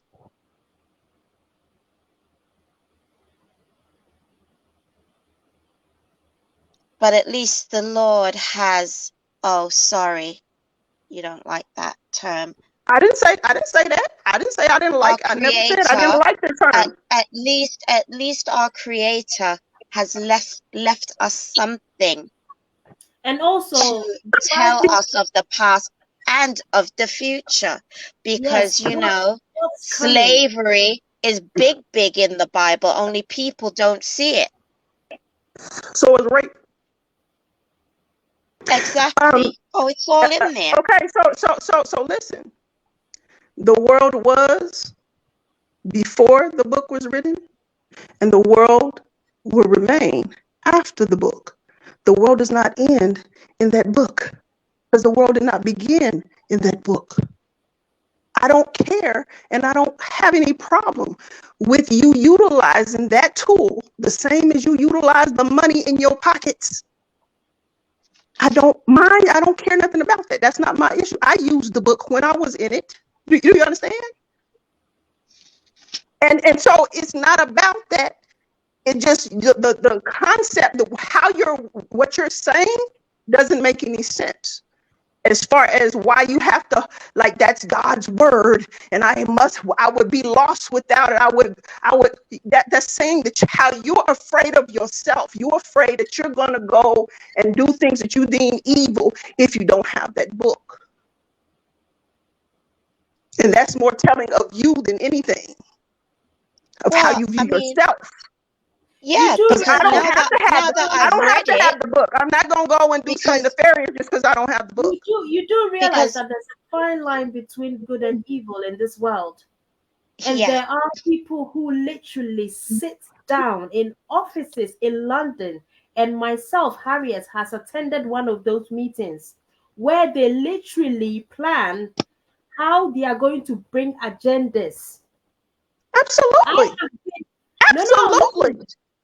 Listen, I have actually sat in meetings where they have trained us. This is what the Tavistock Institute in London, where they've literally trained us how we are going to move ahead with the T in the transgender movement.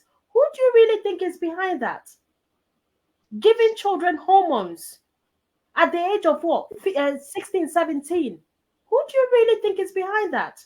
Them people you sitting there looking at. And the Bible clearly them people that sitting there looking at, because them people is the ones that want to do that.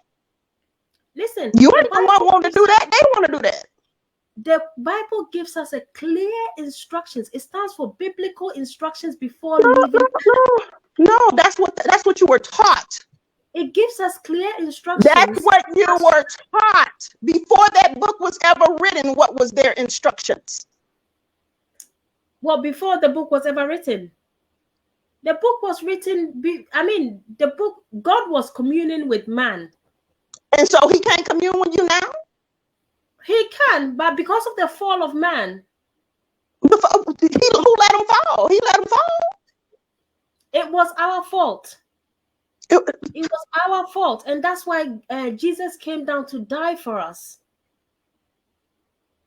Jesus still came to die for you. We And still- you know what they say? Do you know what the Catholics say and the Satanists say? Okay, do you know what they say? They say, yeah, Jesus came and died for me, so I can always, I did it, and I can keep doing it because do it out. I got free will, and I did it, and it don't matter because he already paid it all. He already Well, you see, paid and it this all. is the problem. This is the problem. They are deceiving themselves because Christ did not come and to shed his blood for you to continue in your sin.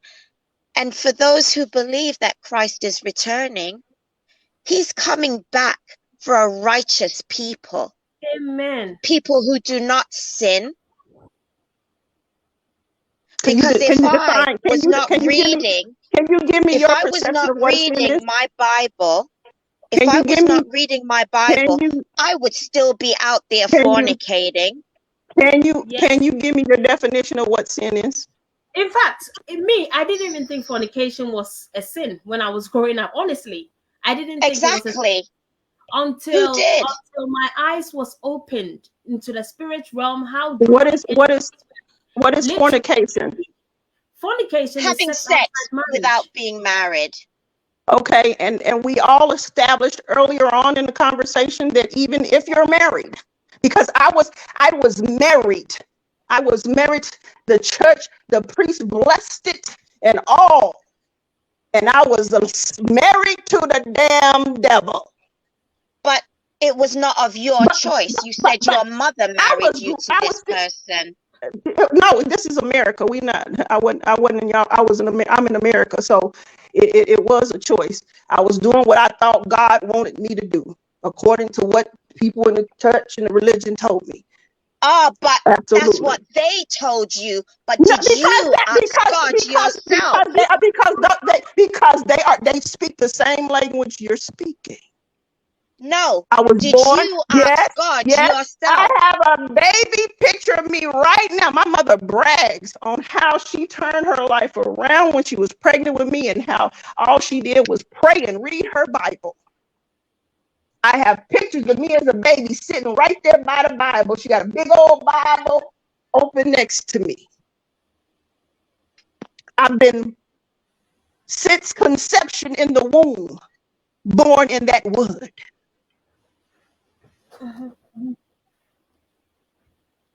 I still don't agree with you. I still think that I don't.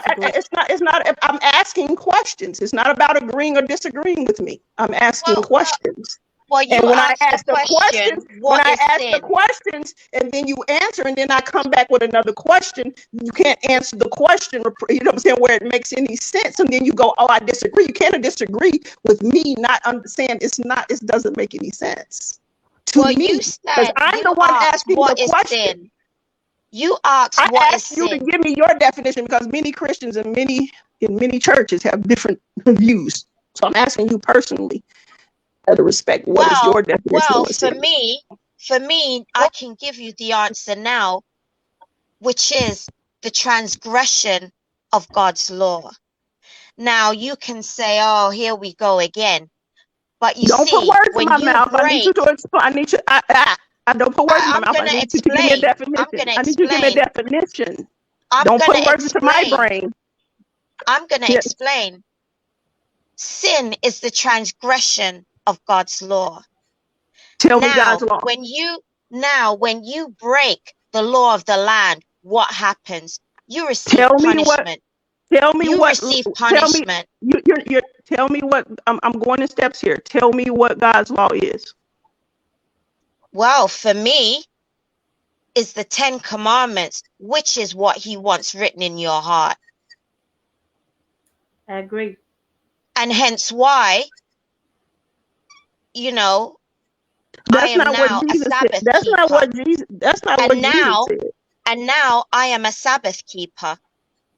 Because, that's not what Jesus didn't tell you to follow the 10 Commandments. What? That's not what Jesus said. Well, actually, he actually said, if you love me, keep my commandments. He kept his father's commandments. And So it's the and same there was only commandments he's talking about.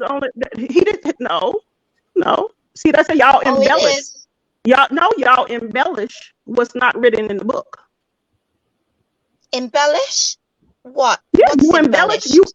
Meaning you put in empty spaces out of your mind what you believe should go there, not actually what's written in the book. Well, the Ten But yet Commandments you will say it's God's word, even though it's the got Ten big holes in it. Commandments. That's why it's holy, because it's got big holes in it. You know what? I have not slept yet, and I have to be at work, well, leave for work in the next hour and a half. So hence why the holes.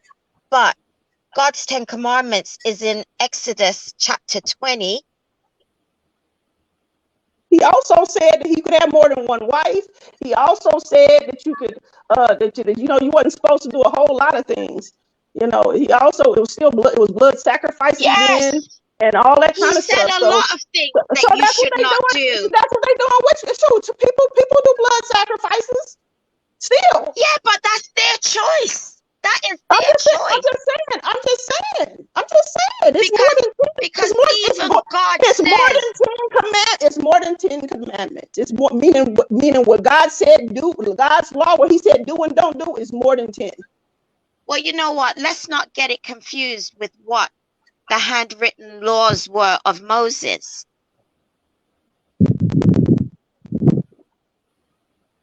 I ain't forgot. I'm sorry. I didn't mean. I'm just getting passionate. I'm not angry or anything. I'm just getting passionate about it. That's all.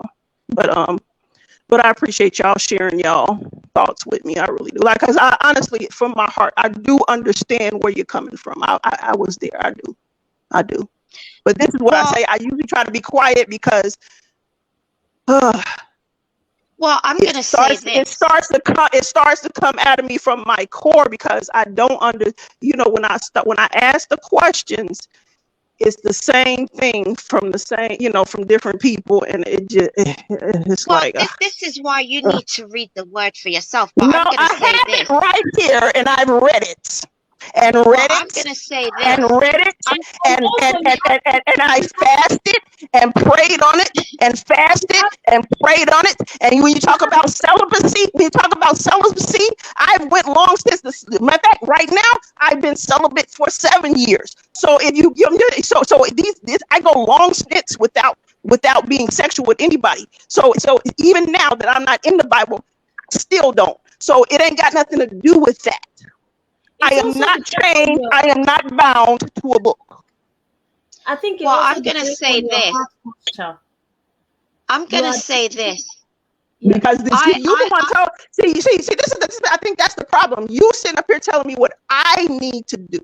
You keep telling me what I need to do. I haven't told you once what you need to do. Well.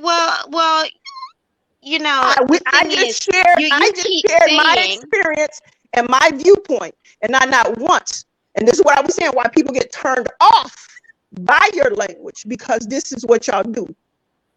You start to tell us exactly what we're supposed to do when we're not Christian. If we were Christian, if I was Christian, or I wanted to be a Christian, I asked you, what do you think I should do about this? Or what do you do? Then yes, absolutely. But if I didn't do that, then why would you tell me to do something? Well, the thing is, because you keep getting this different answer from this one, from that one, so the best thing for you to do, research it all yourself. I got you, Lance. Don't ask questions. Look it up for yourself.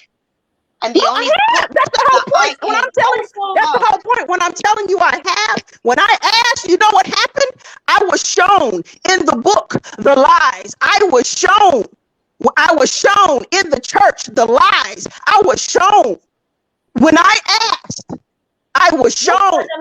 What were the lies? We don't have time today. We don't have time today. Please, we need to know. We need to know, and I'm quite sure Sir Lancelot will do another show for you to show us in the Bible the lies. Absolutely. Because we all need to know. Absolutely. Be here tomorrow. This is what I will say. This We're this gonna is do it what I again. will say. I'm not sure if I can be here tomorrow. So it depends. It depends on when you having the show. Because When will like you be? today, I just when When will you? I just want to say this. I just want to say this. You know, yes, ma'am. I started going to church on my own at the age of 6. And I started off in a Pentecostal church. And I actually left that church when I was 10 years old. Reason being, pastor stole my money. Then I went on to the Salvation Army due to friends. Didn't stay there long. Then I went to a little Christian church. But then I left this country, went to America. So going to church with my aunties, it was Methodist, Baptist. And then when I ventured out on my own, I was introduced to Scientology through that tarot card reader. Oh, sorry, Science of Mind, which is not Scientology. But then I left that and I started going to the Brooklyn Tabernacle. Instagram. And through all of those Sunday churches that I went to, I even studied with the Jehovah Witnesses. And throughout all of those Sunday churches, it did not anchor me and it did not teach me or show me to even read or even come close to reading the Bible for myself. That was my experience. And it didn't anchor me from wanting to step out of the world, doing worldly things, fornicating. It did not stop me or anchor me. But yet I would call myself a Christian. But when the Lord opened my eyes Amen. and showed me, not that anyone told me, but showed me the seventh day, the Sabbath, I said, and I felt it in my heart. This is true. This is true. The seventh day. And I walked into a Seventh-day Adventist church. And that's it. I never looked back. But that's a whole nother story. And not saying that it's the Seventh-day Adventist church that has anchored me. No, because I've met more devils in there than I have outside in the world. But what anchored me was reading the Word of God for myself. Yes. Let And me that just is could what I anchored interrupt, me. please? I That's what brought got me 3 of out them. of I wanting got 3 to of them be in right the here. world. I That's got what 3 stopped Bibles me right here on from my bookshelf. fornicating. One I've had since So, 2009. you know, that's been my life. And that's my path that God has Right, put me on. right, right. Which that's wonderful. Right. That's what the Bible is supposed to do for you. It's a tool. It's a tool that you're supposed to use. Just like you go to a book, And I go to a and so why library, don't you you use. understand? So why don't you understand when I told you I've been there? I went No, through no, it. no, no. I'm just Oh, yeah. I'm understanding everything that you're saying, and I completely agree with you. And I think Lance needs to give you your own episode because just like you, I grew up in the church, so I definitely understand everything that you're saying. But what I'm saying is the Bible is a tool. So Right. the two ladies were saying that you just first of all expecting that. Why are you waiting for someone to come back? Nobody is coming back. Nobody is coming back to get you. Then what don't black people understand? Stop doing this to yourself. You have been looking for something outside of yourself. You're reading this book and you're saying that you feel empowered. And please don't feel like I'm attacking you. It's just it's really hard for me to understand. And I know that other people in the chat also feel the same way. It's hard to understand how you can say that a book has been helping you and doing all these, great things for you, and you're expecting that this person to come back to save you, to save you from what? And if you're getting so much help from this book, Why are you experiencing the things that you said that you're experiencing? You didn't pray and you were attacked. I'm sorry. I would not be following this kind of doctrine. That if I forgot to pray one day in my life, I go to work and people are attacking me from the left and the right. We have to understand that you were born with everything that you need. You were born with everything that you need. These stories are allegory. It is for you to use to build up yourself. You've been going from church to church, just like you just said, from place to place, and you haven't been able to find what you were looking for. You said that you found what you were looking for within the book. So you don't need the church. You don't need the people. You really don't even need this Jesus or this Yahshua, whoever it is I never that you're said saying. I You needed the don't need church. it. You Now that don't I need found it. my book. And you don't need it. Everything that you need, you were born with it. You were born with everything that you need. And just like she said, what did the Bible say? That it's written on your heart, on the tabernacles of your heart. So you literally were born with everything that you need. So the Bible tells you this. This isn't just some woke stuff that we just say to talk about. So the Bible literally says this. Why is it that Black people cannot accept that things happen to us and we have to fix them? It's not about, oh, we turned from this evil and this and this and that. No, this is something that happened. We're all here to learn a lesson. We all have each have our own individual lessons. There's things that we need to do. We need to recognize who we are and to heal. Our children cannot heal if they're sitting here waiting for Jesus. Our children cannot heal if when they look at Jesus, they see some other character that doesn't look like them. This Jesus doesn't look like them. So then they go out into the world and they see these people who don't look like them. So if you're going to have a Jesus, why ain't the Jesus Black? And then when you talk to pastors, like I said, because I know many of them personally, when you talk to these pastors and you say, well, why is it that Jesus is white? How come you don't have a Black Jesus in here? They tell you, oh, well, we know that Jesus isn't white. We know that Jesus is Black. We all know that. The Bible says it. So why aren't you telling them? Why aren't you telling them your oppressor? Because they are our oppressor, whether we want to believe it or not. And even if they aren't oppressing you specifically, we see it happening to our brothers and our sisters out here. We see it happening every day. So why is it? What I can't understand. Even she But the couldn't Bible, understand. the And it's like, Bible, you no, guys aren't getting it. And we're screaming, no, Jesus this, hallelujah, amen. What is no, that? What is no. that? The Bible, let me tell you something. The Bible, if it's a very powerful spiritual book, and it's sharper than any two-edged sword.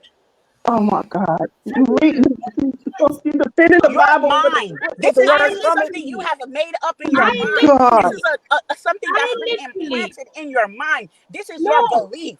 Just like I I have, have my own reality, that is your reality. That with this book, that everything could be as sharp as a tool. If this book was real, all of the things that Black Americans have gone through in the United States, every mhm. single where, everywhere you go, Black people are oppressed. How come all of these things are happening? Where is this Jesus? What is it that, so he's coming? What's worse that's gonna happen now, or that didn't happen already, that he couldn't come already? What is it that, what needs to happen for him to come? How bad does it have to get for Jesus to come? Because what I just The seen a Bible couple of says, days ago is a man walk up in some daycare in Brazil with a hatchet and killed a couple of kids in there. That's what I saw. So these things that's going on, it's not worthy of him to come back to save us. he will come. The Bible He says will that come. When? he will come. The That we've Bible been says, picking cotton. People was picking cotton, getting their ass whipped, getting their back cracked, getting raped. Bible do say Watching that their the children the get raped, devil went to watching their wives get heaven raped, and come and that down wasn't and enough kick for him to their ass come and back. whatnot and then go back Y'all and got to go wake up. be talking to Y'all God the really whole got to time wake and up. God just let him. God just let him. God just let him do what he wants to you while he go back and forth to heaven talking to God. I mean, the Bible give all kind of stories about God, the devil went to heaven and talked to God, and they told him, it does that. Let me tell you my experience with the Bible. My personal experience with the Bible is that for me, it's a very powerful tool for my mental health. In terms of, like I said, since 2015, I had been experiencing mental attacks. I took no medication for it. Because of the line of work I was in, I felt I was going to get into trouble if I get psychiatric help. I decided to get into the Word. And as I got into the Word, the mental fog just started lifting. Things that were supposed to be for me started falling into place. So I am so grateful to God. And since then, when I started working in a hospital setting, what did I do? Secretly, when a patient is not getting better, I take a copy of their name, come home and pray for them secretly. And it works. Why? In my case, I'm never going to deny the Bible. Why? No, but that's not. I'm not talking about your fellow. I'm not talking about your fellow, the people that believe as you do, and your fellow brothers and sisters in Christ. I'm not talking about that. I'm not talking about you praying for them. I'm talking about you just doing these things without these people's permission, secretly. What? You talk about the occultists and they secret and they speak and hidden stuff. Why are you secret and hiding doing praying for these people? You said what? They want to get better. So if like what if they may want to get better, but they may not want you praying for them that way. They're there because they want to. They're there because they didn't come to the church. They came to the hospital where they give the medicines and the IVs and stuff. The thing is, when I pray for a person, right? I don't go praying for everyone. That's number one. Number two, when I do it, I ask the Holy Spirit. I consult with the Holy Spirit, and in Christianity, we can't speak for other people who are unwell. So the fact that they are in hospital means that they are unwell and they want to get better. So if medical intervention seems not to be working, if I prayed for them, even if they studied the occult or are involved in the occult, and they get better, they are going to be thankful to the universe, to whoever. But at least they have gotten out of that. So regardless of how they feel, regardless of what they want, you just do it on your own in secret. Because they want to get better. That doesn't. If like, let's say I was going behind the scenes and I was doing voodoo or witchcraft on them for them to die, then that would be wrong. But they are there to get better. But it's not. But it's not wrong even if it gets the person's wishes, and that's the problem I have. That's one huge problem I have, because people have been praying. They praying, and you wondering what's wrong, why you can't accomplish what you need to accomplish and move on your way, because people praying and praying. Huh? What should they accomplish if they don't get better? Tell me. What do you mean? What they accomplish, they don't get better? How do you know? Do you ask? Do you look? If that demon that you praying for, if that demon that you praying for is a pedophile and they just gonna get up out that bed and go home and molest some more children, was that good? That's what I'm saying, that when I pray for somebody, I don't think you heard me earlier. When I pray for somebody, I consult the Holy Spirit. The Holy Spirit guides me. I don't just say, "Oh, I'm going to pray." I thought you prayed to God. I thought you prayed to God. I thought you prayed to Jesus. The Holy Spirit is a conduit. It's a spirit between us and God. So the Holy Spirit. I thought Christ was supposed to be the one, the intermediator between us and God, according to the Bible. No, the Holy Spirit. When you pray a lot, the Holy Show Spirit. Me. You know what? I'm not gonna keep Lance, but yeah, I mean, we can talk about this another day. Honestly, I don't have nothing against y'all. I really don't. I always do this. I be like this with my own mama. The Holy Spirit guides all truth. The Holy Spirit will then tell you, okay, pray for that person. Pray for this. Not everybody. I've had a Satanist at my workplace as a patient before, and you know them straight away. You don't have to even second guess. This person is a Satanist. I can tell. Intuitively, I can tell. So if I'm doing something for somebody, the Holy Spirit guides me as well. And like I said, there's many areas in my life that God has improved so much. And I'm in I'm a better person for it. And I think that you have to also examine the posture of your heart I believe before you. you get to the presence of God.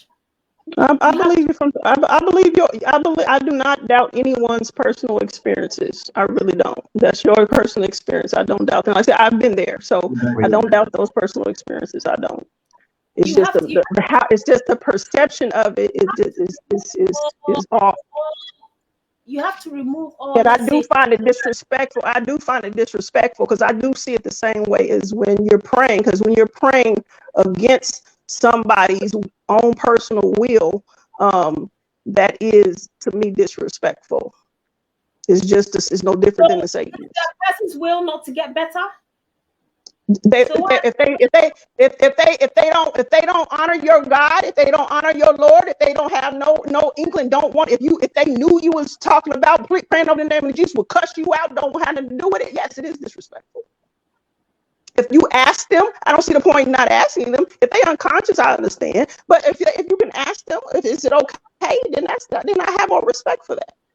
Because to me, one of the reasons why people do witchcraft, be trying to hoodoo people, man, and all that kind of stuff. To me, that's the equivalent of rape because you're trying to force somebody to do something they don't want. But so that's just how my mind. That's how my mind works. That's all. But I'm not trying to shame. I'm not trying to shame you for what you do.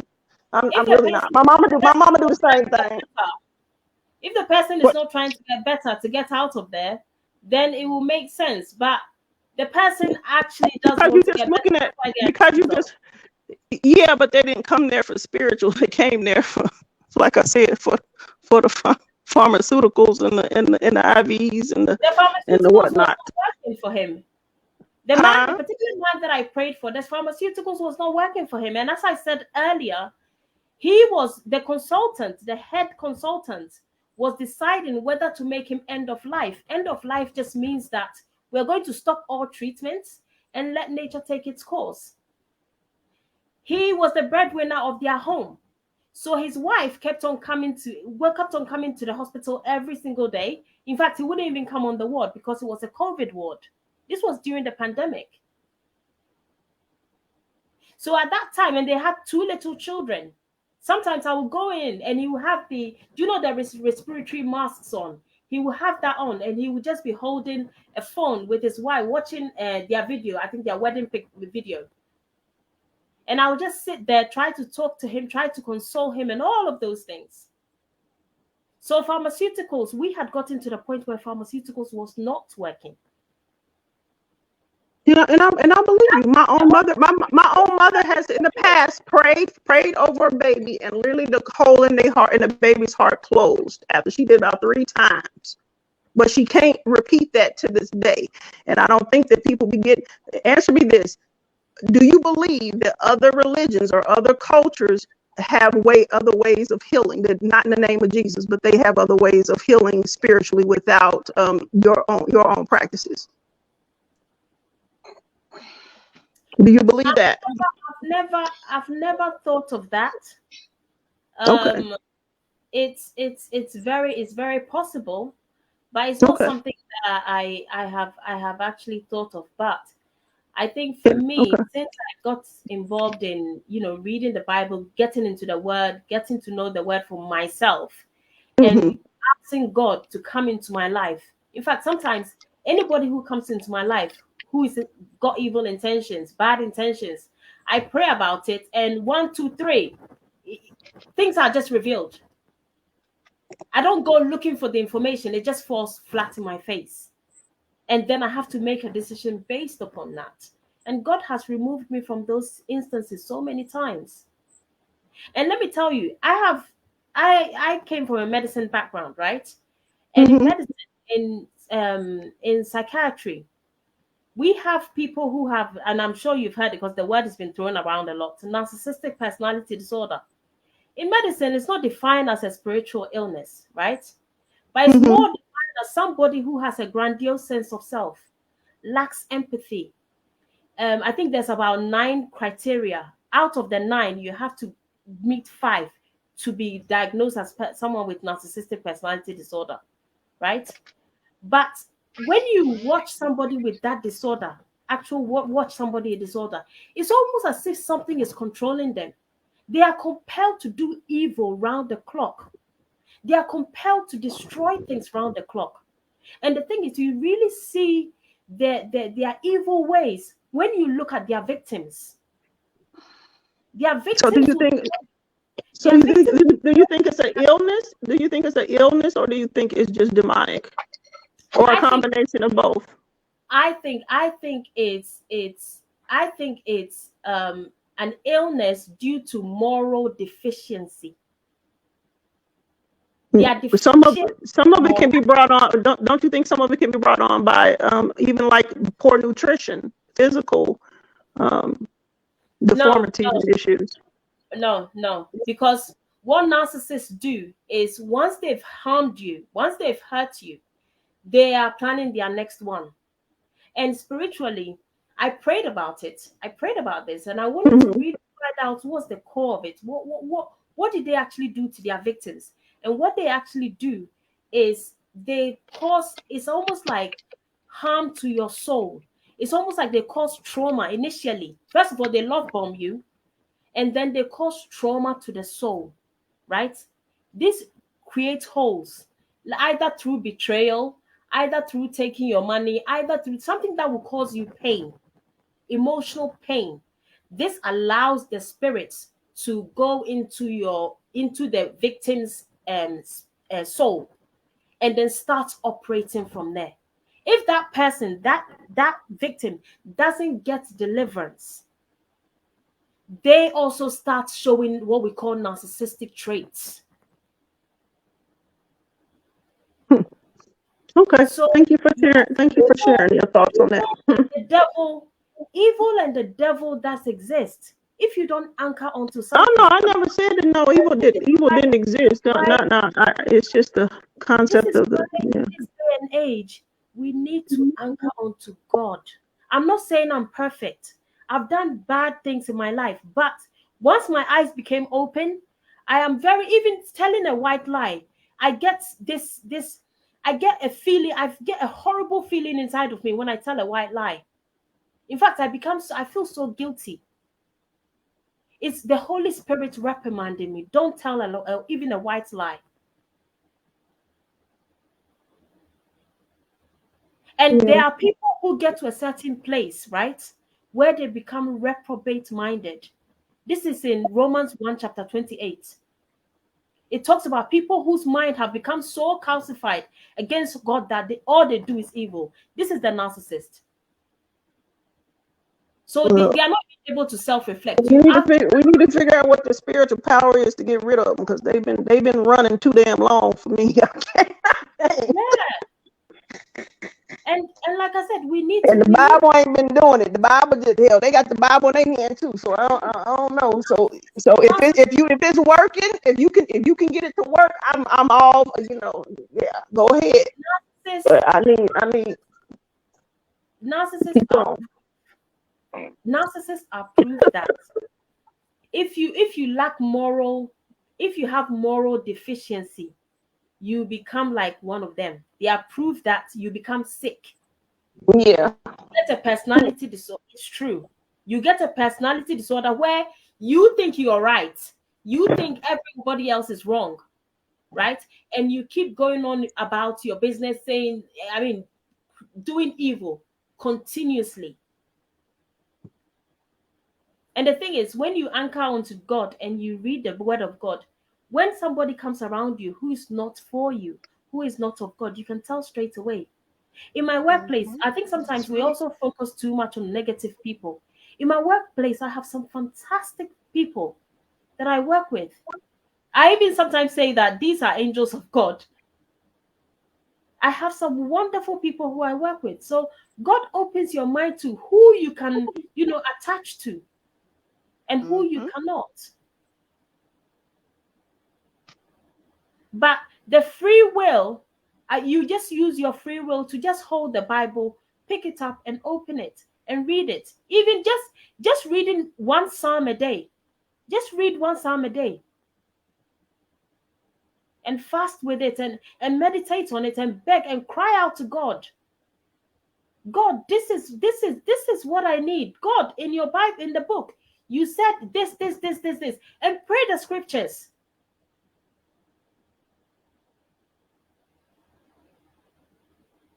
Pray the scriptures to him. Tell him that, God, in Romans chapter blah, blah, blah, you said this. God, I'm crying out to you. And you will see things fall into place.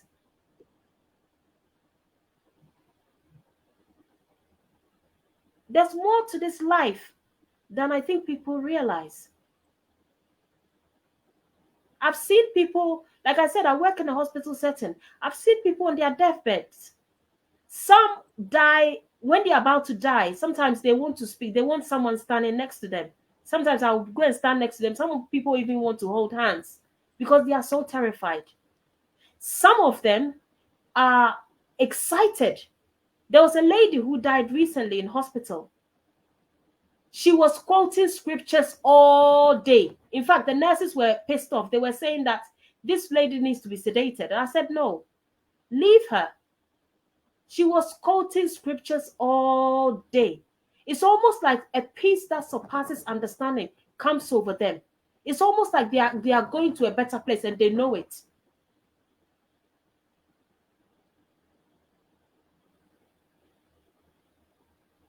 This life is not as we see it. So anchor onto something. Anchor onto God. Anchor onto the Bible.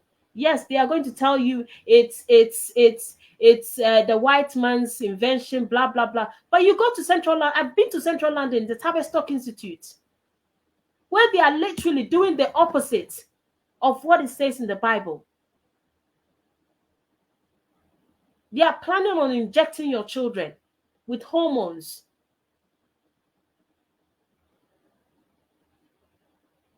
Of their opposite sex. And how that thing works is the spirit possesses the child, either through child molestation or the child was born a demon. And once the spirit of the opposite sex possesses that child, the child then believes they are the opposite sex to what they were born. And then they will come and present at the hospital. Give me injections. And then once the child has defiled and destroyed their body, i.e. cut their breast off, have a double mastectomy, remove their genitals, the spirit then leaves. And then the child realizes what they've done to themselves. Who do you think is behind that?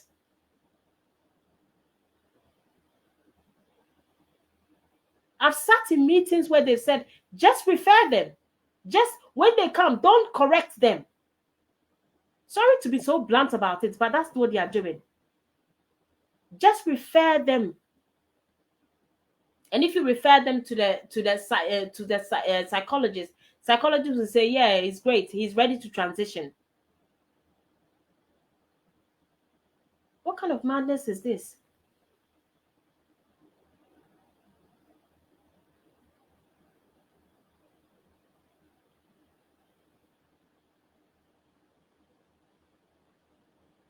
So I think we need to anchor onto something. Anybody else has anything to add?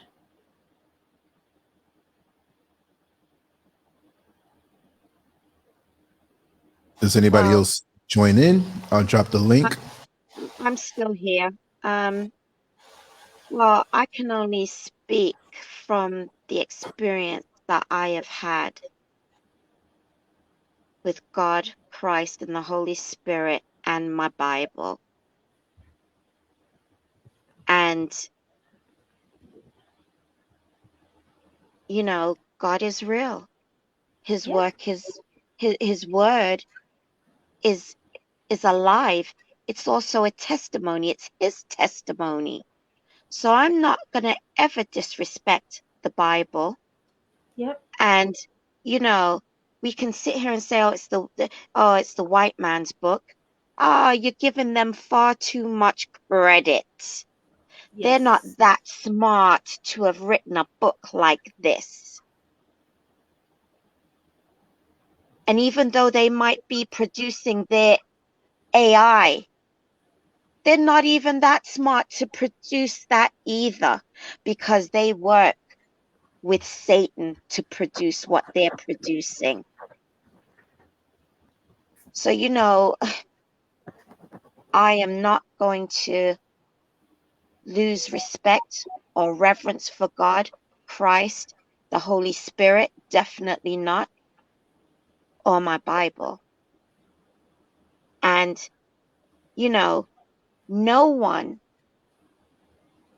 is begging anyone to believe in the Bible, because at the end of the day, everyone on this planet, once you have heard the truth, it's now your choice to make, whether you accept it or you don't. And the only truth that is standing here on this planet right now is God's word. And I've Yes. seen I've seen the comments, some of the comments that says, you know, this is to divide and conquer us. Well, this is what I'm saying about history, how important it is. Because yes, the Catholic Church, the Church of Satan, yes, they used God as a weapon to conquer in under the guise of Christian. And those times are coming again. The persecution to accept and worship a false god is coming again. Then we will see who will stand. Yes. Because at the end of the day, the Bible tells us the future, because it's also a prophetic word, a prophetic book.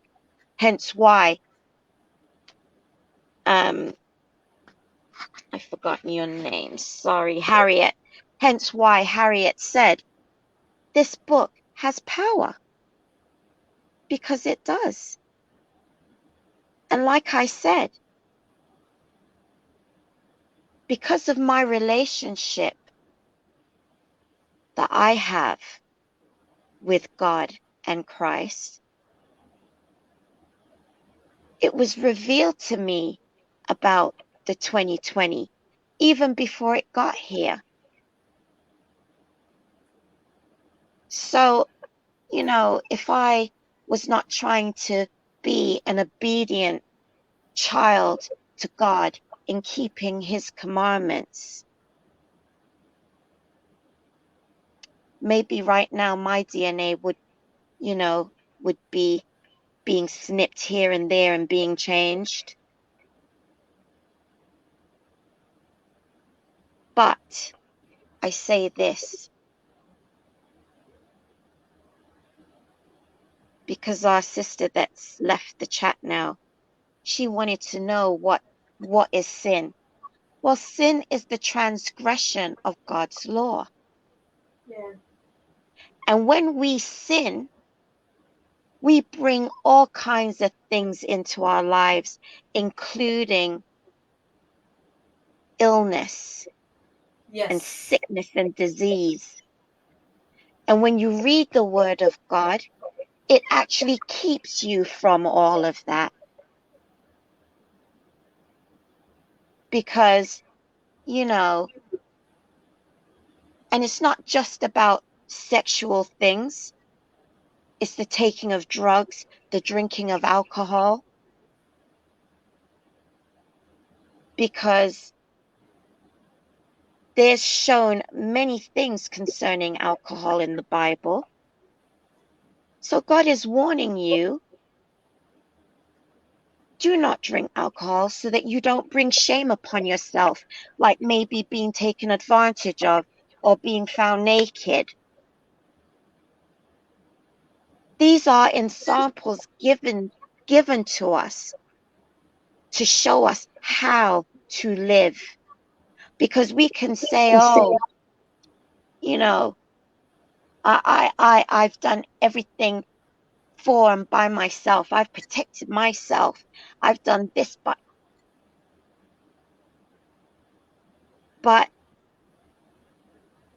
for those of you that can say that, who have read the Bible, that is what impresses you not to do certain things because you've read it, even though you now say you don't need it anymore.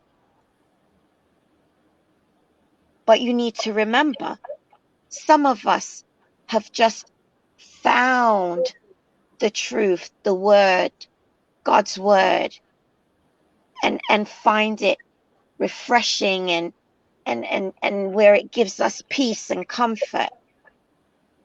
So you know what? I beg you, leave me in my Bible.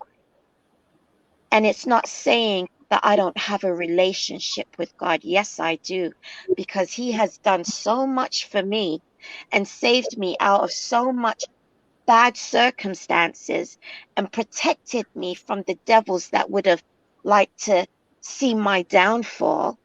Yes. I cannot take that credit for myself, Yes. saying I did it. No, God did it. And as for Christ, yes, that is God's son, and I will not deny him. Because if you Because deny him now, he will deny you on judgment day. He will say, "Depart from me, you workers of iniquity. I never knew you." amen. And that's not what you want.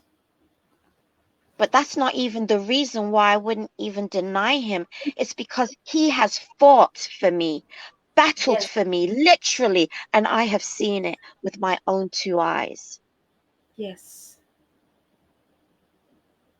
Because, you know, when you're living a life of sin and God sends his son to step out on a whim to save you, and you can physically see it with your own two eyes as to what he is saving you from, I can't deny him. All I can do is give him thanks and praise. And as for him coming back, yes, I strongly believe he is coming back. And when he returns, or as he is returning, he will be saying to himself, how many will I find with faith? And many a people have no faith whatsoever.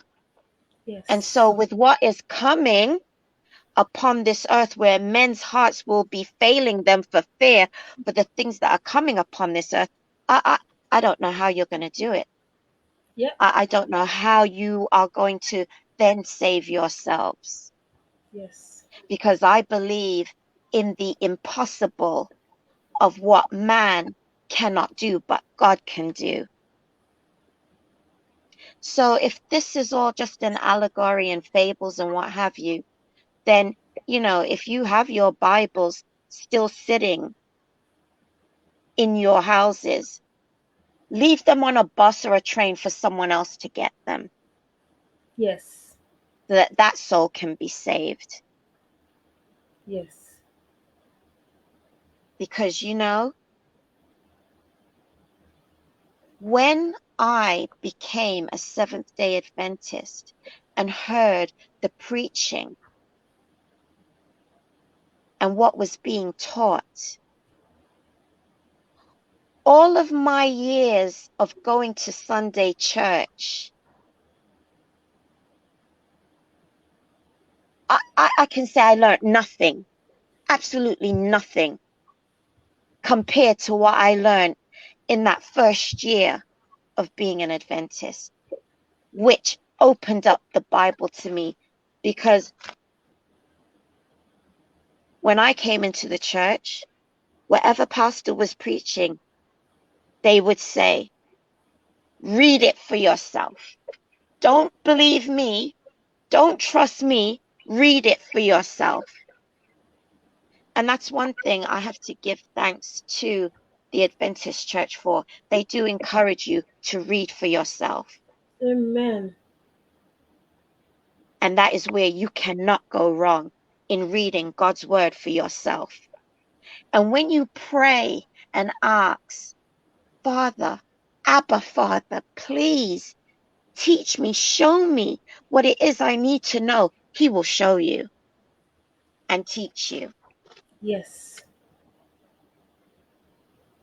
So that's all I have to say on the matter. And my sister, you know, it's been a pleasure having this talk with you. And, I've really you know, enjoyed it as well. I'm Adventist too, yes, by the way. I heard when you said, Yeah. and, But you yeah, know, it's been likewise, it's been really nice conversation. And I so hope those, are you here in the UK? yeah, I mean, actually in Kent, Oh, Ashford. wow. I'm in Yeah. Essex. We'll Oh, have to okay. get in touch. My sister lives in Thurrock, Okay, I know where that is. South Orkington. So I am in Essex quite a bit. But yeah, it's been very interesting talking to you with regards to this religion thing. But for me, I am not backing down. I want more of God. In fact, I don't Yes, think I do enough. I exactly. Same want here. more of him. I'm hungry. I want to feed on more, you know? Same here. Same here.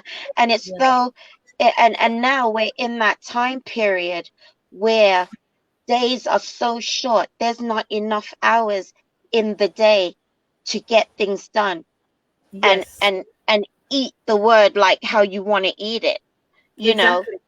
Exactly. And this is how I know we are coming to the end of things and Satan is in full reign.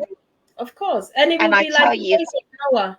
They said when he's coming, it will be like the days of Noah. And people don't realize how much they are preparing behind the scenes. You yeah. know, they are really, I mean, transhumanism is next. And What they are are you talking about? It's already here.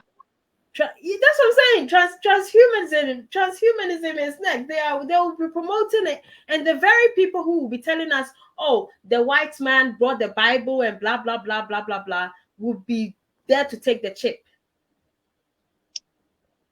This is it. This is it.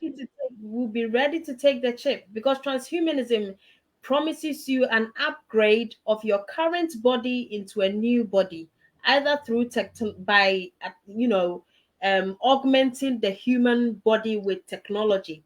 When you go on the Yeah. British government website, there's a document on there.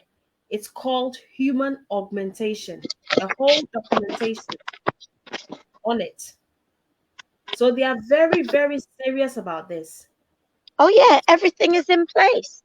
And Everything is in the place. Bible has prophesied all of this. In fact, he said men will seek death and will not find it. Yes. There will That's be a right. time where these very people who are saying, "Oh, it's the white man's book," blah blah blah, they'll be the ones who are going to be begging to know the word of God. And they will seek death because they would have taken the chip. They would have taken something that would make them no longer redeemable. They will no longer be covered by the grace of God. Right now, we can sin and we can repent and God will forgive us. There will be a time where you will take a chip, you will just transform over. This is it. And this is where the transgenderism comes in. Of See, course, that's it's them practicing. of That's the course, practice run. it's transgender and then transhuman. We have people who come to hospital all the time. They will even tell you they are on the spectrum of LGBT, a spectrum of the Rainbow Coalition, but they don't know which one because they don't think they are queer. They are something else. What is all of this? And if people really knew the war we are in, they will anchor onto God. They'll read Revelation like nobody's business. Right now, we have Nephilims, fallen angels, probably even walking among us, pretending Oh to be yeah, human beings. definitely. Definitely. And when it comes to the black and white issue, I mean, there's so many black people that do not know the true history. Like they have not, like there's so many black people that are Catholics. And if they knew that it was the Catholic Church that started slavery, Mm. but then again, even if they knew, would they still remain or would they come out? Let me interject something, Lady J, really quick. Hold that point. I'm just going to respond to Robert Mann. I don't take that personal because I do believe that a lot of stuff on YouTube is trash and propaganda. But I will say this. I'm going to read the comment for those who have a phone or just can't see it. Robert Mann says, nobody in here has ever seen each other in person. I beg to differ. This here is pure entertainment. It's nothing on TV. This is why people are looking at this YouTube trash. It's all an illusion. Let me just say, I'm not defending YouTube because YouTube is diametrically opposed to me most of the time anyway. But I try to create thought-provoking topics to make people think. They can go in passionately. Some people may think, well, they're just walking on the treadmill going nowhere. As far as never seeing each other in person, I can say in my 22 years online and the years that I've been on YouTube, which is about half of that, I've met a couple of hundred people, nice people, real people. I have personal connections with many of the people here that are here now in the chat room and who are not here, right? Some have transitioned on to the next level of existence, and some are still here going through positive things, going through trying things, and I have a personal connection to them. So I don't know what other people do on other channels. I live this. This is why I can, I'm retired, but this is why I can, if I see a good topic and we go on with it, I'm not going to say, oh, I want to sleep. Yeah, if you have to get up to go to work, fine. I don't knock you for that. But for some, you can use these platforms and come through with some really good dialogue and really good connections. It's a beautiful thing. You don't always have to agree, but I know for one that I'm real. I know many here have done great things for me, and hopefully I've done things in the past that has edified your life. This is real for us. This is nothing fake. And what you see me say here, do here, this is what I am. But I'm fair to people, right? And like I said, it got very passionate earlier. I have direct connections with all those who are on this show, whether they come every night or once a month or once a year. I will allow people to speak. I will allow people to express themselves in a real way. And that, my friend, is not trash. This is real, and this is what we do. Go ahead, ladies. Thank you so much. Well, this is real life we're talking about. And when the other sister was talking about slavery and oppression, everyone always thinks it's just the United States, the US of A. No, oppression and slavery was here in England. And let's not forget the Caribbean islands and Africa. And oppression for Black people in the UK is still here, very heavy. I mean, when I lived in the US, I was never called the N-word. But being born and raised here in England, I've been called the N-word twice. Once when I was 6 in school by another child, and last summer by this blonde white woman. As a matter of fact, she called me a dirty black N-G-E-R.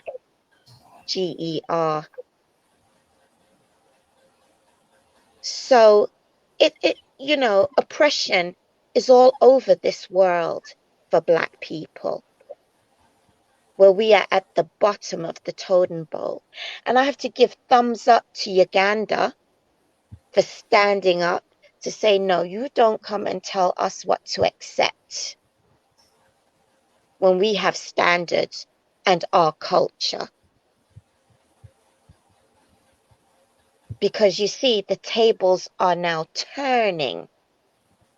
So for those of you who do not want to get into the arc of the book, and you prefer to be on your Facebook, then that's your choice. That is your choice. And I don't care if I'm mocked, jeered, or I can't answer certain questions. Maybe the Spirit of the Lord is on my mouth not to answer certain questions, because maybe God wants you to look deep within yourself to see if you can find the true answer to all your questions. Because He has all the answers for you in His Bible, preferably King James, who in which was a black man. And that's another thing. A lot of people do not know the history, the true history of England, where kings and queens that used to sit on this here throne were black, like Queen Charlotte, King James, and I don't know how many others, but those are the two that we definitely know are black. So you see, it was a black man that gave you the word of God in this country. And Preach so, on. huh? I said, preach on. So, I will stand on God's word, because Amen. now that I can read His word and understand it, it is now my foundation and my rock. Yes. And for those of you that like to tear down the Son of God, Yeshua,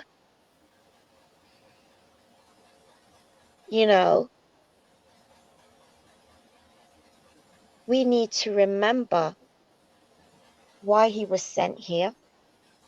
And that is due to our sinful nature, so He has suffered much to take on our sins.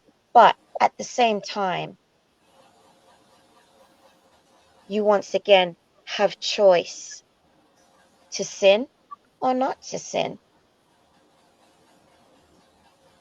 And those of you who believe, well, He ain't coming back, no one's going to save you, you believe that for yourself. But as for me, I would rather put my faith and trust in God, knowing that He is going to send His Son back to get me when the time is right. And, we all need peace. We all need our resting place. And it certainly is not in this system that the white man has created. Because we're still slaves and we're still oppressed. But at least when I open my Bible, I get away from it all. That's what my Bible does for me. It takes me away from the oppression. For however long I am in my Bible, because I have to face that oppression for the days that I go to work. And trust me, it's very real. So real, I feel like I'm in the land of Egypt, waiting for Moses to come and get me out. So there's my battery. Battery's gone. Now my This alarm was is so good. Thank you so much for this, LANCESCURV and Lady L. Thank you Thank you. guys so much. Thank you so much also. It's been I really, really amazing. appreciate it. Really do. I mean, the passion, the expertise, holding your heads together and just letting it flow. And many people have texted me that are not really in the show, but they're listening. And they said, Lance, why don't you get in there? Whatever. I said, right now, I'm supposed to host and make sure things run smooth and allow everybody to talk and express themselves. Yeah, seriously. Because they were like, what are you scared to get in there? I said, no, I'm not trying to be here to beat up on any one side or the other side. I've spoken, and many people have agreed with certain parts and disagreed with certain parts. But the bottom line is that you know my spirit, and you know that I'm going to let you talk, and it's all out of love. And other people need to hear what both sides or all three sides or all 10 sides have to say, because that might be the very thing they need to hear to take them to a next level wherever they are on the journey. Amen. It's a bigger picture out here. You see, we have our dialogue here. We have our passion here. But you got to remember that people who are going to hear this years from now, and you might be saying something to them to unlock their mind in a certain way. Like I said, you may give thanks to me, but I appreciate it. But I'm just a platform, right? I mean, I could jump in on the platform, but when things get hot and things get going, I back up and let it flow. Yes. Platform sounds like plate. You all are the food, you're the meal. I'm merely the plate to hold up the meal. You know what I mean? Because I can get in, I do my monologues, I do my rooftops. I got one coming. I was working on stuff here. And look at this. I was about to start getting into the artwork tonight. I got the pad and the pencil and all my stuff. You know, I guess I'll do that tomorrow. But I never end the show whenever it's going good. Like a referee in a good boxing match, as long as it's going good, the ebb and the flow, the signature moments, as long as nobody's getting hurt, aka insulted or disrespected, I'm gonna let it go. Because I mean, I don't think I had a show. Listen, this is so far 5 hours and 38 minutes. That's child's play. That's a warm-up for me. My longest show was 14 hours. YouTube had cut at one point, and we had to get back on the conference line and continue, and I tacked it together. I can't really find it right now. I think YouTube might have took it down. I don't know. And one of their little sweeps that they do on me. But nonetheless, this is why I put things up on other platforms, Spotify, Google Podcasts, Apple Podcasts. It's a little extra work, but I got to make sure to do that because I don't want to be just captive to one platform. If they take away a video, I'm going to have the audio somewhere else. You know what I mean? But I really, really appreciate everybody who came tonight and the different points of views. And even when it got to a debating level, that's okay. We're adults. That's what it's all about. And that's what makes me proud to be here with some of the most brilliant minds on the internet in this chat room. This was not a fight. It was a passionate defense of our own thoughts and what we know to be the truth. So, like I said, let's chisel it away. There's only one truth, and we're going to find out one day. So my thing is, in that, the dialogue going back and forth is a teachable moment for so many people, where they stand. We may know and we may feel like, oh, this is where I am, this is where I stand, but somebody else doesn't know, and they need to hear a starting point. You're not going to hear this kind of dialogue many places online, and you're damn sure not going to see it on TV or any one of the propaganda platforms. They may see this one day and say, oh, we're going to take it down. Well, you know what? I have it so many other places. It's going to live on forever. So I really appreciate you, Harriet. And it's nice to hear a Ghanaian accent, even though you're in the UK and even though I'm in Ghana right now, hearing it all the time. And it's made me understand how much, you know, I love the American accent, but it's more and more growing on me when I hear the Ghanaian accent. I'm like, now I can hear it. Like before I was in America, I would say, you're from Africa. Now I hear the Ghanaian accent, knowing what it is because I'm here and I know exactly what it is. So I'm just listening to it. And you haven't missed a beat. Thank you very much. You haven't missed a beat. You know, I love this because at the end of the day, no matter what, we're all family. Absolutely. And see, yeah, you know, sometimes you can hear families as you walk down the street and you hear a family discussion that might be passionate, but you didn't know how it started. And you walk past the house, and by the time you get home, you say, you know what? I think I heard the so-and-so family arguing. They were intense. It got a little loud at points, and they were talking over. No, that wasn't an argument. That was a passionate discussion. And I'm glad that here we can have these things because, you know, every now and then I will go on other channels, very seldom, and listen to things because they send me stuff. And I'm like, man, they're just straight out cussing, disrespecting, and nobody's listening. Everybody's talking at each other. But because of the increased mental capacity on this show, you all can duke it out that way, but you are also listening because you answered at the same time. And that's very difficult to do if you are on a lower vibration. So, man, I enjoyed myself. Whenever you see me get quiet, I'm enjoying myself. You know what I mean? That's good. That's good. Look, like I said, equally, I really enjoyed it myself as well. It was really nice to see the different schools of thought when it comes to these types of subjects. Yes. In the beginning, we all agreed that demons exist, evil exists. However, how will we deal with this spiritual realm may be different from one person to the other. Right. That's what that was my take home for this topic. Yes. Let me show you something. As the show was going on, I had my drawing pad here, and I was taking down notes. Look at all the scribblings. Future topics. Wow. All the scribblings. I do that. I write on everything. I write on the back of pads, but all this on the front. Yeah. This was just now. I was sitting here, got my pen here. That's how I do it. You all said some phenomenal things tonight. I got ideas for T-shirts. I got ideas for quotes. I got ideas for future shows. For real, I do this. Yes, I do.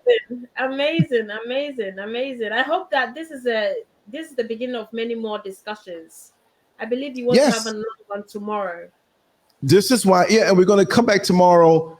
It's going to be the same topic. I might not name it the same exact thing with the same banner, but it's going to be the same topic flow. And the reason why I do that is because when people who are not really into the channel, who pass by and said, wow, this was good, if they see the same looking banner, even if I put part 2, they might not come. They'll glance and say, that's the same old show. He probably uploaded it twice, but it's going to be the same flow. I'm going to have a title. I'm definitely have demon in there, but I'm going to do it in a way to catch your eyes in a little different so that you'll know it's a different show. We know it's a different show, and I'm not lazy, so I make a whole new banner. But I took time and distributed everything today. I did this early, Master Glam and a mixed genre faves, Sister Yell. We were all talking, and we said, we got to do this again. We got to do the demon thing. I'm like, okay, I got you.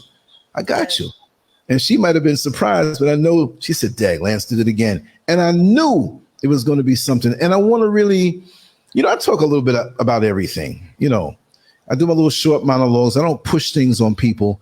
But honestly, I really want to focus on, we have the mental, physical, spiritual. I have my own monologues I do. I could start out from left field, but it's got to be something I see in it. There's got to be an angle. Everybody's talking about one thing, but if I can't see a special angle in it, I'll leave it alone. I don't copy people. Whenever a topic comes out or something controversial happens, I don't listen to them because I don't want them to influence me. I'm going to come up with my own stuff after I listen to it. But I want to lean more toward things along these lines on a spiritual level where we can discuss these things. But it may come from a different angle. It may come from maybe something worldly that's people are speaking about, but under it, it's going to have a spiritual undertone where we can talk about it. Because see, in the business of this, with algorithms and different things, you want to go to where the people are.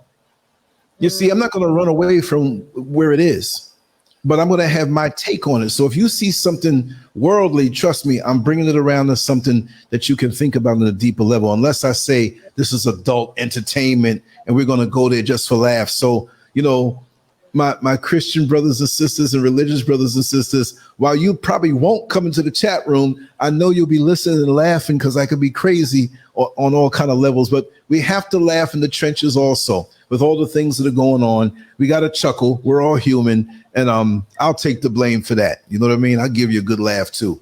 I'll go there. But like I said, I have many gears on my vehicle, and I like to put out different types of content. And it's something I do. My brain never stops working. All this week, I haven't got this morning. I got to bed at 10, maybe 9. No. I got to bed 6:37. The night before was 9. The night before was 10. I'm not going to bed no time soon. I could be tired. Mr. SCURV is going to stay home tomorrow, but my mind is just always this energy. I don't know. Maybe I'm picking it up from the people who are watching all the other videos, and they shooting this energy to me. I'm laying in the bed like I can't sleep. So I got to put it to good use. If I want to, I can just grab a camera and I got it and I'm ready with his own battery at the bottom. I'm always strapped. I'm always keeping my stuff charged up. I got this digital recorder that I'm gonna start keeping around, because a lot of people don't like to show their face in Ghana. A lot of folks, okay, where are you putting this? And plus, I'm a brony, so they at first they don't until they get to know me, right? So I have this, and I can bring my mics and pump it right inside and get really great audio on the go. So that's another addition to my bag that I'll keep. So when I'm out there doing my thing, I'm not just aimlessly walking around. I'm looking for content to bring back. So that's what I do. This is what kept me from a midlife crisis. I'm 60 years old now, and I feel strong, for real.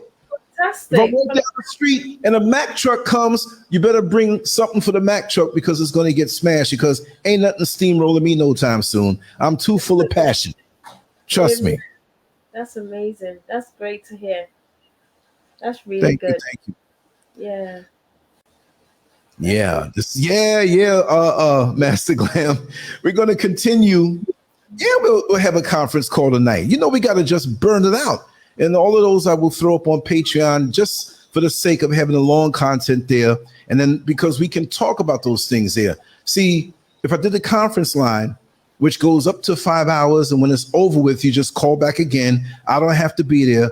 Just know that if it's a designated time you all want to meet, you don't even have to call me and ask me. Just go on there, it starts recording, and you can flow.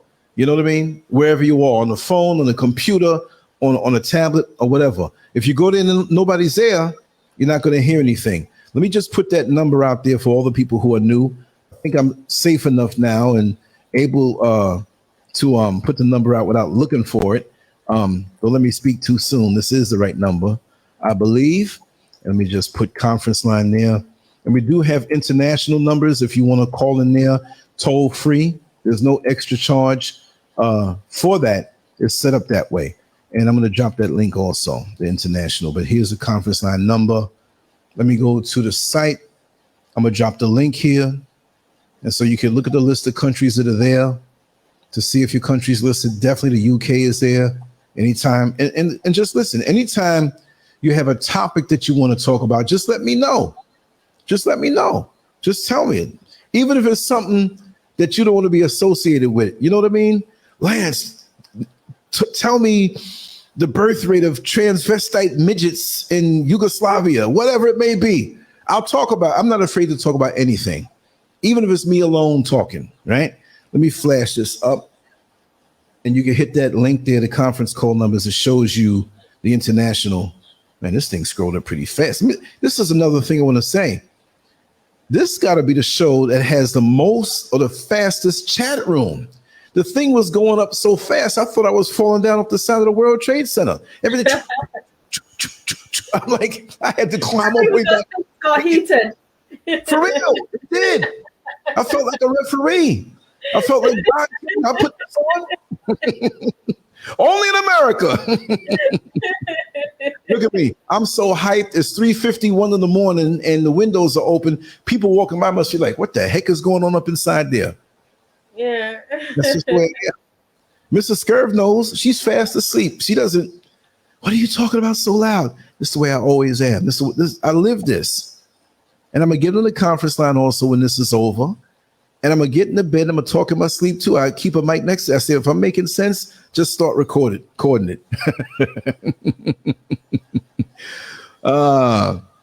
Then I'm going to leave you guys. Yes. Thank you so much, Harriet. Please keep in contact and let me know what it is.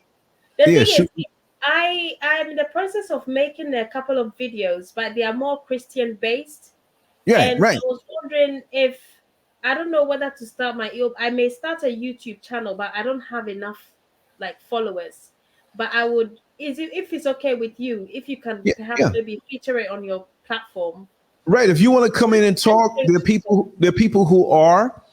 There are Yeah. people who aren't. Whoever, I've done this to start off other channels, and then you go on to grow, and then maybe I'll be a guest on your show, and I won't be diametrically opposed to anything. But I'm just saying I kind of blend where I go. But I'll help you out. It's no problem. It's no It's problem. just I want to make like a small, maybe 15-20 minutes video. It's more Christian based about prophecy, I the understand. end times, agendas, but from a Bible point of view. Right. And I'm with you on that transhumanism thing, trying to keep everything is against, Humanity. nature and creation. Yes. I'm very much against all of that stuff. And Yes. it's happening right in front of us. And trust me, you know what's going to happen at some point? We know, and I said this years ago, and back in the 70s, and I'm not going to ask you your age, but we know my age. Back in the 70s, they had these pamphlets that were rectangular shape, just like these little boxes that we're in. And I think they were called Chick publications, right? And they were little comic books. And I love comic books. I'm an artist. I used to draw. I mean, I used to love drawing heroes and different things when I was young and everything. And here's Lady J back. Your line is open, Lady J. But I used to love to draw these things. But I used to see these, and they had biblical, but it was done in a way in the modern time. And I'll never forget it. I can't lie about this. They were speaking about how the homosexual movement was going to take over the world, and the government was going to be behind it. These things spoke about these things long before people understood what it was.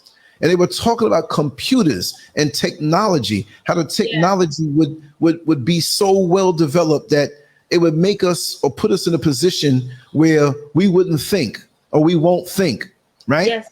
We would get lazy in our thought. And then the next level would be to put a soul into the technology where it was breathing some type of artificial demonic life into it.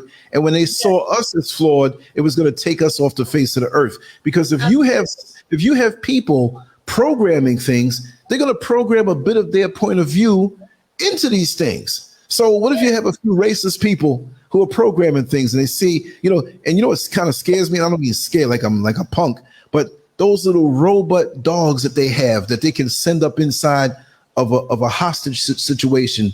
You know what I mean? Like so fast they have this technology. I mean, it's been around for a while, but when you look at the wicked plan on so many different fronts of what they have for the world and us, right?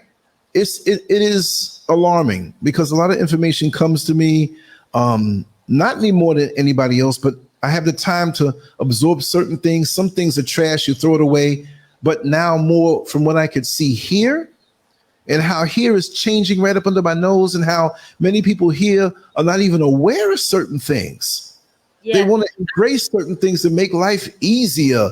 And, come on, it may make it easier for a time, but it's like putting a noose around your neck, for your enemy, on all levels. So, it seems like I'm trying to live off the grid soon. I may have to go way out deep in Ghana where I can't even get a signal, where I got to drive 100 miles to do a show and turn around and come back. Do it. Yeah, I'll do it. But life now is going to change drastically. And you better have a foundation inside you to know what's going on and to be prepared. And however we prepare, we just don't know how we're going to be hit. Exactly. It's like fighting an opponent. You don't know his style. You didn't see tapes of him. You just know that Saturday we got to fight. And I don't know who I'm fighting. So I have to be a master of myself completely. And also to be able to let go of the technology. I'm ready to let go. I don't want to let go because I'm doing something with it, but it doesn't mean I'm hooked on it or it's my God. But I'm ready for it. I'm ready to get up and put my hands in the soil, get my breakfast. I'm ready to get up and not have a phone or a computer and either write or draw and sit around a campfire and collectively do what we have to do. You know what I mean? And that kind of living, really is truly the best kind of living in the world, because this world is off the chain. I feel this is not what I expected. This is not what I expected. Growing up young, you know, you have a trajectory. That's like somebody saying 2, 4, 6, 8, 10, 50, 200, 5,000, 10,000, a million. Like, whoa. Yeah. You know what I mean? It does feel like that. Yeah. It really does. It feels like the past couple of years, everything has just escalated, you know, and things are just getting worse and worse. And people don't realize. And I think with transhumanism, I think they are going to two directions. So they are using organic, they are going to introduce organic life forms and inorganic life forms. So the inorganic life forms would be like the robotic types of entities. And then the organic life forms is where they use DNA to create human beings. And the DNA is going to come from what we call stem cells. This stem cell, so for example, let's say you, a man, want to have a child with another man, you can by using both stem cells. So both men are going to be biologically related to that child. Now you tell me, if you don't, if you believe in God, would God have made this child? Did God bring that child into this world? So which spirit is going to be operating in that child? There's research. You're right. Where they've come forward and told us stem cell technology, reproduction technology is going to be available very soon, because the Rainbow Coalition people want their own biological children. Now they have to get a female involved, they have to get a male involved, like a third party involved. They don't want that anymore. They want the couple to have their own biological child. And if two men have children, what spirit is going to be operating in that child? So that's the organic life form. And then the inorganic life form is the robots you see. And the inorganic life form, they're going to use amputees, people who've had their limbs removed. They will say, look, AI is so good, we can restore people's limbs, but we just don't want to restore your limb. We can create, like, let's say, an organic limb and attach it to your body. The next thing will be like, okay, why don't we download your thoughts into a chip and insert it into a new body that you pick? So, like, let's say, for example, you are in your 90s and you decide, okay, actually, I've really enjoyed this life. I want to come back as a 12-year-old. They can download your thoughts, your memories, and put it inside the 12-year-old. Something about that is not going to work. No. I mean, I know what the intention is, but yes, that cannot work. There's something wrong with that. You can't do it. That's like somebody saying, I'm going to capture an orgasm in a bottle and dump it on you. And it ain't going to work. This is the, like I said, this is the new technology that they're planning to bring out. Whether or not it's going to work, or whether or not people are going to buy into it, if you don't anchor onto something, and these are things that the Bible has prophesied. Yes. So I've just put a link. I've put a link to the human augmentation booklet published by the British government, which just basically outlines the title is Human Augmentation, the Dawn of a New Paradigm, which just basically outlines transhumanism. Right. But they're not going to tell you all of these things. They're just going to do subliminal programming through TV programs, bit by bit, and then eventually open it up. So now they're going to present it as, they're going to present it as if it's being used by the medical profession, where it's used as more of a restorative technology. So let's restore your missing arm. Let's restore your missing legs. Now, how about we transform you into a new body? See, they always make it seem like something good at first. They always make it seem like something good at first and introduce it in. They're going to have the commercials of a little boy or a little girl who got a leg crushed in some accident. A vehicle fell on her, and they're going to have the kids. They're going to have the parents over the kids, and they're going to have Oprah Winfrey interview them and make it seem like something good. And we're going to be like, yes, technology. And they're going to be people who feel that the creator is involved in this. And agree with it and push it. If they can push two Batiman marrying each other and wanting to adopt a kid, and come on, Kamala Harris comes to Ghana to push what? She's not saying we got to get a better infrastructure over here. No, none of that. You understand? She's not saying that we want to join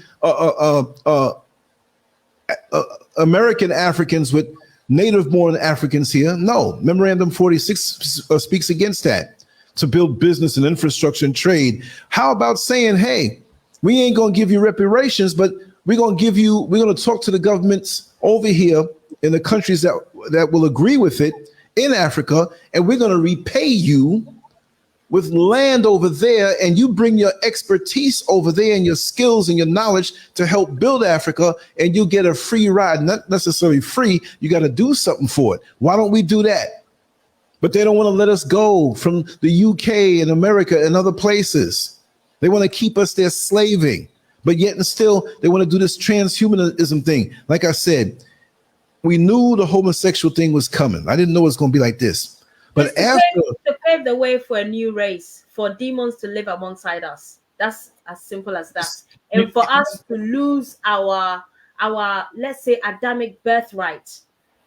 So if you lose your Adamic birthright, you take the chip, which means you're no longer redeemable. You're no longer eligible for heaven. It's you and hell. And I believe that, like I said, the fallen angels who followed Satan onto this earth are no longer redeemable. They have the same fate as Satan. Once you take the mark of the beast or take the chip, you're no longer redeemable. This is according to Book of Revelation. Yeah. That's right. Sorry, That's right. guys, my battery went dead. But yes, Harriet, 100% correct. And if you watch the movie and you're like this one, Salat, Eon Flux. There's things in that movie, that they're trying to bring forward. And even AI, the movie AI, with all the robots that are very human, they've already tried to program us through the movies with all of this.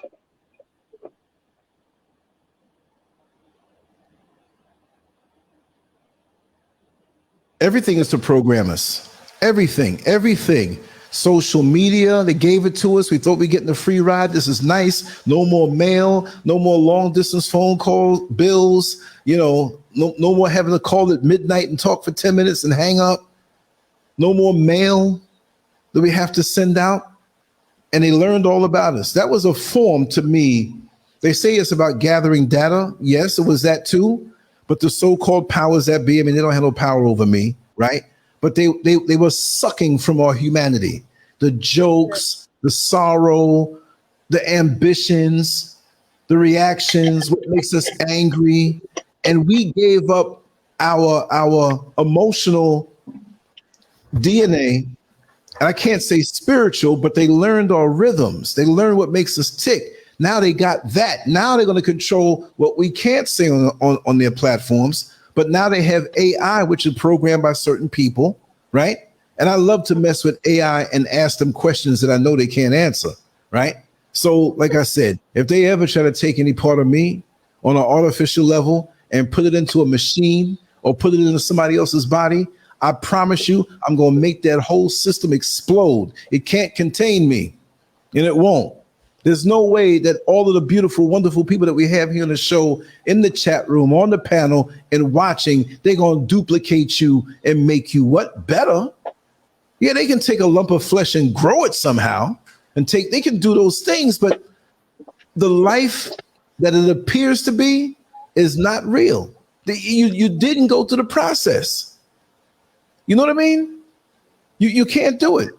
A person can And this is the take the thing. body of a vehicle, tires on it, but if it has no engine, it can't really run. And you know what? Those of us who are born the natural way, the way it's supposed to be. See, when we transition, we going somewhere.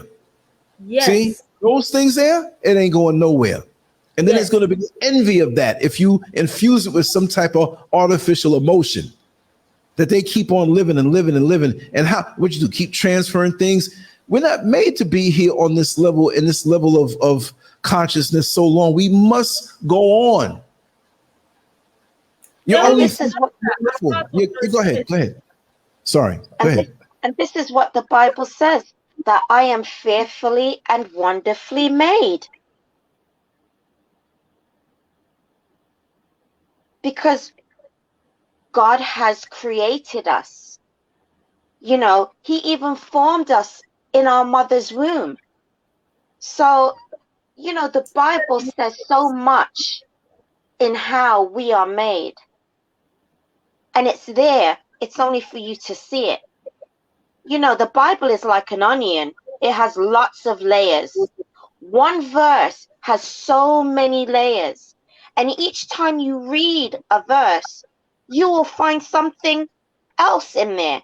It's like digging for treasure when you read the Bible. Yeah. You just keep finding this gem and that gem, and honestly, it's a treasure trove. That's what the Bible is.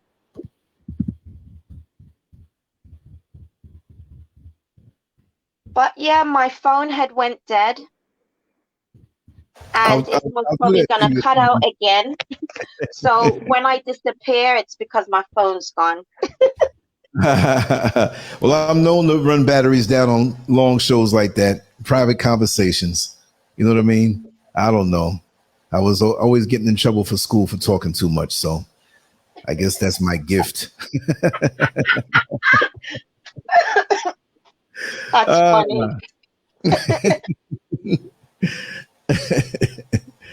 Wow, that's amazing. Yeah. So, like I said, I'm going to continue on, I guess, in the conference line if you all want that. So, let me just put the number out there again. 321 521 2515. That's in America. You can use it in Canada also. And to also drop the conference line link, international numbers is right there. So first number. Just to answer Sonia Cotton's question, I think she said stem cells are extracted from living cells within a person. Stem cells are just basically undifferentiated cells. So undifferentiated cells are cells that have not formed into it has not become its final product yet. So like when you're being formed in your womb, you're just basically a ball of stem cells. Some stem cells will become the leg, some will become the heart, some will become the ear, and so on and so forth. What scientists have discovered is that they have some stem cells that will become sperm, right? So let's say, for example, Mark and Ian wanted to have a child together. They would take Mark's stem cells that has not become sperm yet, and then do a chemical reaction and transform that into an egg, and then fertilize it with Mark's partner, which is Ian's sperm, and then in a test tube, and then put it in an artificial womb, or a woman who is willing to, give her womb to then have this baby. So that's the technology I'm talking about. So sorry, I just needed to clarify that.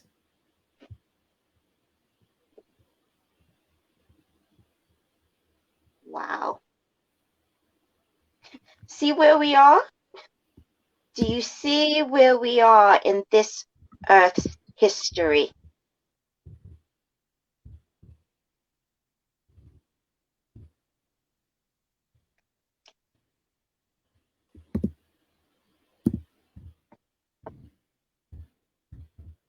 Well, let me tell you, you know what I see with all of this? How it hates the thought of womanhood. With all of this stuff, you know, we know what's going on with the Rainbow Coalition across the planet. But with all of this stuff that's transpiring now, the transhumanism, the stem cells, and just growing people like plants, they hate women. They want to get around womanhood. They want to get around how wonderfully made the woman is. I noticed this. Has anybody else noticed this? Because it's evident. You need the woman. The woman is the first. The woman is the force. So to me, all of this stuff is homosexual, angry, jealous, bitter, homosexual agenda. Because if you notice, you know, we'll see in the streets, in the clubs, in the downtown areas, we'll see several black women going out, dressed up, looking good, at least on the worldly sense. And there's always that homosexual dude or that cross-dresser who's trying to blend in with them to pick up the rhythm, of those black women, because they know that's the source. They know that that's where it's at. You understand? And it's like, that's what they want. And they despise you at the same time. It's not like they love you. They're trying to pick up your way. Hey, girl, so and so and so. They want that so bad, but they can't even pick it up by copying it.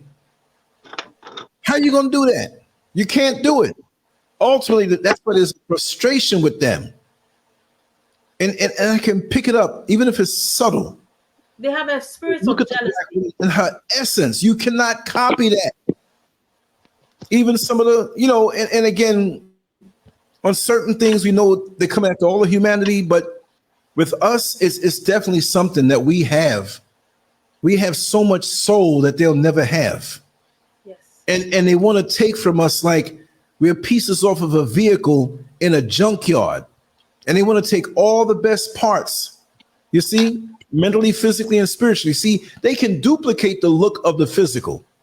They can rob melanin from children, rob it and kill us and take it. We don't know what's going on in these hospitals, in those dark rooms below. Because you can't tell me there's a nurse or a doctor that's been in every single room of a sizable major hospital. To me, that's where they're doing their dirt, the organ theft, the melanin theft, taking us for experiments all over the world. It's got to be highly organized, with the police involved, the politicians involved. If we knew what was really going on in the world right now, we would be in a state of shock. If we really knew everything, like it was mentioned about the underground tunnels in cities that they already have. They already been planning stuff. And we're walking around here ignorant to so many things and ignorant in the knowledge of who we are. And yet we're going to their schools and bringing our children to their schools, and we're just fodder for them. But they don't like the black woman. They'll feign it, they'll act like it, but they're watching you. And they cannot get your essence. They'll copy it. They have their women who are not shaped like you. They might copy that for a little time. They might give them certain things because the men are taking the steroids and the TRT. They're trying so hard to emulate what we have naturally, because many of them are not natural. They can't do it. It's an envy. It's an envy over our melanin. Not just the melanin, but just all that we are. Everything. You can't tell me that. How we have little children that come out of the womb and they hear music and they know how to dance to the beat and balance themselves and make a certain rhythm, which is really mathematics. They want us to do their way and form of mathematics, which cuts against how we do. Tell us how you arrived to that. Hey, I got the answer, right? Why do I have to tell you? Because it's in me. I am mathematics. I am music. I am nature. But you want to take me out of nature and make me something that I'm not and laugh at it. where we're acting disrespectful to our women, where we're eating the wrong foods, where we're messing around same-sex stuff, and we got them they got those of us who are into that programmed so deeply to the point where we get mad when you say something about it. Instead of saying to themselves, I shouldn't be doing this. And it was mentioned earlier in the show that whenever men get into the man on man thing, the woman on woman thing, or men with young boys or whatever have you, that it's a hard thing to break. How did it become that? What's better than a woman? And I'll keep it decent. I ain't going to go there. But what's better than a woman? A woman that's made for you in this whole process. I'm not even just talking about the obvious, the sexual thing, but the soul our sisters have, the love when everybody's right now. If we've been in the system so long and we're sick with their ideologies, we're not going to operate right. And even on a reduced level, we are still stronger than those who want to emulate us. But what's better than a woman? All the down low men. I knew a guy who lived on my block growing up, and we had, I told the story. I used to have police scanners, right? And it used to pick up the cordless phone conversations, right? On the 46 megahertz or 46 or 49 megahertz. I was always a nerd with stuff like that. I wasn't purposely doing this, but I found out that my police scanner could do that. And I heard one of my neighbors who I grew up with speak so passionate to another man. Heard it. And what is it, man? I mean, I'm under control. Mr. SCURV knows that, but it can't be nothing else. You got these guys who live all their life and get to a certain age, and they want to get rid of their wife and kids and family, and they want to run off with another man. I'm 60 years old. I ain't running off nowhere. But if I had to run off anyway, you ain't going to see me sitting up there. Oh, welcome to the LANCESCURV show. I have something to tell you. I have a new partner. Partner of what? Decadence? Spiritual crime? What is this hole that is making our brothers? I'm not worried about them other ones because they've been doing that. That's their thing. That's their thing. Let them do what they want to do. But us, back in the 70s, man, all our songs were romance songs and love songs to our women. And they sung back to us. Now we calling them bitchs and looking at them like they're just nothing but something to play with. It's like the feeling that I had, you know, there are times when all of us in the neighborhood had that Christmas spirit, you know, only for the toys, really. And when you got a new toy, you held it in your hand and you were like, oh, wow. And you don't want to put it down. You've fallen asleep with the toy with you because you love the toy so much. But those same feelings as we came through adolescence and started to see girls, young women, you wanted to hold them. It wasn't even a lust thing. You just wanted to be next to them and touch their hair and hold their hand and get near them. That's the way I was, at least. You ain't never going to see me with that homo business. Look, I'm going to tell you, I'm so hetero. And I know a lot of these homos ain't going to like that you go down my next 10 generations behind me. They ain't going to play that. Because I love my sisters so much in so many different ways. And that's the beginning of building a family, which builds community. And this is to destroy us. And Africa is a wide open plain for them to experiment and do their tests and do little things that are wicked, that are not monitored, sweeping up our kids that may be out in the village and may be unregistered by the so-called government, and you don't know where they went. There's all kind of things going on, but I just don't understand the rise in this homo thing. And the first thing they say, oh, SCURV, you always say, this has always been around. Yes, it has, from Sodom and Gomorrah time. And when you look at the numbers now, especially in America, it's not really as much as they want you to understand. It's not really that much. It's out, and when you see it, you see it. And when you see it in the bigger cities, it seems to be a lot because it's concentrated there. When you go to what they call the hood, and understand they're white hoods too, right? I know many in Florida, right? Like Christmas, Florida, Go to Christmas, Florida, in Central Florida. Go to Orlando and take Route 50 all the way out, going toward Brevard County, and go to Christmas. Nothing but trees, and you go in there and you see all the Billy Bobs and bathtubs and car engines in the front yard, pickup trucks, and you'll see all of that. They got hoods too like that, right? But anyway, we are in the bigger cities. It appears to be the ghettos are stronger and hoods are bigger, and that's all we are because there's a big concentration of that. And I understand that now most of the population of the U.S. is on the right side, the Midwest and in the East. You know, from the Midwest on over to the West, it's open. The population is not as dense at all. And there are reasons for that. But when you put concentrations of people together and you put social media and these wicked Hollywood movie industry people to want to portray us a certain way, it calls for our doom. We don't understand. We think it's hip. Oh, man, I got a contract, man. You know, yeah, you get a music contract or they put you up with a lot of money, put you out there and you feel good because you can feed your family and buy your mama a house. But what you're doing is selling your people out that way, especially when the content is nothing to build our families. So we got to understand that we're being used because, see, when the world sees this stuff and they see you as being famous, oh, man, look at him sagging his pants, talking about killing his brother, not taking care of his kids, calling his woman a bitch and cheating on her and breaking her heart and all that stuff. You want to be good for that? You're calling for your own doom and you're doing a disservice to your people. Because the whole world sees you as a lower subhuman. And you think because you're famous and they're pointing you out, but you're putting an image out about your people that is not necessarily true. We're all not like that. And other people are getting into that and seeing us that way. People thinking I could rap. I could rap a little bit, but I'm not rapping no decadence.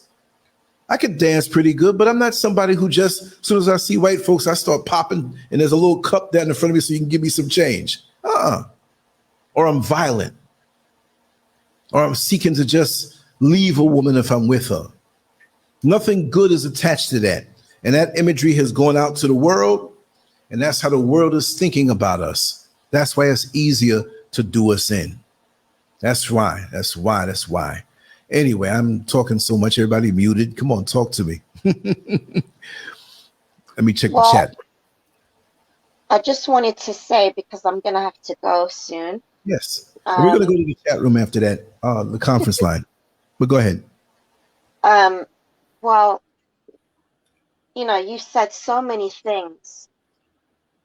One, nobody cusses Hollywood and the rap industry, the music industry, that has dragged our people down into the miry pit of shit.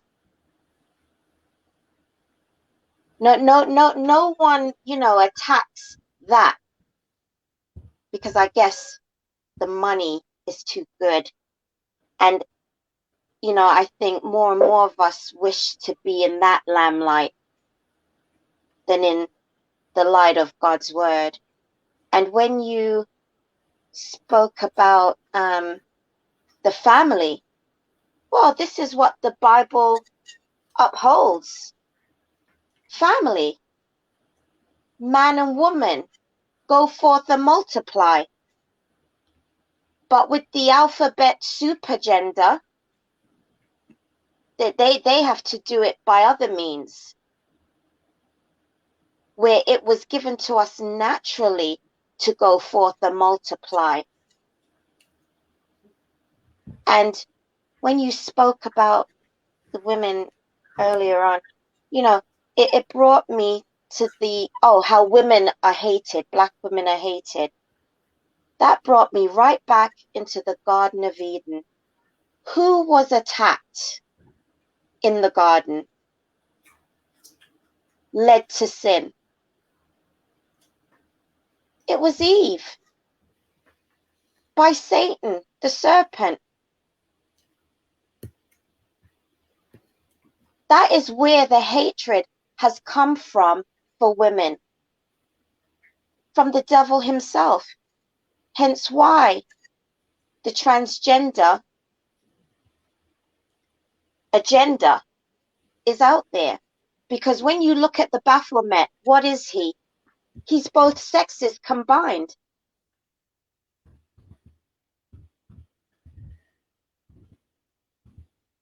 He, plus with animal, he is the representation of Satan, that Baphomet statue. So, you know, and I also saw that there's a Nigerian village, I think it was in Nigeria, where they have to use a card that they have to put up against the water machine to get water now. They no longer can hand pump as much water as they want. They have to now use a card to get water in a village. So do you see where they're trying to snare us everywhere we are? There's no getting away from it. So, you know, all I can say is God help us, because it's all happening. And it's just so unnatural. So unnatural. It's like now you don't know who's who. I mean, I have seen some women that have become men. And I tell you, those that have really worked on themselves, you cannot tell that they were once a woman. Look at their eyes. Look in their eyes. Well, I ain't getting that close. I'm not getting that close to be looking. Just on YouTube is good enough for me. I'm not getting that close. Close and look in their eyes. No. From across the room. No. I'm joking. No, I know. But you ever see a kid during Halloween? You know it's a kid in a mask or with a mask and costume on. And you see the eyes, and you see the ugly looking monster. It could be a superhero, but you look at the eyes, you see that it's a kid. You have to be in tune on a spiritual level to understand this and be able to see this, right? When you look in one of their eyes, they don't like it too long, especially when you're looking at them suspect. They could be sitting across from you on a bus or a train, and you're not staring down at them like that, but you're just kind of looking at them. They start batting their eyes. They don't want to look at you. They know there's something that they cannot emulate, no matter how much makeup, how much plastic surgery, how much hormones. And yes, there are some good ones out there that when you're not really on point, but it's something. I had one that was going through a transition, if you want to call it that, because it's still a man. It's man bones, man spit in your mouth. You know what I mean? Man brains, man eyeballs. You still got to keep some of the same parts. And this person would ride around with me on a full trip. And after a while, I did like maybe 5 trips a day on different routes. Toward the end, it was becoming a concern for me because there was a young lady that used to ride with me, and she had nothing to do. As a matter of fact, she was a lesbian, right? But you know, we were cool, talk about different things, whatever have you. And we had other things in common. But that's what she was. She never said anything, but I already knew it. But she's like, yo, what's up with homeboy? You know, it's a white guy that you can see as a white guy, but as time went on, they must have been getting the hormone stuff going on. But it looked like a monster because this thing was like 6'4". You ain't shaving down your hands when your hands are this big. You know what I mean? And it would get mad with my friend who was a butch lesbian because she was always sitting near me because we talking. And this thing would get on and catch an attitude. And the last time that I saw this thing, he was writing down, I didn't know, but he was writing down a number. He would stare at me, look at me. And the days that she wasn't around, he'd get that front seat and always sitting there and just looking at me in anticipation, thinking I'm going to strike up a conversation. I'd take my hat, tip it to the side, whatever, I'm driving. talking to other people, I'm driving, and I would egg this thing, and it was mad. It would make it obvious and stare at me. Then it started asking me questions. I'd try to give one word answers. It was mad, but it was determined to get with me. No, you're not. But I have never been fooled yet. Probably in a crowd of people walking by, and I'm not looking, but pretty much I know that spirit. Coming up in New York City, and you know how New York City is. New York City was with this stuff from a long time ago. But that spirit is something that I could spot it. And these down low brothers, they looking at you a certain way. It's all in the eyes. You can pick it up if you're very sensitive to the eyes and download, not download it. You know what I mean? Because to me, it's like I reject it immediately. You ever see a bunch of male dogs having fun with one female? And when it's the next dog turn, he takes his nose and sniffs the female and proceeds to mount.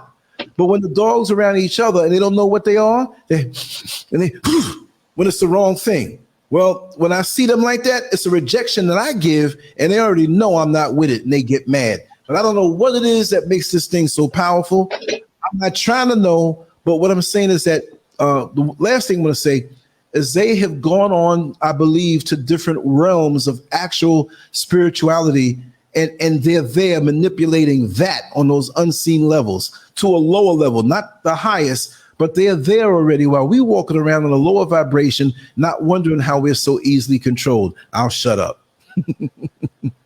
Don't get Lance started. They are using very dark forces. And this is why a lot of people go into prostitution as well.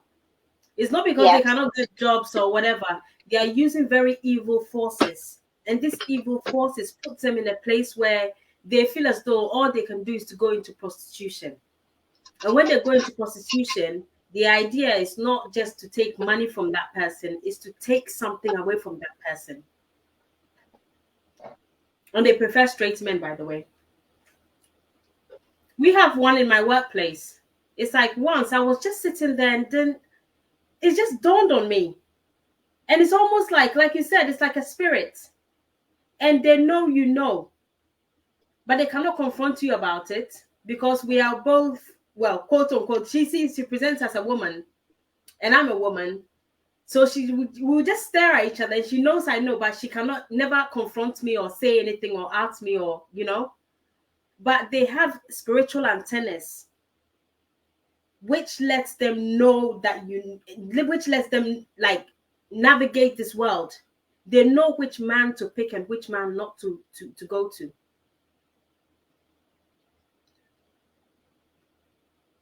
They know that to come by me. Yeah.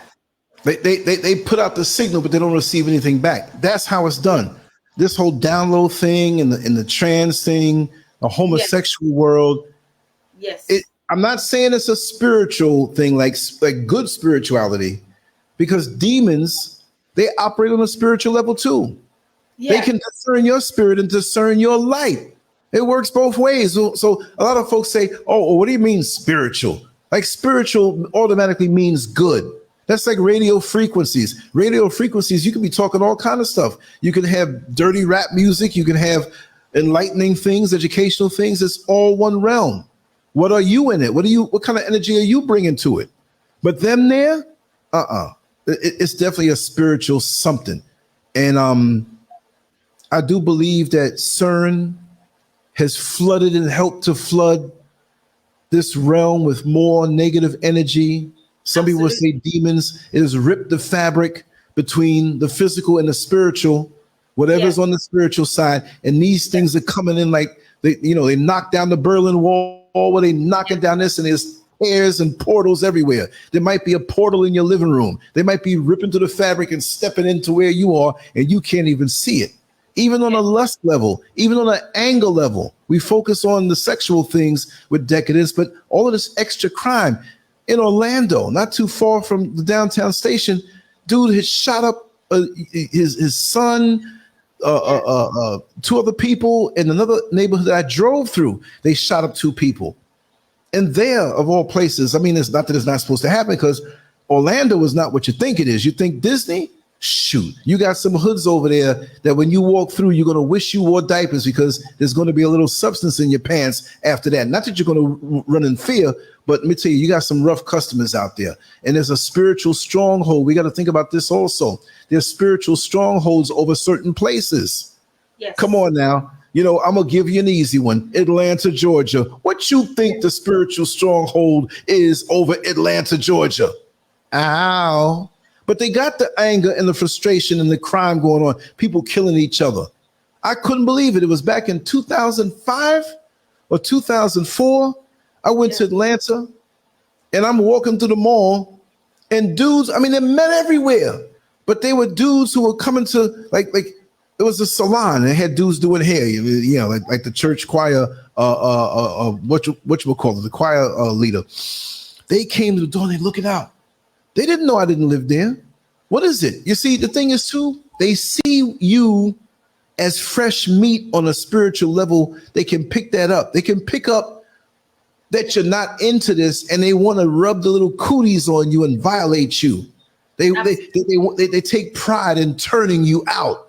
They take pride in the fact that you're married and you go home to a woman, a real woman. And so now the challenge is not getting you. The challenge is getting you to come to them, knowing that you got a woman at home. So that makes them more woman than your wife. It's a victory for them. Absolutely. So it's not about. That's a fact. That's a fact. And they go on to devour the next one. Yes. That is a fact. It's true.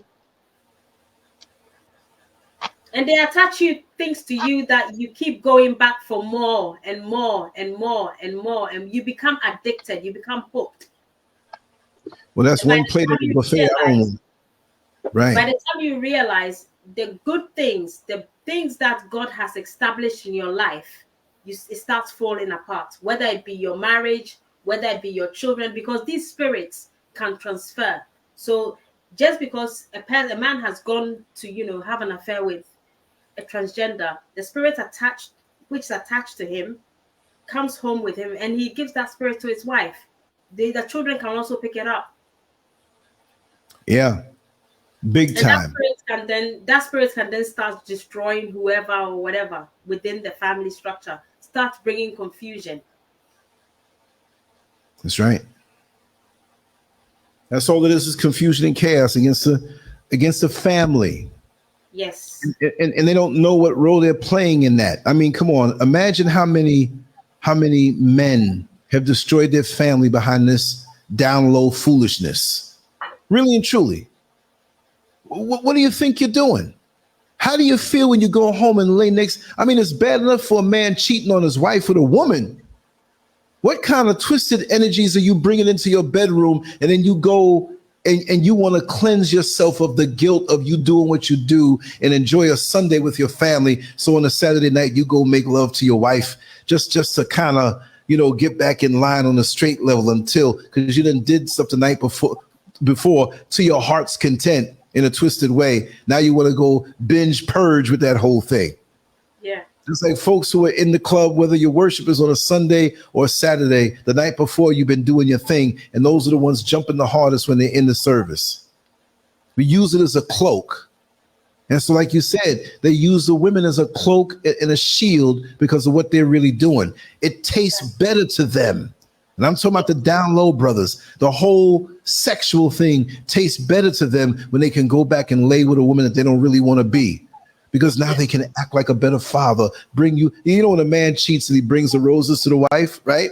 That whole scenario, well, he can be a better father because he had a penis in his anus the night before or one in his mouth. What kind of thing is that? Look, why don't you just go full throttle with the Rainbow Coalition? Even those in the Rainbow Coalition are like, hey, man, you ain't really coming out and being who you are. We can't get with that. Look. I don't have no respect for none of that activity, but I will say it this way on a bold way. If you're going to be something, go all the way with it. See, if I was that, I'd go all the way with it, but I happen to be a flaming heterosexual. Mm-hmm. I can't help it. I love women and everything of the woman. I just don't understand it. My magnetic pull and electrical pull to vibrate and appreciate, not just looking at your backside in the street. I'm not saying that, but just who you are in your essence. There's no man who can replicate the essence of our sisters, the essence of a woman. Oh no, I'm gonna lay colored up with the next man. We're supposed to be out there doing battle to knock out the world for our women, to build the families and community. We're gonna cuddle up and do Netflix and chill. Get the heck out of here. I'll watch a TV show with a brother. You sit over there and I sit over here. We ain't cuddling up. No. I don't even like being around too many men anyway. You don't know what's on their mind. Seriously, these days, you don't know what's on their mind. You're walking down the street and you catching all these weird glances. When I was driving the bus and I was out there, I used to get all, when I was younger, forget it. When I was bodybuilding, forget it. I'm in the gym, I go to the bathroom, over 10 other people got to come and go to the bathroom. When I was in those areas like Greenwich Village that was known for that. But I had free memberships everywhere. I was like, what am I, the Pied Piper? I felt like that the cursor on the old computer where they had all 50 things around it, and if you move it, all 50 things come behind it. What the hell are you doing? I don't know. I'm not with it. Maybe I'm a relic, but I saw somebody in the chat room, or actually the comment section of one video, and he said, this is what he said. He said 60 or 55% of black men are straight. And then he went to say 30% are down low. That's scary. Gay. So what about that 35%? Sneaky looking. Because you know, I have gone to restrooms in New York and down in Orlando just to go take a leak.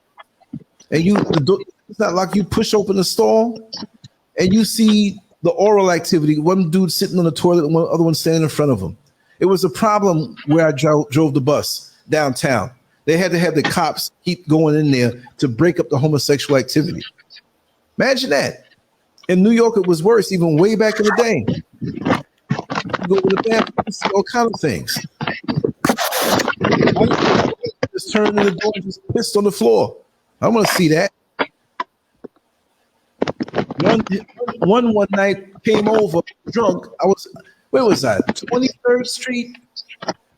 23rd Street. There was a train. I forgot what avenue it was, and you could see them all in them bathrooms were big. Ed Koch, who happened to be a homosexual mayor at that time, but he didn't come out. That's what he was. He closed it all down except the major ones. But when they were open, you go in there and nothing but homosexuals in there.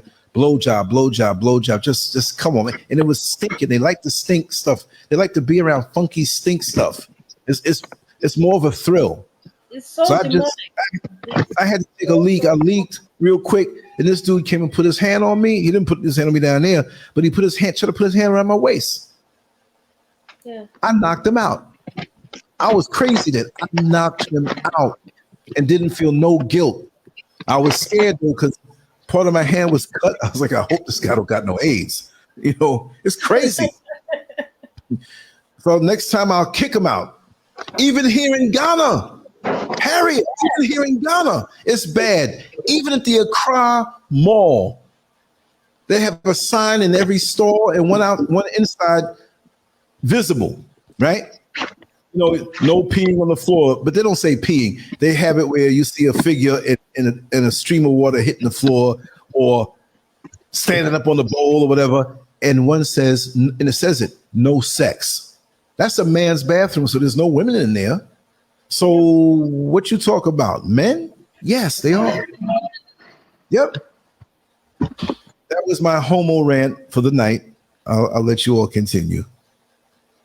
It's all prophesied in the Bible, and it appears that everything that is prophesied in the Bible is coming true.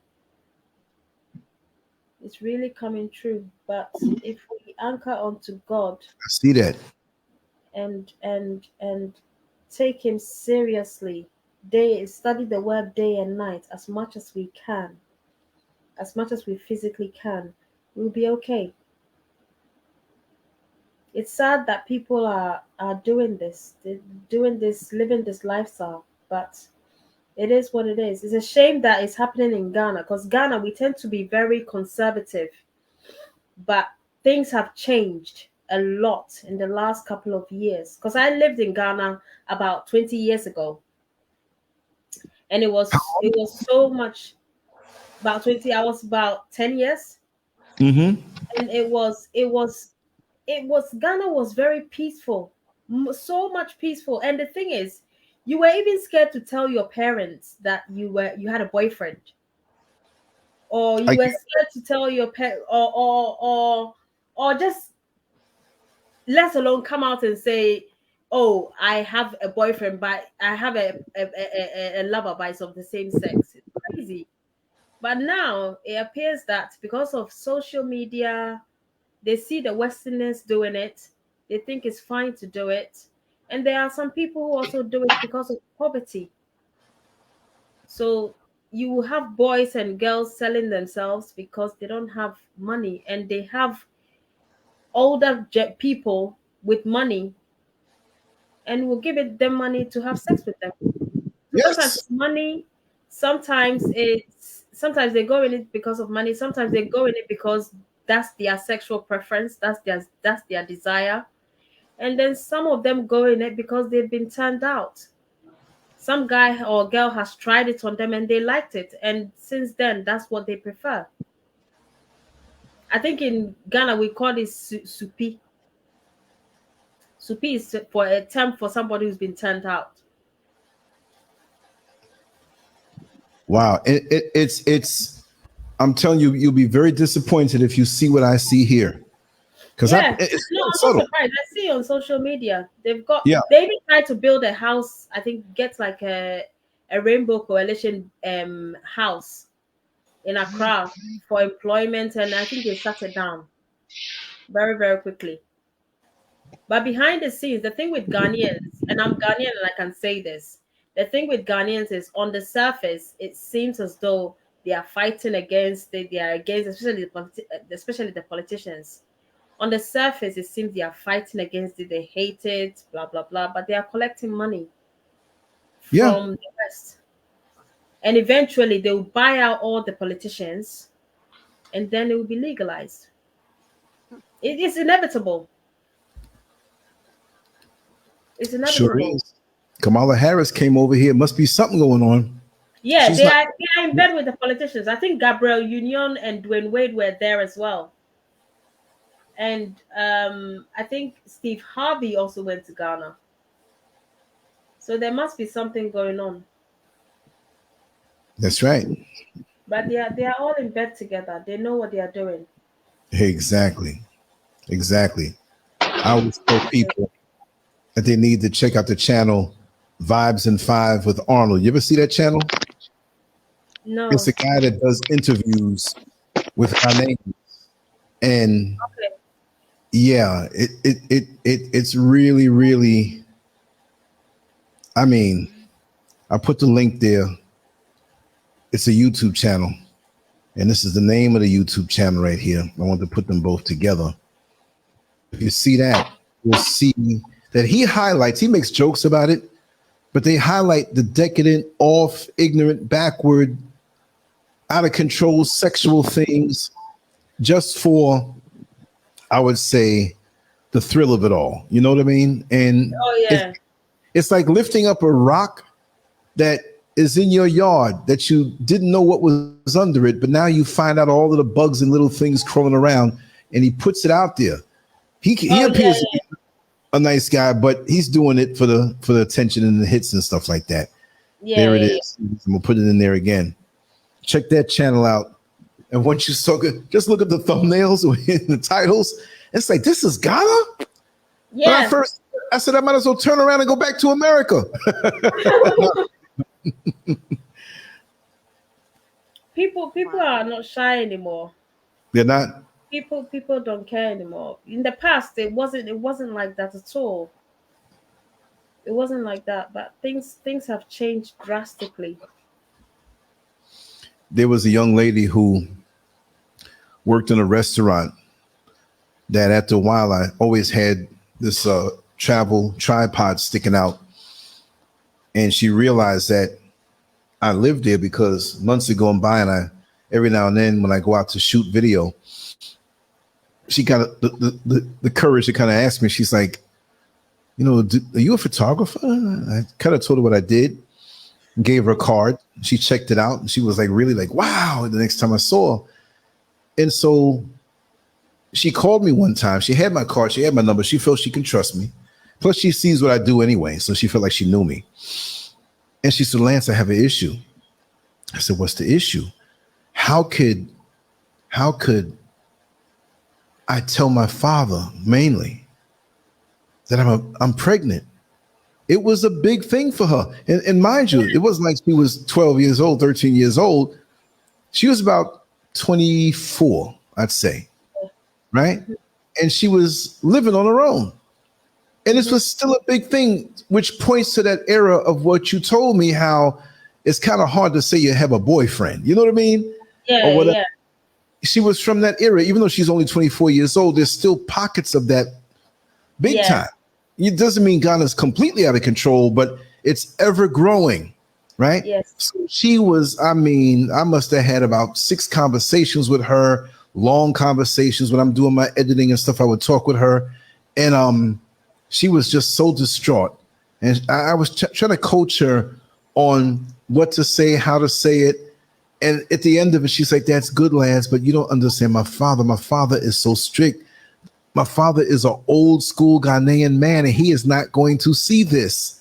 I am not married in this, and damn near, even if I was married, she said, I would still feel funny to tell him that I had sex and that was my husband. But this ain't my husband? Oh, no. And because your father's joy is the biggest joy in Ghana is your father to give you away. Right. The husband pays dowry, which is like a bride price.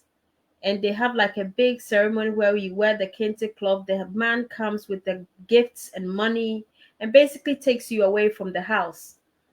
So, and everybody's, advises you, and then you have a big party at the end. That's every man's dream, to be able to do that with their daughter. So if you do that, if you get pregnant out of wedlock, it's almost like you're taking away something precious from your dad. And to disgrace the family in a way, like that's disgracing the family name. And then, there's going to be the gossip, because they're going on here too,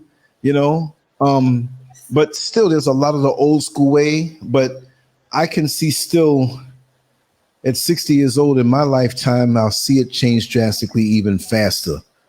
Yeah. I don't want it to, because I love the fact that they have the traditions, that will kind of hold things together, even if they're not sincere in executing them all the way. At least it kind of holds the suit together, because without the thread, you'll be walking around naked if you don't have the thread in your suit. See? So I was quite surprised when I saw how it was, and especially, and I spoke about that before, I won't go into too much detail, but how the young girls here try to let you know without being too aggressive that they are available to accommodate you, if you know what I mean. So very subtle. And see, because it's obvious that I'm not born here, even though my lineage through Jamaica is from here, that being a Brony and having a New York accent, many think I'm passing through. So those who are a little subdued in their approach to that to make a little extra money will look both ways before being a little more aggressive, thinking that I won't be around to tell or remind them of what they did. Plus the perception that if he's from America, he has a lot of money. I don't care how bummy he looks, dressed down with them T-shirts with the holes in them. That's my costume. But they try me a lot. I mean, the eye contact and stuff, but I'm not saying they run me down like a Michael Jackson, the whole crowd behind me. But if I go and take a day trip out, I go to the mall, go to the beach, go different places, different supermarkets. I love to travel around. I'm not driving now, so I hop on the Trocho or take a Uber or whatever. It's inevitable, and I know that from the other looks. Marriage. Say again? You'd be surprised some will even push for a marriage. Push for marriage, you said? Yeah. Yeah. Well, I mean, I already had 3 women push position that me. you're married. They will push for marriage. Oh, that they want to be married to me, or they want to break up the marriage. That they want to be married to you. Either break up the marriage or want to be married to you as a second wife. Some would push Oh for that. yeah. Oh yeah.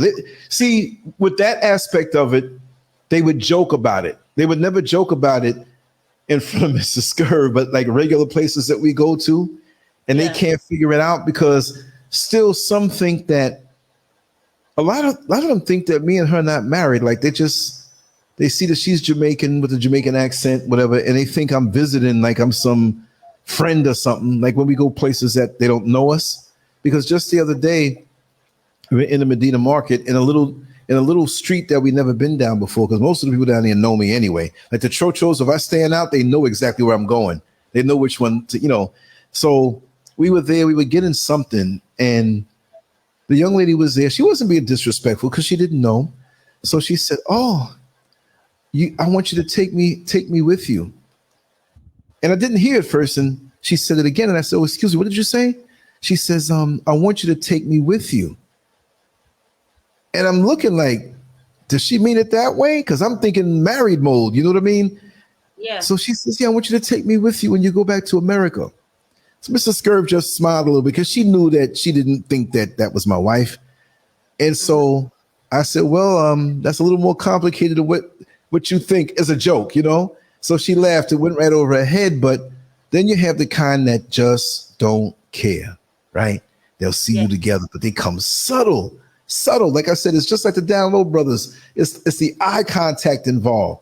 Me and Mr. SCURV sitting somewhere, and they'll walk by and they give you that look, and they keep looking at you, like staring you in your eye and making it obvious. They'll go stand to the side or just barely out of sight. So if I know what time it is, I can get up and go over there and just slip her a card or slip her the number. They slick. They've mastered that. They good. Good. I'm not saying it's a good thing. I'm just saying, Oh yeah. Some see it as and some people, and like I said, some see it as they may even know you're married, but some see it as a challenge. Yeah. And they would do it too. Yeah. They would do it because the security. The security involved, and I mean, they could always find somebody. There's just so many men out here, but the whole Bruni factor, and what I find here also, okay, like in America, there are a lot of women that's not going to deal with an older man. You know what I mean? It's like, nah, I'm not dealing with nobody that old. He got to be real rich. I'll use him. I'll play him. But here, that doesn't exist. Unless it's a person with that kind of preference where they don't want to be bothered, but they look at me like they're available. It's like it's a certain way they carry themselves. I think it doesn't exist until you guys get over here. Yeah. And then the game changes because all of them, and as much as they are making the moves and everything, they have a game plan. And sometimes what happens is, and I've seen a couple of people it's happened to, Ghanaian people who have brought people from back home. They bring them here, and then it's like, okay, time for plan B. Plan B would be maybe get a baby and get rid of him because perhaps he's not making as much money as they thought. Right. Doesn't have as many properties or whatever he has. Yes. He's just going to have a look around and make an assessment. Okay, I'm going to have a child with him and live off the welfare state. He's not really benefiting me. Let me just get rid of him and find somebody else. Exactly. That's how some people see it. Exactly. They want to get to know you. Well, I've had 3 propositions for a child. Yes, 3. One strong one, one really strong one right up under our nose. Like it was somebody that I helped offer the chocho with some bags. She was sitting next to me and falling asleep. And the bags that she carried, like, I don't care if it was like 1 block. It was like just too much. And we both were getting off, and the mate who was on the chocho, the one who collects the money, he was helping her off and put the bags down. And so she stood up for a second. I didn't have much. I had 1 little bag over my shoulder. So I got off. Everybody got off. And so she's standing there. She was ahead of me. and she was obviously struggling and walking down the same block that I was, right? So I got side by side with her, not to catch up or do this on purpose, but that's how I am. I mean, you need help with the bags? Because they weren't going to be heavy for me. So she says, oh my God, thank you. Thank you. And after about a couple of steps, she said, you know, a lot of Ghanaian men wouldn't have asked me that. And I was learning the culture here, like, right? I said, are you serious? And you have some who are well-traveled, educated, that are mannerable, but some just, they ain't going to do that. Because I remember one time I tried to help another young lady one time, and she said, I can't let you carry this stuff for me. I said, why? It's going to make you look weak.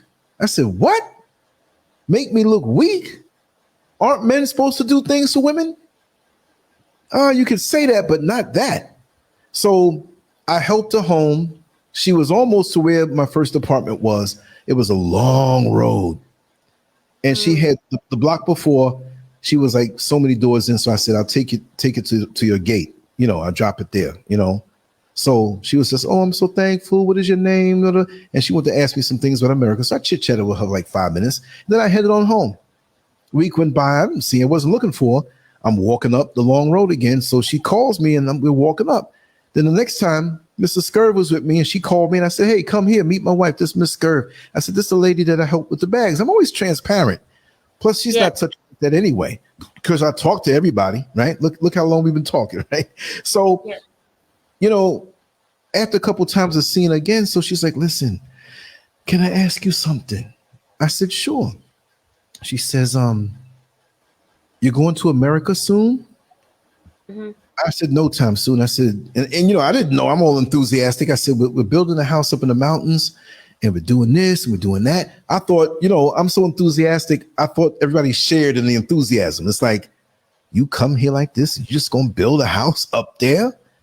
A lot of people are like, we've been living here all our life and we can't do that. That was the mentality from a lot of people. So I guess she was going to be slick. So she's like, let me be honest with you. I need a child. I want a baby. And I like you. You seem to be responsible. And I couldn't believe this. She was kicking it to me like this, you know. But she says, your wife doesn't have to know. I need a child and I want to come to America with you. And I already knew what the plan B was. I can believe somebody would do something crazy like that. I can believe it. Yes.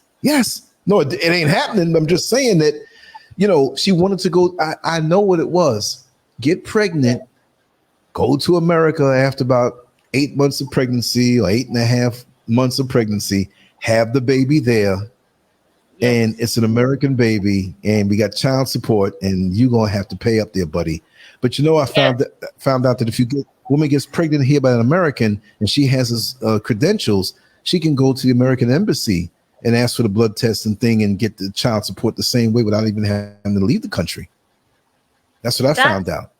That's how you know these people already know the game. They know what they are playing for. You see what I'm saying? They know what they are doing. That whole demure, oh, I'm so nice, oh, I'm so sweet, oh no. Yeah. Very few who are actually like that. But no, I would be very, very, very careful. And some of them are operating in witchcraft as well. Like I said, I experienced the witchcraft aspect of it in 2015. Oh, when I want to talk about that on the show. It was even in England. It was a fellow Ghanaian woman who I think she really wanted my situation. I was just coming out of uni. I had a boyfriend who was also graduating with the same degree as me, and I think she felt very envious of that. And then she thought, rather than get somebody and perhaps maybe, you know, go to uni and do the same things as she has done. No. I'm going to focus on that and take what Harriet has already tried to put together. Wow. There was a lot of confusion back, and I'm not blaming just her. I think who I was dating as well, the guy I was dating as well, also had open the relationship up for that to happen. So as a man, you also have to be careful and very Yeah. wary of this, because Yeah. by the time you realize you've been had, Too late. Yeah. and what's Too late. most important, you may have lost what's most important, which is Mrs. Scurv. Right. They don't care. They don't care. They They do. are just there. They're just there to get what they want to get. Right. Right. Because I Like see. I see. like Mhm. recently, there was a guy who went back home. He's trying to get. He's the one who I was talking. I was talking to him for only 2 months. He went Right. back home to get somebody from back home here, not Right. because he wanted to get into a legitimate relationship, because Mhm. there are women like that who are waiting to meet up with guys. And the reason why he's gone back home, there's loads of Ghanaian girls in UK, but he doesn't want the Ghanaian girls in UK. Why? Because he plays for the same team, and he wants to bring a Ghanaian girl from Right. back home here. So Oh, even if she comes and leaves him, he can always make up stories. right. Oh, Oh, she was a terrible this, she was a terrible that. So he can still stay within the Ghanaian community. He can wow. still kind of move around. He can get church positioned. He can still be an elder. You know, they'll be saying, oh, he was divorced. He brought his wife here. The woman was no good. Blah, blah, Yeah. blah, blah. And it covers them. Let It me covers. ask you. Let me ask you a question. This is something I read and observed, and I ask around. Okay, when a woman doesn't have children by a certain age, kind of Yes. young, they look down on her. When a Yes. man, they don't come down so hard on a man, but after a while, it's like they start questioning him. So Yes. so it kind of makes sense, because I can tell you, I'm not going to say like half the men here are gay, but there's a whole lot of them, more than what most would think, who come from the outside. And there's a lot of guys out here for money who are doing things for money. And these apps and these websites, they have gay apps to hook up with foreigners. They have these interracial apps for the women to meet affluent white men, Turkish men, Lebanese men. And when you go down to Osu, it's most evident, because I love going down there, because I get a shot of, it's not New York, but it's busy and the noise, the restaurants, the clubs. When I need that fix, I'll walk around there and videotape whatever. But I see a lot of that down there, and it's Yeah. obvious. Yes. It's obvious. Absolutely. Wow. Wow. So yeah, when a Fascinating. man has reached a certain, or even a woman has reached a certain age and she hasn't had a child, is kind of looked down upon. I've And a heard. woman will be seen as more okay, maybe she has a bad attitude, or maybe she's not desirable enough, Right. or I think, yeah, those are the top two things that they will associate with the woman. If a man hasn't had a child by a certain age, and Mhm. you see, maybe it's okay, let's say if he was married, they will think, okay, they are having difficulty having children. Right. That's more forgivable than a man who's not attached to any woman at all. Yeah. Yeah. Do they kind of think that he might be gay, or they just think he's a little eccentric? Does that pop into the typical? They would think he's gay in this day and age, because of LGBT Right. thing worldwide. I Right. think they would think they was, and he may not be. He may not May just not be want right. a woman. Because I notice the Ghanaian men in general, especially the young ones, they don't have that American aggression. That, Yeah, some do on a lower economic level, where it's a dog eat dog world. You know what I mean? I can understand that, because I observe this place really deep, but I don't come with any preconceived notions. I just look at the repetition of things that come at me. And there are a lot of good looking women here, but they've weaponized their looks like, I got to get something. I got to get something out of this. yes, And they make it easy to have them. yes, Not so much as fast for a Ghanaian man, but again, for somebody who may be from somewhere else that they think they can get something out of. It's like they'll be a little more aggressive that way. And from what I've learned through other friends of mine who have come here, they'll let you have your way with them a little easier if they Yes. feel they can get, or they see that you do have something of note. you know, Yeah. and this is not everybody. There are some really wonderful people out here, male and female, but this this social media and the phones, and everybody's in their phone, and their minds are getting turned around really bad. And it's quite evident, even though I'm a Johnny come lately here. I got here in September of 2020. I came here in 2019 for the first time. I absorb things quick. I pick up on things quick. And another thing I noticed is that a lot of the working guys on a lower class level, and I hate to say it that way, who may be unskilled, coming from the villages, whatever, they come to work, maybe they know a little construction, maybe they might not be skilled, but it's almost like when they do a job for you, they can never finish it. They'll get the money, you don't see them for 2 weeks. They'll come back to do a job, but they just never seem to finish it. And I'm like, there was a guy doing some work for us on the house. Building a house in Ghana would take forever if you don't really, Right, you don't right. really put them. Yeah. This is why the Chinese are succeeding so much. Yes. Because they Yes. get on with it, and but Ghanaians, and their service is poor. Yes. There's a You Ghanaian lady. Mhm. There's a Ghanaian lady in London who literally, if like let's say she sells beans, right? Mhm. Black eye beans, and Mhm.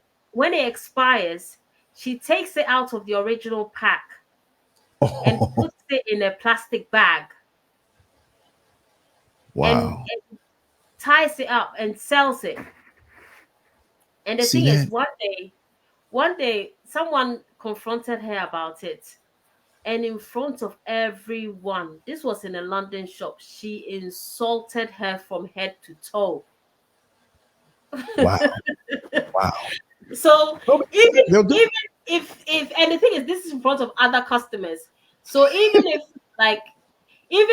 let's say you want to return something, like right. perhaps maybe you bought the wrong item and you want to return, you're scared to, Yeah. Yeah. you know. But we bought this The we were in the service market. is poor, but it Yeah. is what it is. Yeah, we bought this stuff. You know, there are a lot of things they don't have in the US.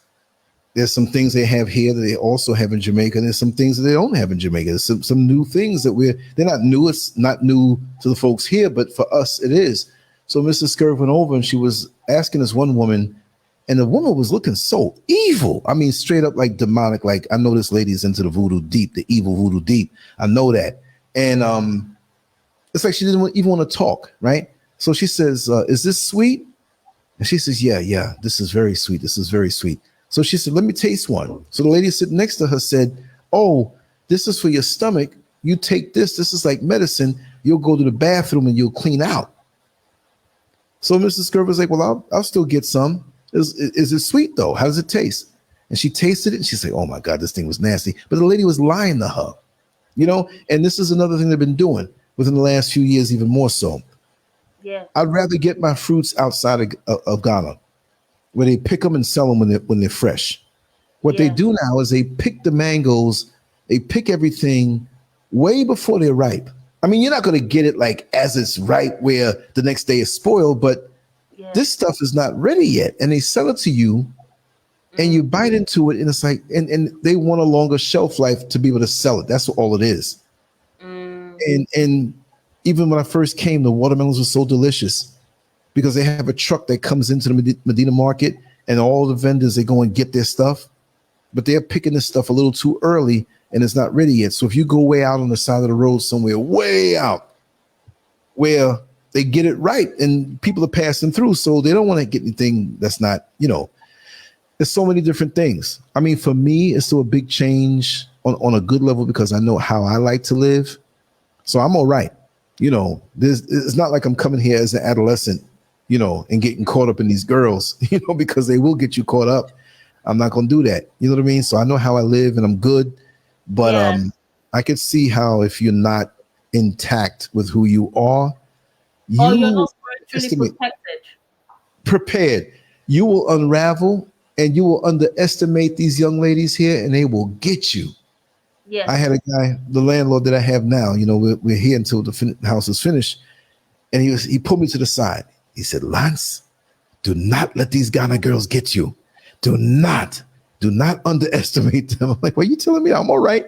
You know, I know the tricks of the trade. He said, even the guys know the tricks of the trade. They will get you. They will fool you. Like you said, they'll be so nice, and you're going to have problems with your wife, and you're going to be going to them. I said, I'm not going to do that. I'm not going to go to them. And if there's something happen, it ain't going to happen. He's like, no, I have to tell you this as a man.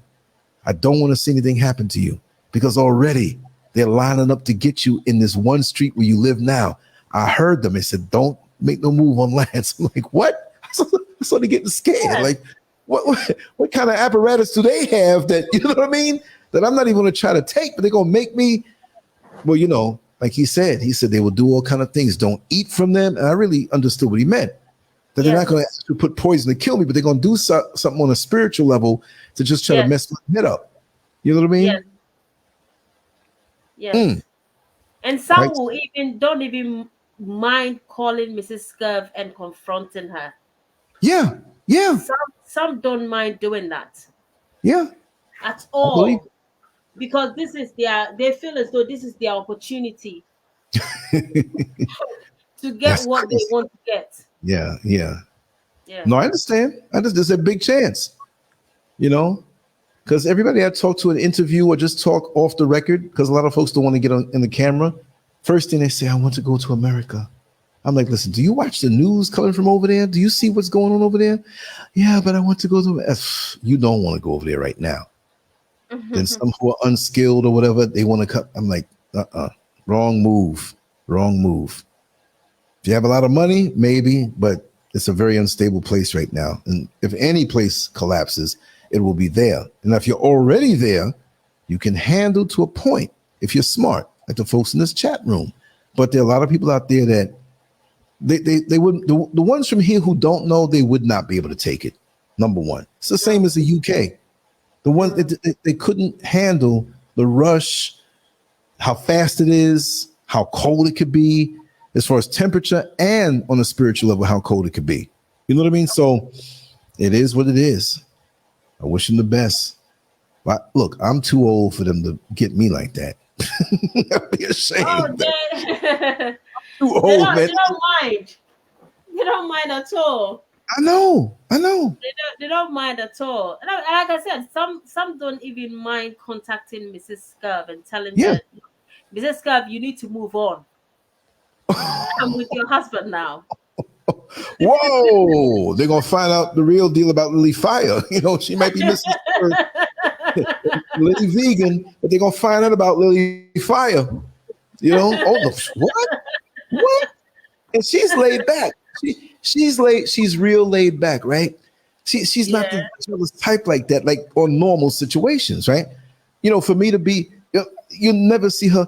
What are you doing talking to women on the show? I heard you talking some craziness, because, you know, I'll say some craziness on an adult show, but it's entertainment, right? She's not touchy like that. People see me in the street. Oh, can I take a selfie with you? Usually it's the both of us or whatever have you. But one day we were in a Sam's Club in Orlando, right? I wasn't paying it no mind. We would walk down the aisle, whatever, and there was this woman who was looking at me. It was an older Haitian woman, right? I mean, she wasn't like 20 years old. She was around our age, right? And she kept staring at me. So Mr. Scurv might have thought, oh, maybe she's looking at him like maybe she sees him off of YouTube or something like that. And I didn't know what was going on until Mr. Scurv busted out, you better keep your eyes to yourself, you know. I'm going to come over there and show you why you need to keep it. And I looked at her like, what the hell's going on? Maybe I thought it was a lesbian looking at her or something. You know, I didn't know this good lady was looking at me, you know? And I was like, I never saw her like that. And then there was a one time, but evidently she was like really like making it obvious, and you know, and I was dressed regular. I wasn't looking like anything. To me, I don't even get into all of that. I'm just in the suit, relaxed in the market. I didn't even look at her to see that she was looking at me.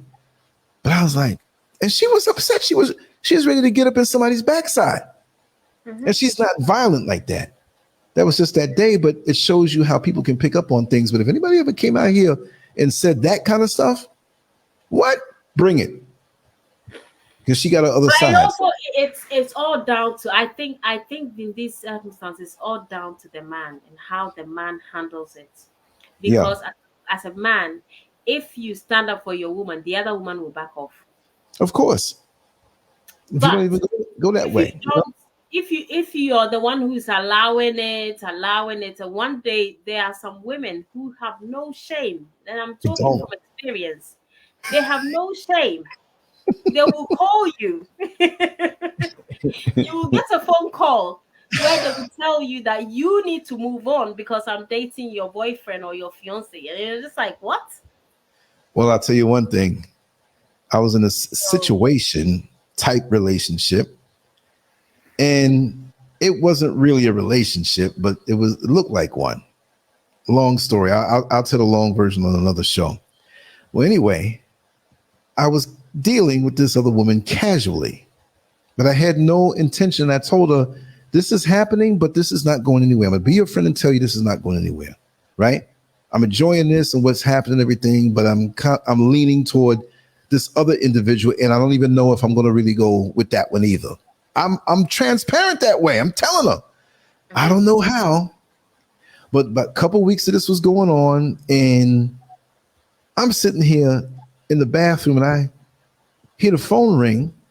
I was over by her, and she picked up on the speakerphone, and the young lady said, "Hello, you must be so and so and so and so." She says, "Yeah, how can I help you?" Because she didn't know the number of the voice.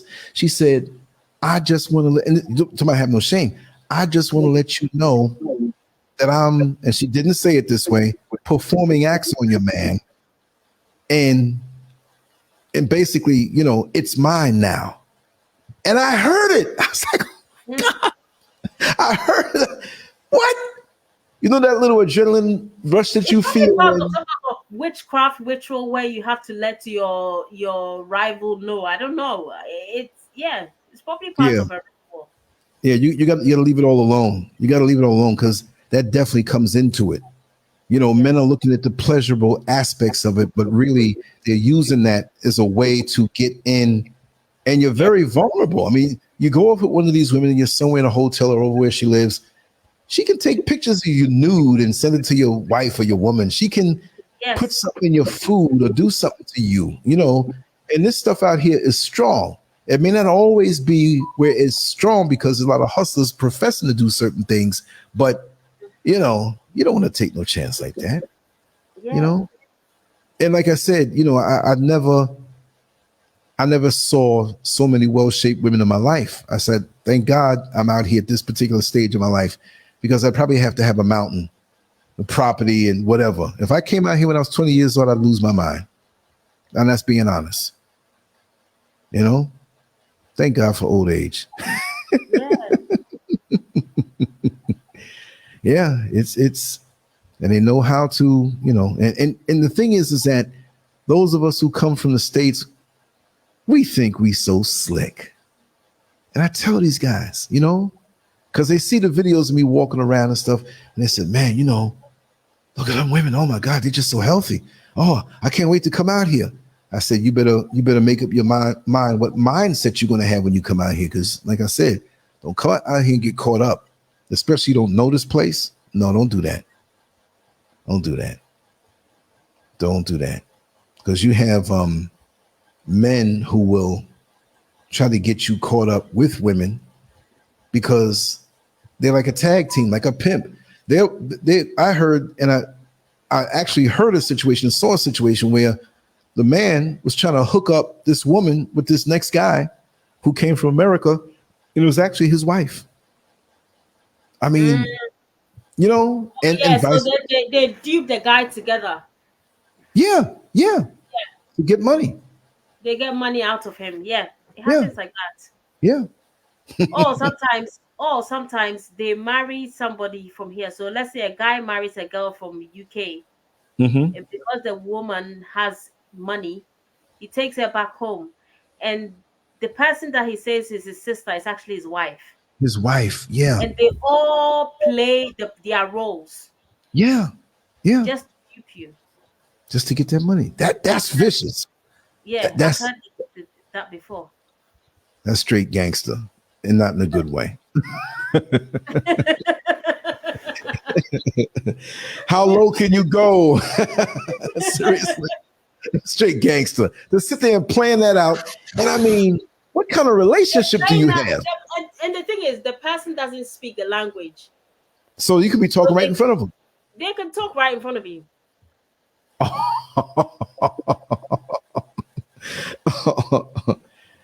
And it is very difficult to learn. But what I'm saying is that this is crazy.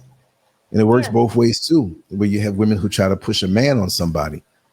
They don't have no breaks with this thing. You know, and I know in other countries out here in the motherland, it may be similar. It is similar.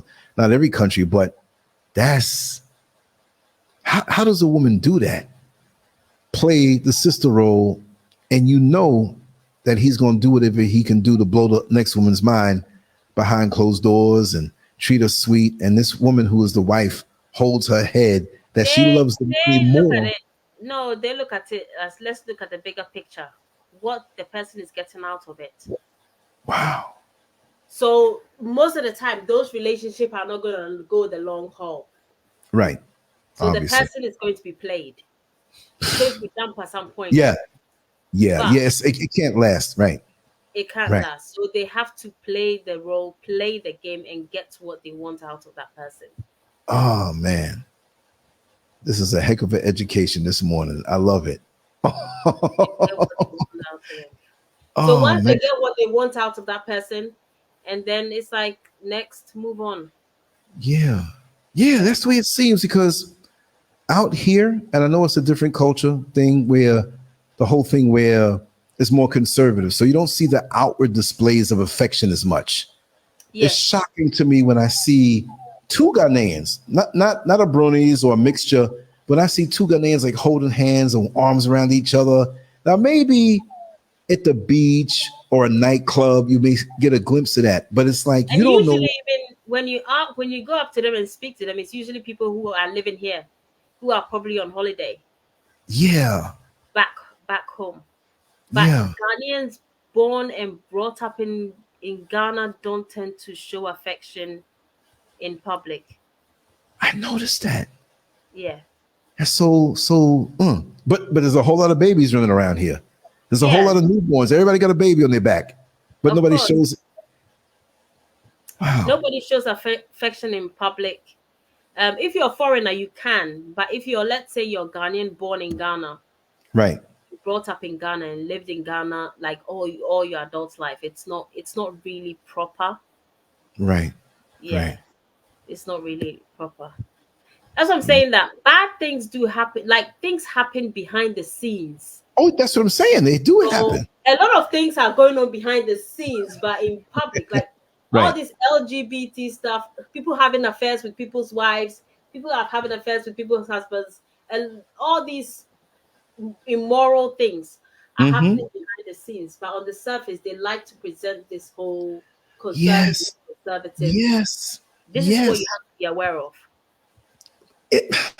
I've seen it. I think Nigerians are more overt with it. Right. Nigerians is in your face. Look in your face, exactly. Like, a Nigerian who, I mean, when you, and I'm sorry if there's any Nigerians in the chat, but when you meet a Nigerian from a mile, just know when he's approaching you, just have your wits about you. Because something is going to go down. But like with Ghanaians, it's more softer. It takes time. Right. You know, it takes time, and it doesn't seem, what's happening may not even seem like what's happening, but the outcome is the same if the person is there to dupe you. But having said that, there are good people within the Nigerian community as they are in the Ghanaian community. Exactly. And I've known many in America, you know, and so we're not saying this is everybody, but we're just saying that this is how it happens, if it's going to happen. And there are a lot of good people in Ghana and in Nigeria, all over, and it's not everybody. But coming from America, where we have all of this stuff all up in your face, you come here and you see the surface conservative manners. Yes. And you just can't believe when you see the other things that's going on, that you still have to detect. You still have to look for it. It's not going to be the same way in your face. But when you acclimate yourself to the culture, you can see it for what it is, you know, and it's still done in a subtle way, in a very subtle way. Yeah, yeah, I've seen that. Because nobody wants to be the one who is, oh, this person is a shawo. There's a word when we see someone is called a shawo, it means prostitute. A shower. Or a shawo, yeah.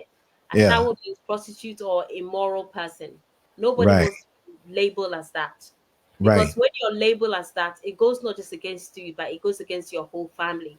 Whole So if, family. like, If you let's get caught. say somebody's going to marry your sister or your brother, somebody else will say, well, that family is not that good because they've got Hmm. showers in their family, or they've got LGBT rainbow people in Wow. their family. So it's a And that, reflection on your whole family. That's why they do the so-called bad things behind the scenes. yeah, yeah. Now, with this whole, we just say voodoo, but we know what we're talking about. I'm not Yeah. knocking those who are into African spirituality where it's dealing with the soil and the plants and the leaves and the roots and just really sincere things for good, right? Hmm. I don't know what I would call that. Different countries have it, but we have those people who use the voodoo for the bad thing, right? Yes. Would you say that of the church going people and most, that over 50% indulge in this? You can't put a number on it, but you know, of people who are here who don't, who may not be as educated, who may not feel like they have any hope, that the jealousy that seems to be like all over the place. If you can put a broad number, meaning that if you said 75%, it could be 85 or 65. If you said 50%, it could be 60, or it could be how many people, and you probably run in different circles anyway, because you're on a different level. But on that lower level, what would you say?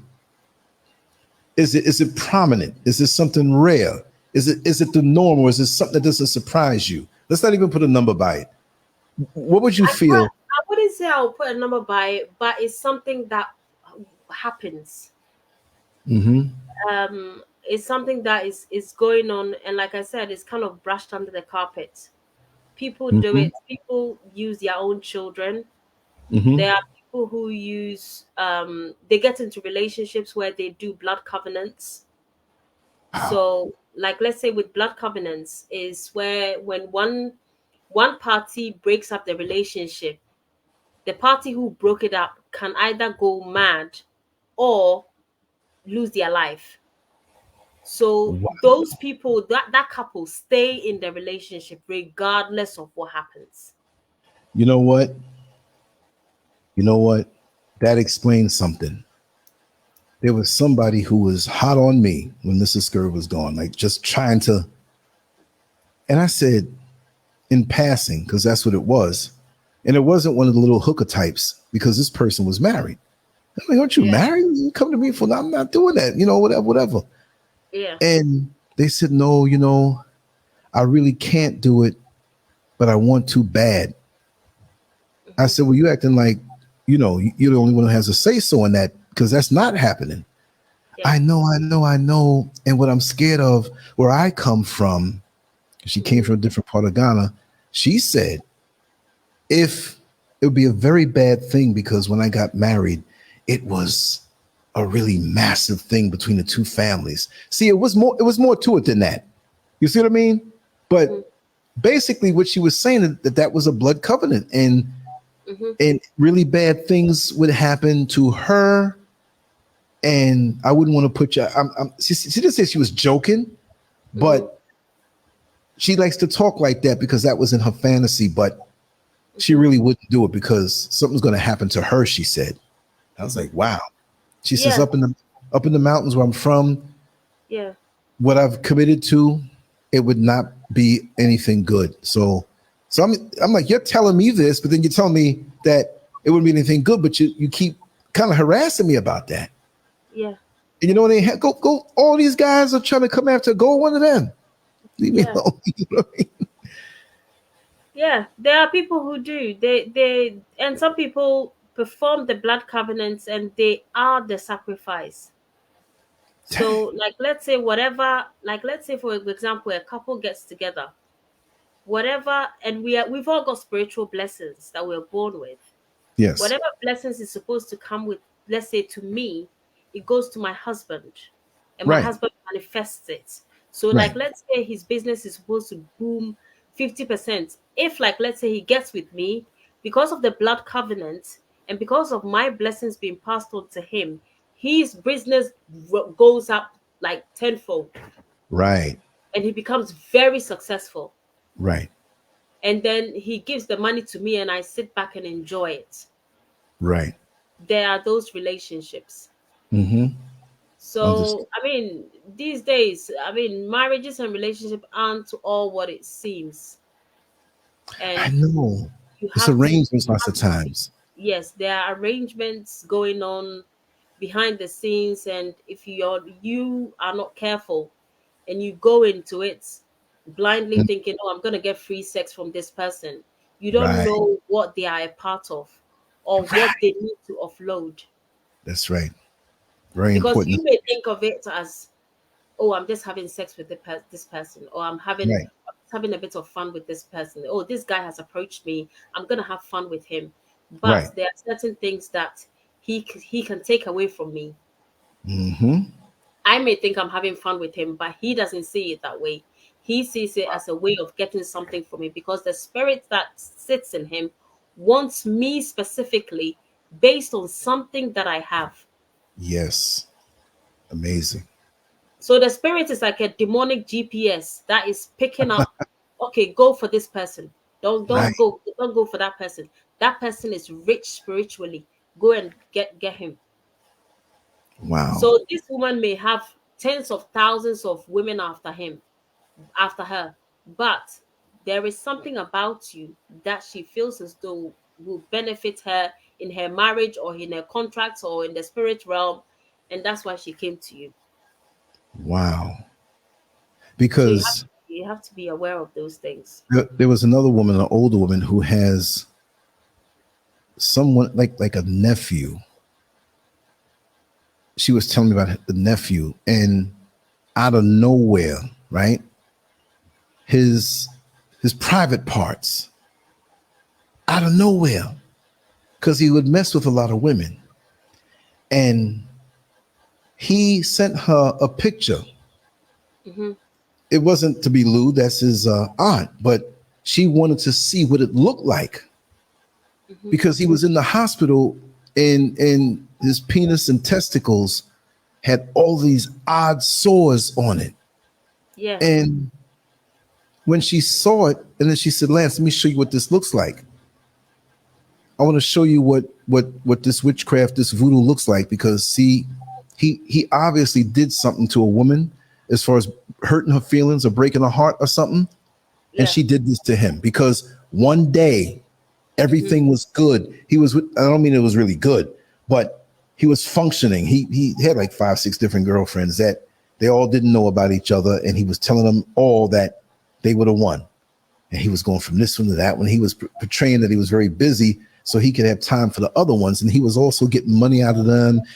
One had drove a nice car. I mean, he played it to the hilt. The next morning when he woke up, he had all of these sores on Hmm. just his private parts. Hmm. And this is the thing. He was in the hospital. He went to Hmm. the doctor. The doctors kept him there because they couldn't figure out what it was Yeah. on that level. But they knew what it was on a Yeah. different level.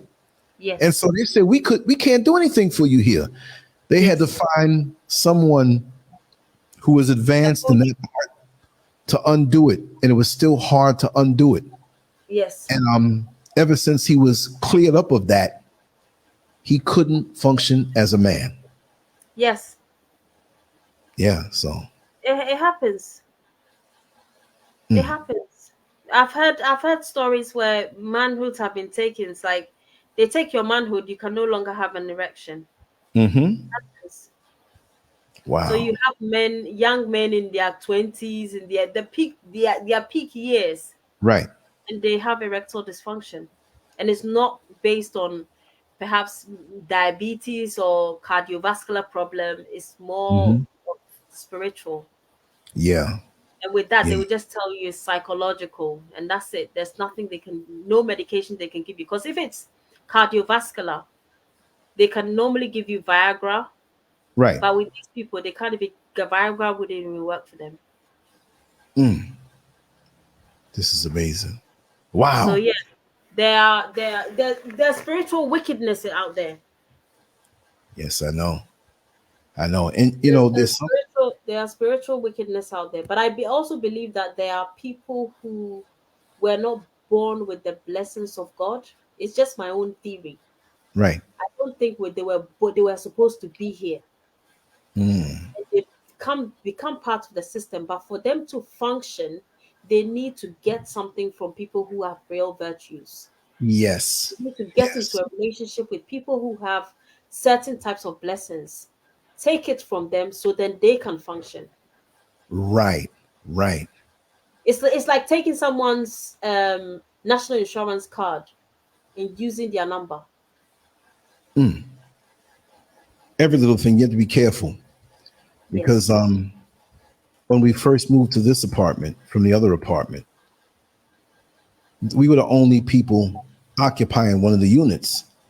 And they had guys working and staying because, you know, traditionally they'll live in a place until it's done, a house, or that cuts out the commute and they can stay more time. But it was closed in and we had these guys working there. So when we first got here, I didn't really put no heavy curtains right in front of the window. Now you can walk, it's strange to say, but you can, the hallway from the two, it's only 4 units, but there's a door across from me and you walk out into the hallway, but it's open when you look to the front and you see railing and you look in the street, you go right to the street. So some of the guys would hang out right by there. And before we got curtains, I have this retractable green screen that goes way up. So I used to lift that up at night when everything was bare here, because we kept things bare here because we're not here to fix up the apartment and live luxurious. This is like a warehouse.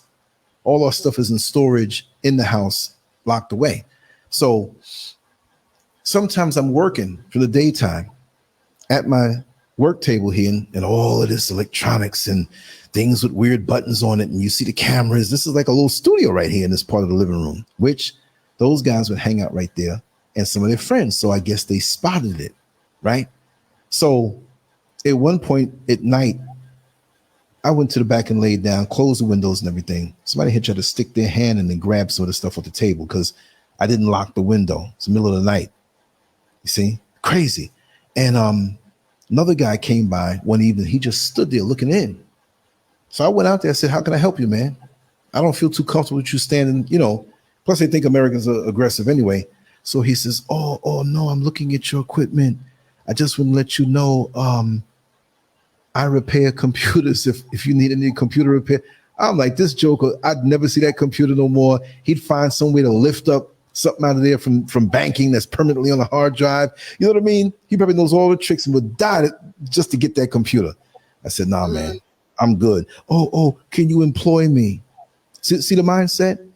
Yeah. I'm not rich. I'm not over here with some business where I can need somebody and pay them some full salary. You know, but that's how they think, that you got money. Yeah. And that's how they see it. That you got money and I have needs. Right. Just think that the people are always gonna put themselves first. Always. What their needs are above yours, and then your needs will come. But it doesn't matter for you because you'll always replenish, you know, what you have. Because you see, it's different. You know, most people don't have a retirement check. So if you're sitting around and you have that, a lot of retirement checks are not something that's like really huge. Oh, they don't understand that concept. They don't understand the concept. And this is why I don't want to go to America, when they don't understand credit.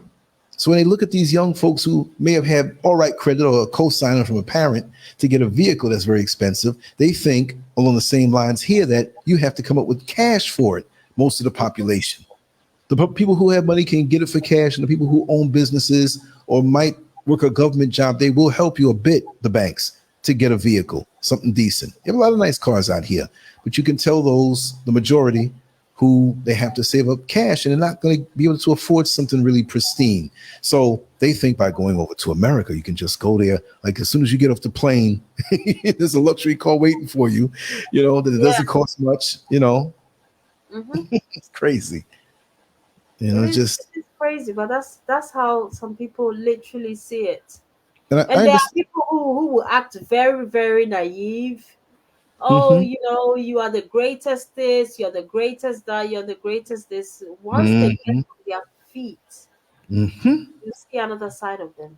The real side then comes out. Yes, I see it.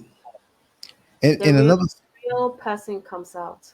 I've noticed with some, not all, but there's some Ghanaian men, older men, that like when I go around in Osu or the places or East Legon where it's a little more, you know, affluent, populated, whatever, and I'm mixing in those who may be working there, like they'll look at me and it's like there's a resentment in their eyes.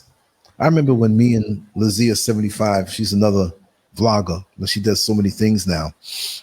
And she was a young lady who was on that video when we showed the house and the garden with Mr. SCURV and everything. I was with her, you know, her husband, and you know, he knows how I am, and we do what we do. So we meet up sometime and we'll do videotaping and stuff like that if she's free. So we were walking down the street and I was walking backwards on the sidewalk in front of this very small hospital on Oxford Street in Osu in the daytime. And I'm not paying the hospital any mind. I'm not videotaping the hospital. I got the camera up and she's walking toward the camera so you can have that effect. He ran out from the guard shack, ran up the block when we were almost off the property, trying to tell us we can't videotape there, and looked at me, what's your problem? So aggressive. I didn't even say anything to this guy. And I'm like, really? But she tore him a new one. She handled him. So, you know what I mean? But the way he was looking at me, you know, it was almost like you're living a life and I'm here suffering. I mean, he's an older guy, not much older than me, but there was just a resentment. I don't understand. And I've gotten these looks from a lot of the older guys that look at you can afford. It's that you can afford it mentality. Like when I hop in a cab that's not a Uber, but I have to take, there's nothing around and no cabs around, the Uber's all jammed up. I say, okay, man, how much is it to go over here? And they'll name me a price 3 times the average price. Of course. I said, wait a second, I might be a Bruni, but I live here, bro. I know what the price is. I know what the price is. So okay, no problem. Just get in. No, I'm not getting in until we know what the price is, because you're gonna still tell me when I get there, you're gonna pitch a fit. You know? No, just get in the. I said, listen, man, you listen. I'd rather wait 2 hours. It might be in the middle of the night somewhere before the church start running. I'll wait 2 hours to go. A few situations I've been in. And then they'll tell you, this is the thing.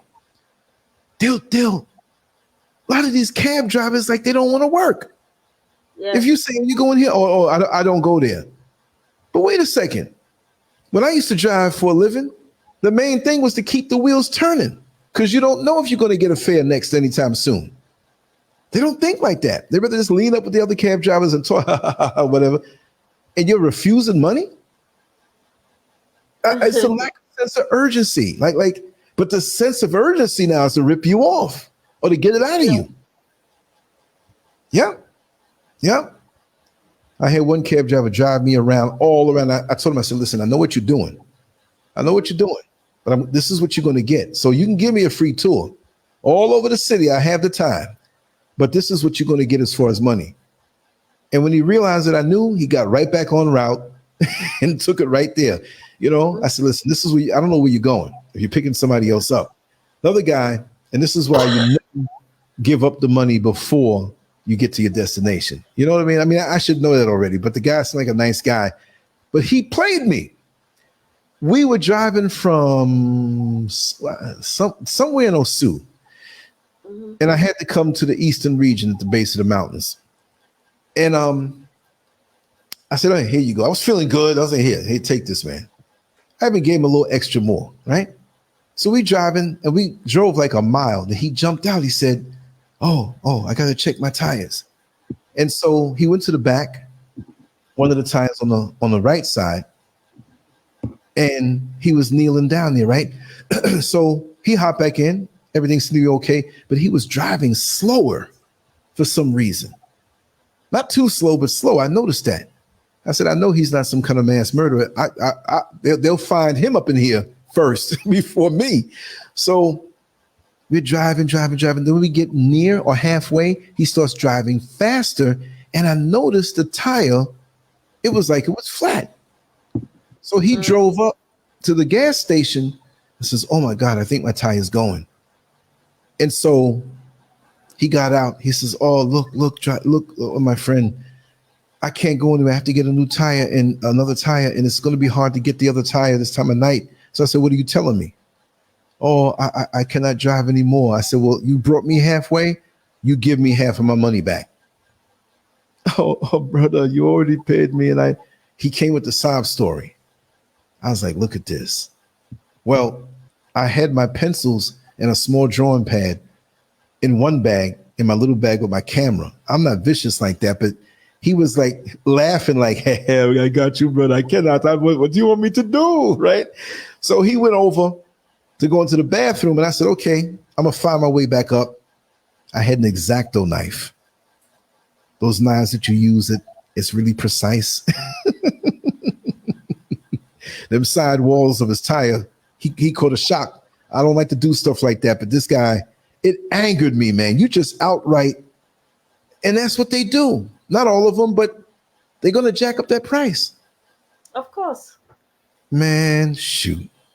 Of course. Everything is going to be 3 times. And I think what sometimes my parents, when they go to Ghana, what they do is they get somebody living there to buy, somebody they trust living there, to kind of negotiate prices, to buy things. So they think they are selling it to somebody who lives in Ghana, or they are selling something to a fellow Ghanaian. And the thing is, because of your skin, the way you dress, the way you look, they can tell straight away. That's why I get those stares like that. Yeah. Even though I dress down, I try to blend in. I mean, even now. Your skin is not being run through by mosquitoes. Exactly. It looks fresh. From the knees down, from the knees down, I guess I'm Ghanaian because I came here with not a mark on my skin. Yeah. But I wear shorts a lot. And when I first got here, they would tear me up at night and I would scratch. So I got all kind of marks from the knee down on my calves. But from the knee up, there's no marks. But my arms, my face, everything, they can tell. They can tell. But even still, like even when I try to not try to blend in, because that you have a borehole, you can shower with that water, but you got to get your drinking water. So maybe like 6-7 minutes away, Special Ice, that's the place where you get your water, your drinking water, your big jugs or your little plastic things of drinkable water. So I usually keep 4 of them here, and that's what we cook with, right? We don't go out of the faucet. Some people do. But when it runs down, I go around the corner, I get it on my little dolly, and I'll put the 3 empty ones on there, get them refilled, come back. And people are looking at me like, what the heck? This guy's not driving in some nice car. He's walking, pushing a dolly around the corner and getting his water? What? It blows up. They're looking at me strange like, this guy is not Ghanaian. What is he out here? Because one person told me, oh, you're a real Ghanaian now. Look at you getting your water. You're supposed to get a houseboy. Say it again? You're supposed to get like a maid, a houseboy, maid. Right.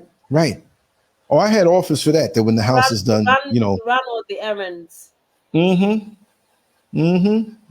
girl came to me and she told me, yeah, when you fix your house, I want to help you. I want to be the maid, And she said, you can come visit me in my room anytime you want. I said, no, I don't need that kind of hell.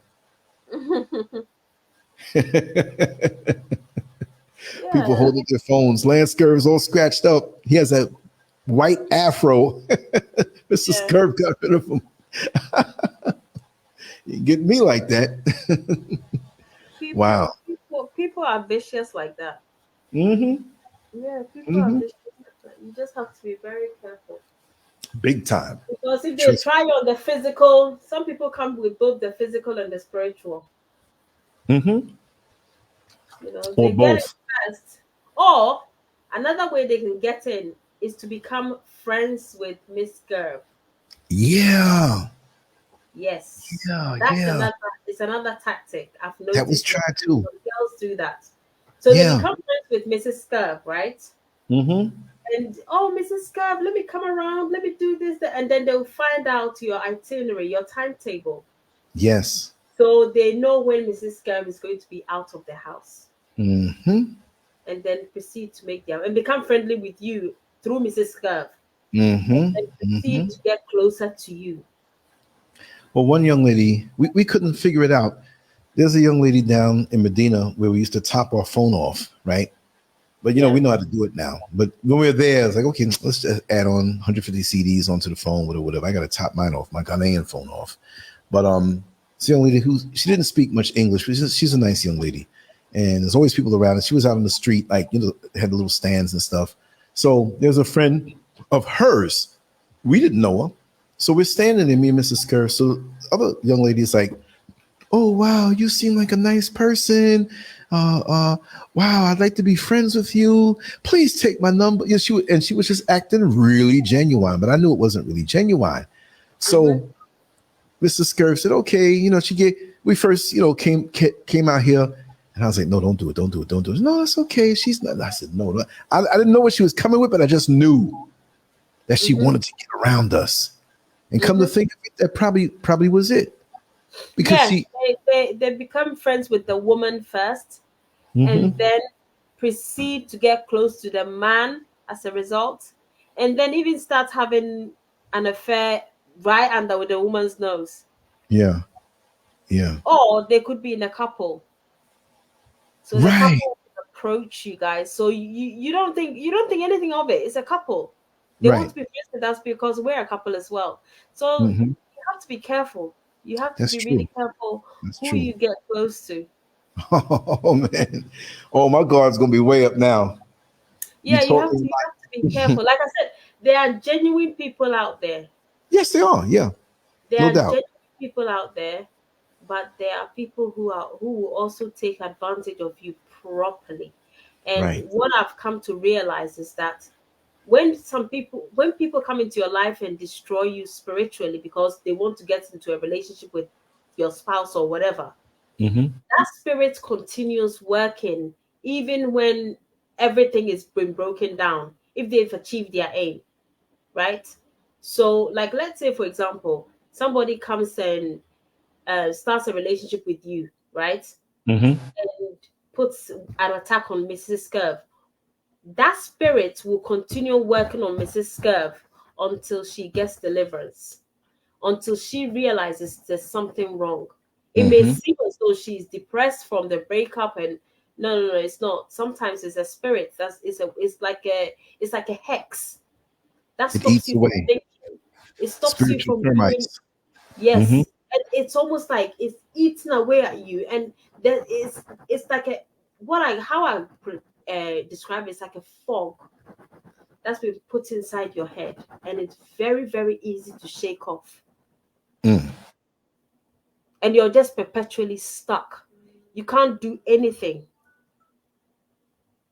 Wow. It's horrible. It's really, really, that's something you have to, in this day and age, you have to be very, very careful who you allow into your life. Very, very careful. Very, very, people are not playing nice. People are really playing. There are desperate people out there as well. They're playing hardball. Hard ball. Hard, and once they are done with you, in fact, they'll probably put the same spirit on you as well. Wow. Get rid of you. Yeah.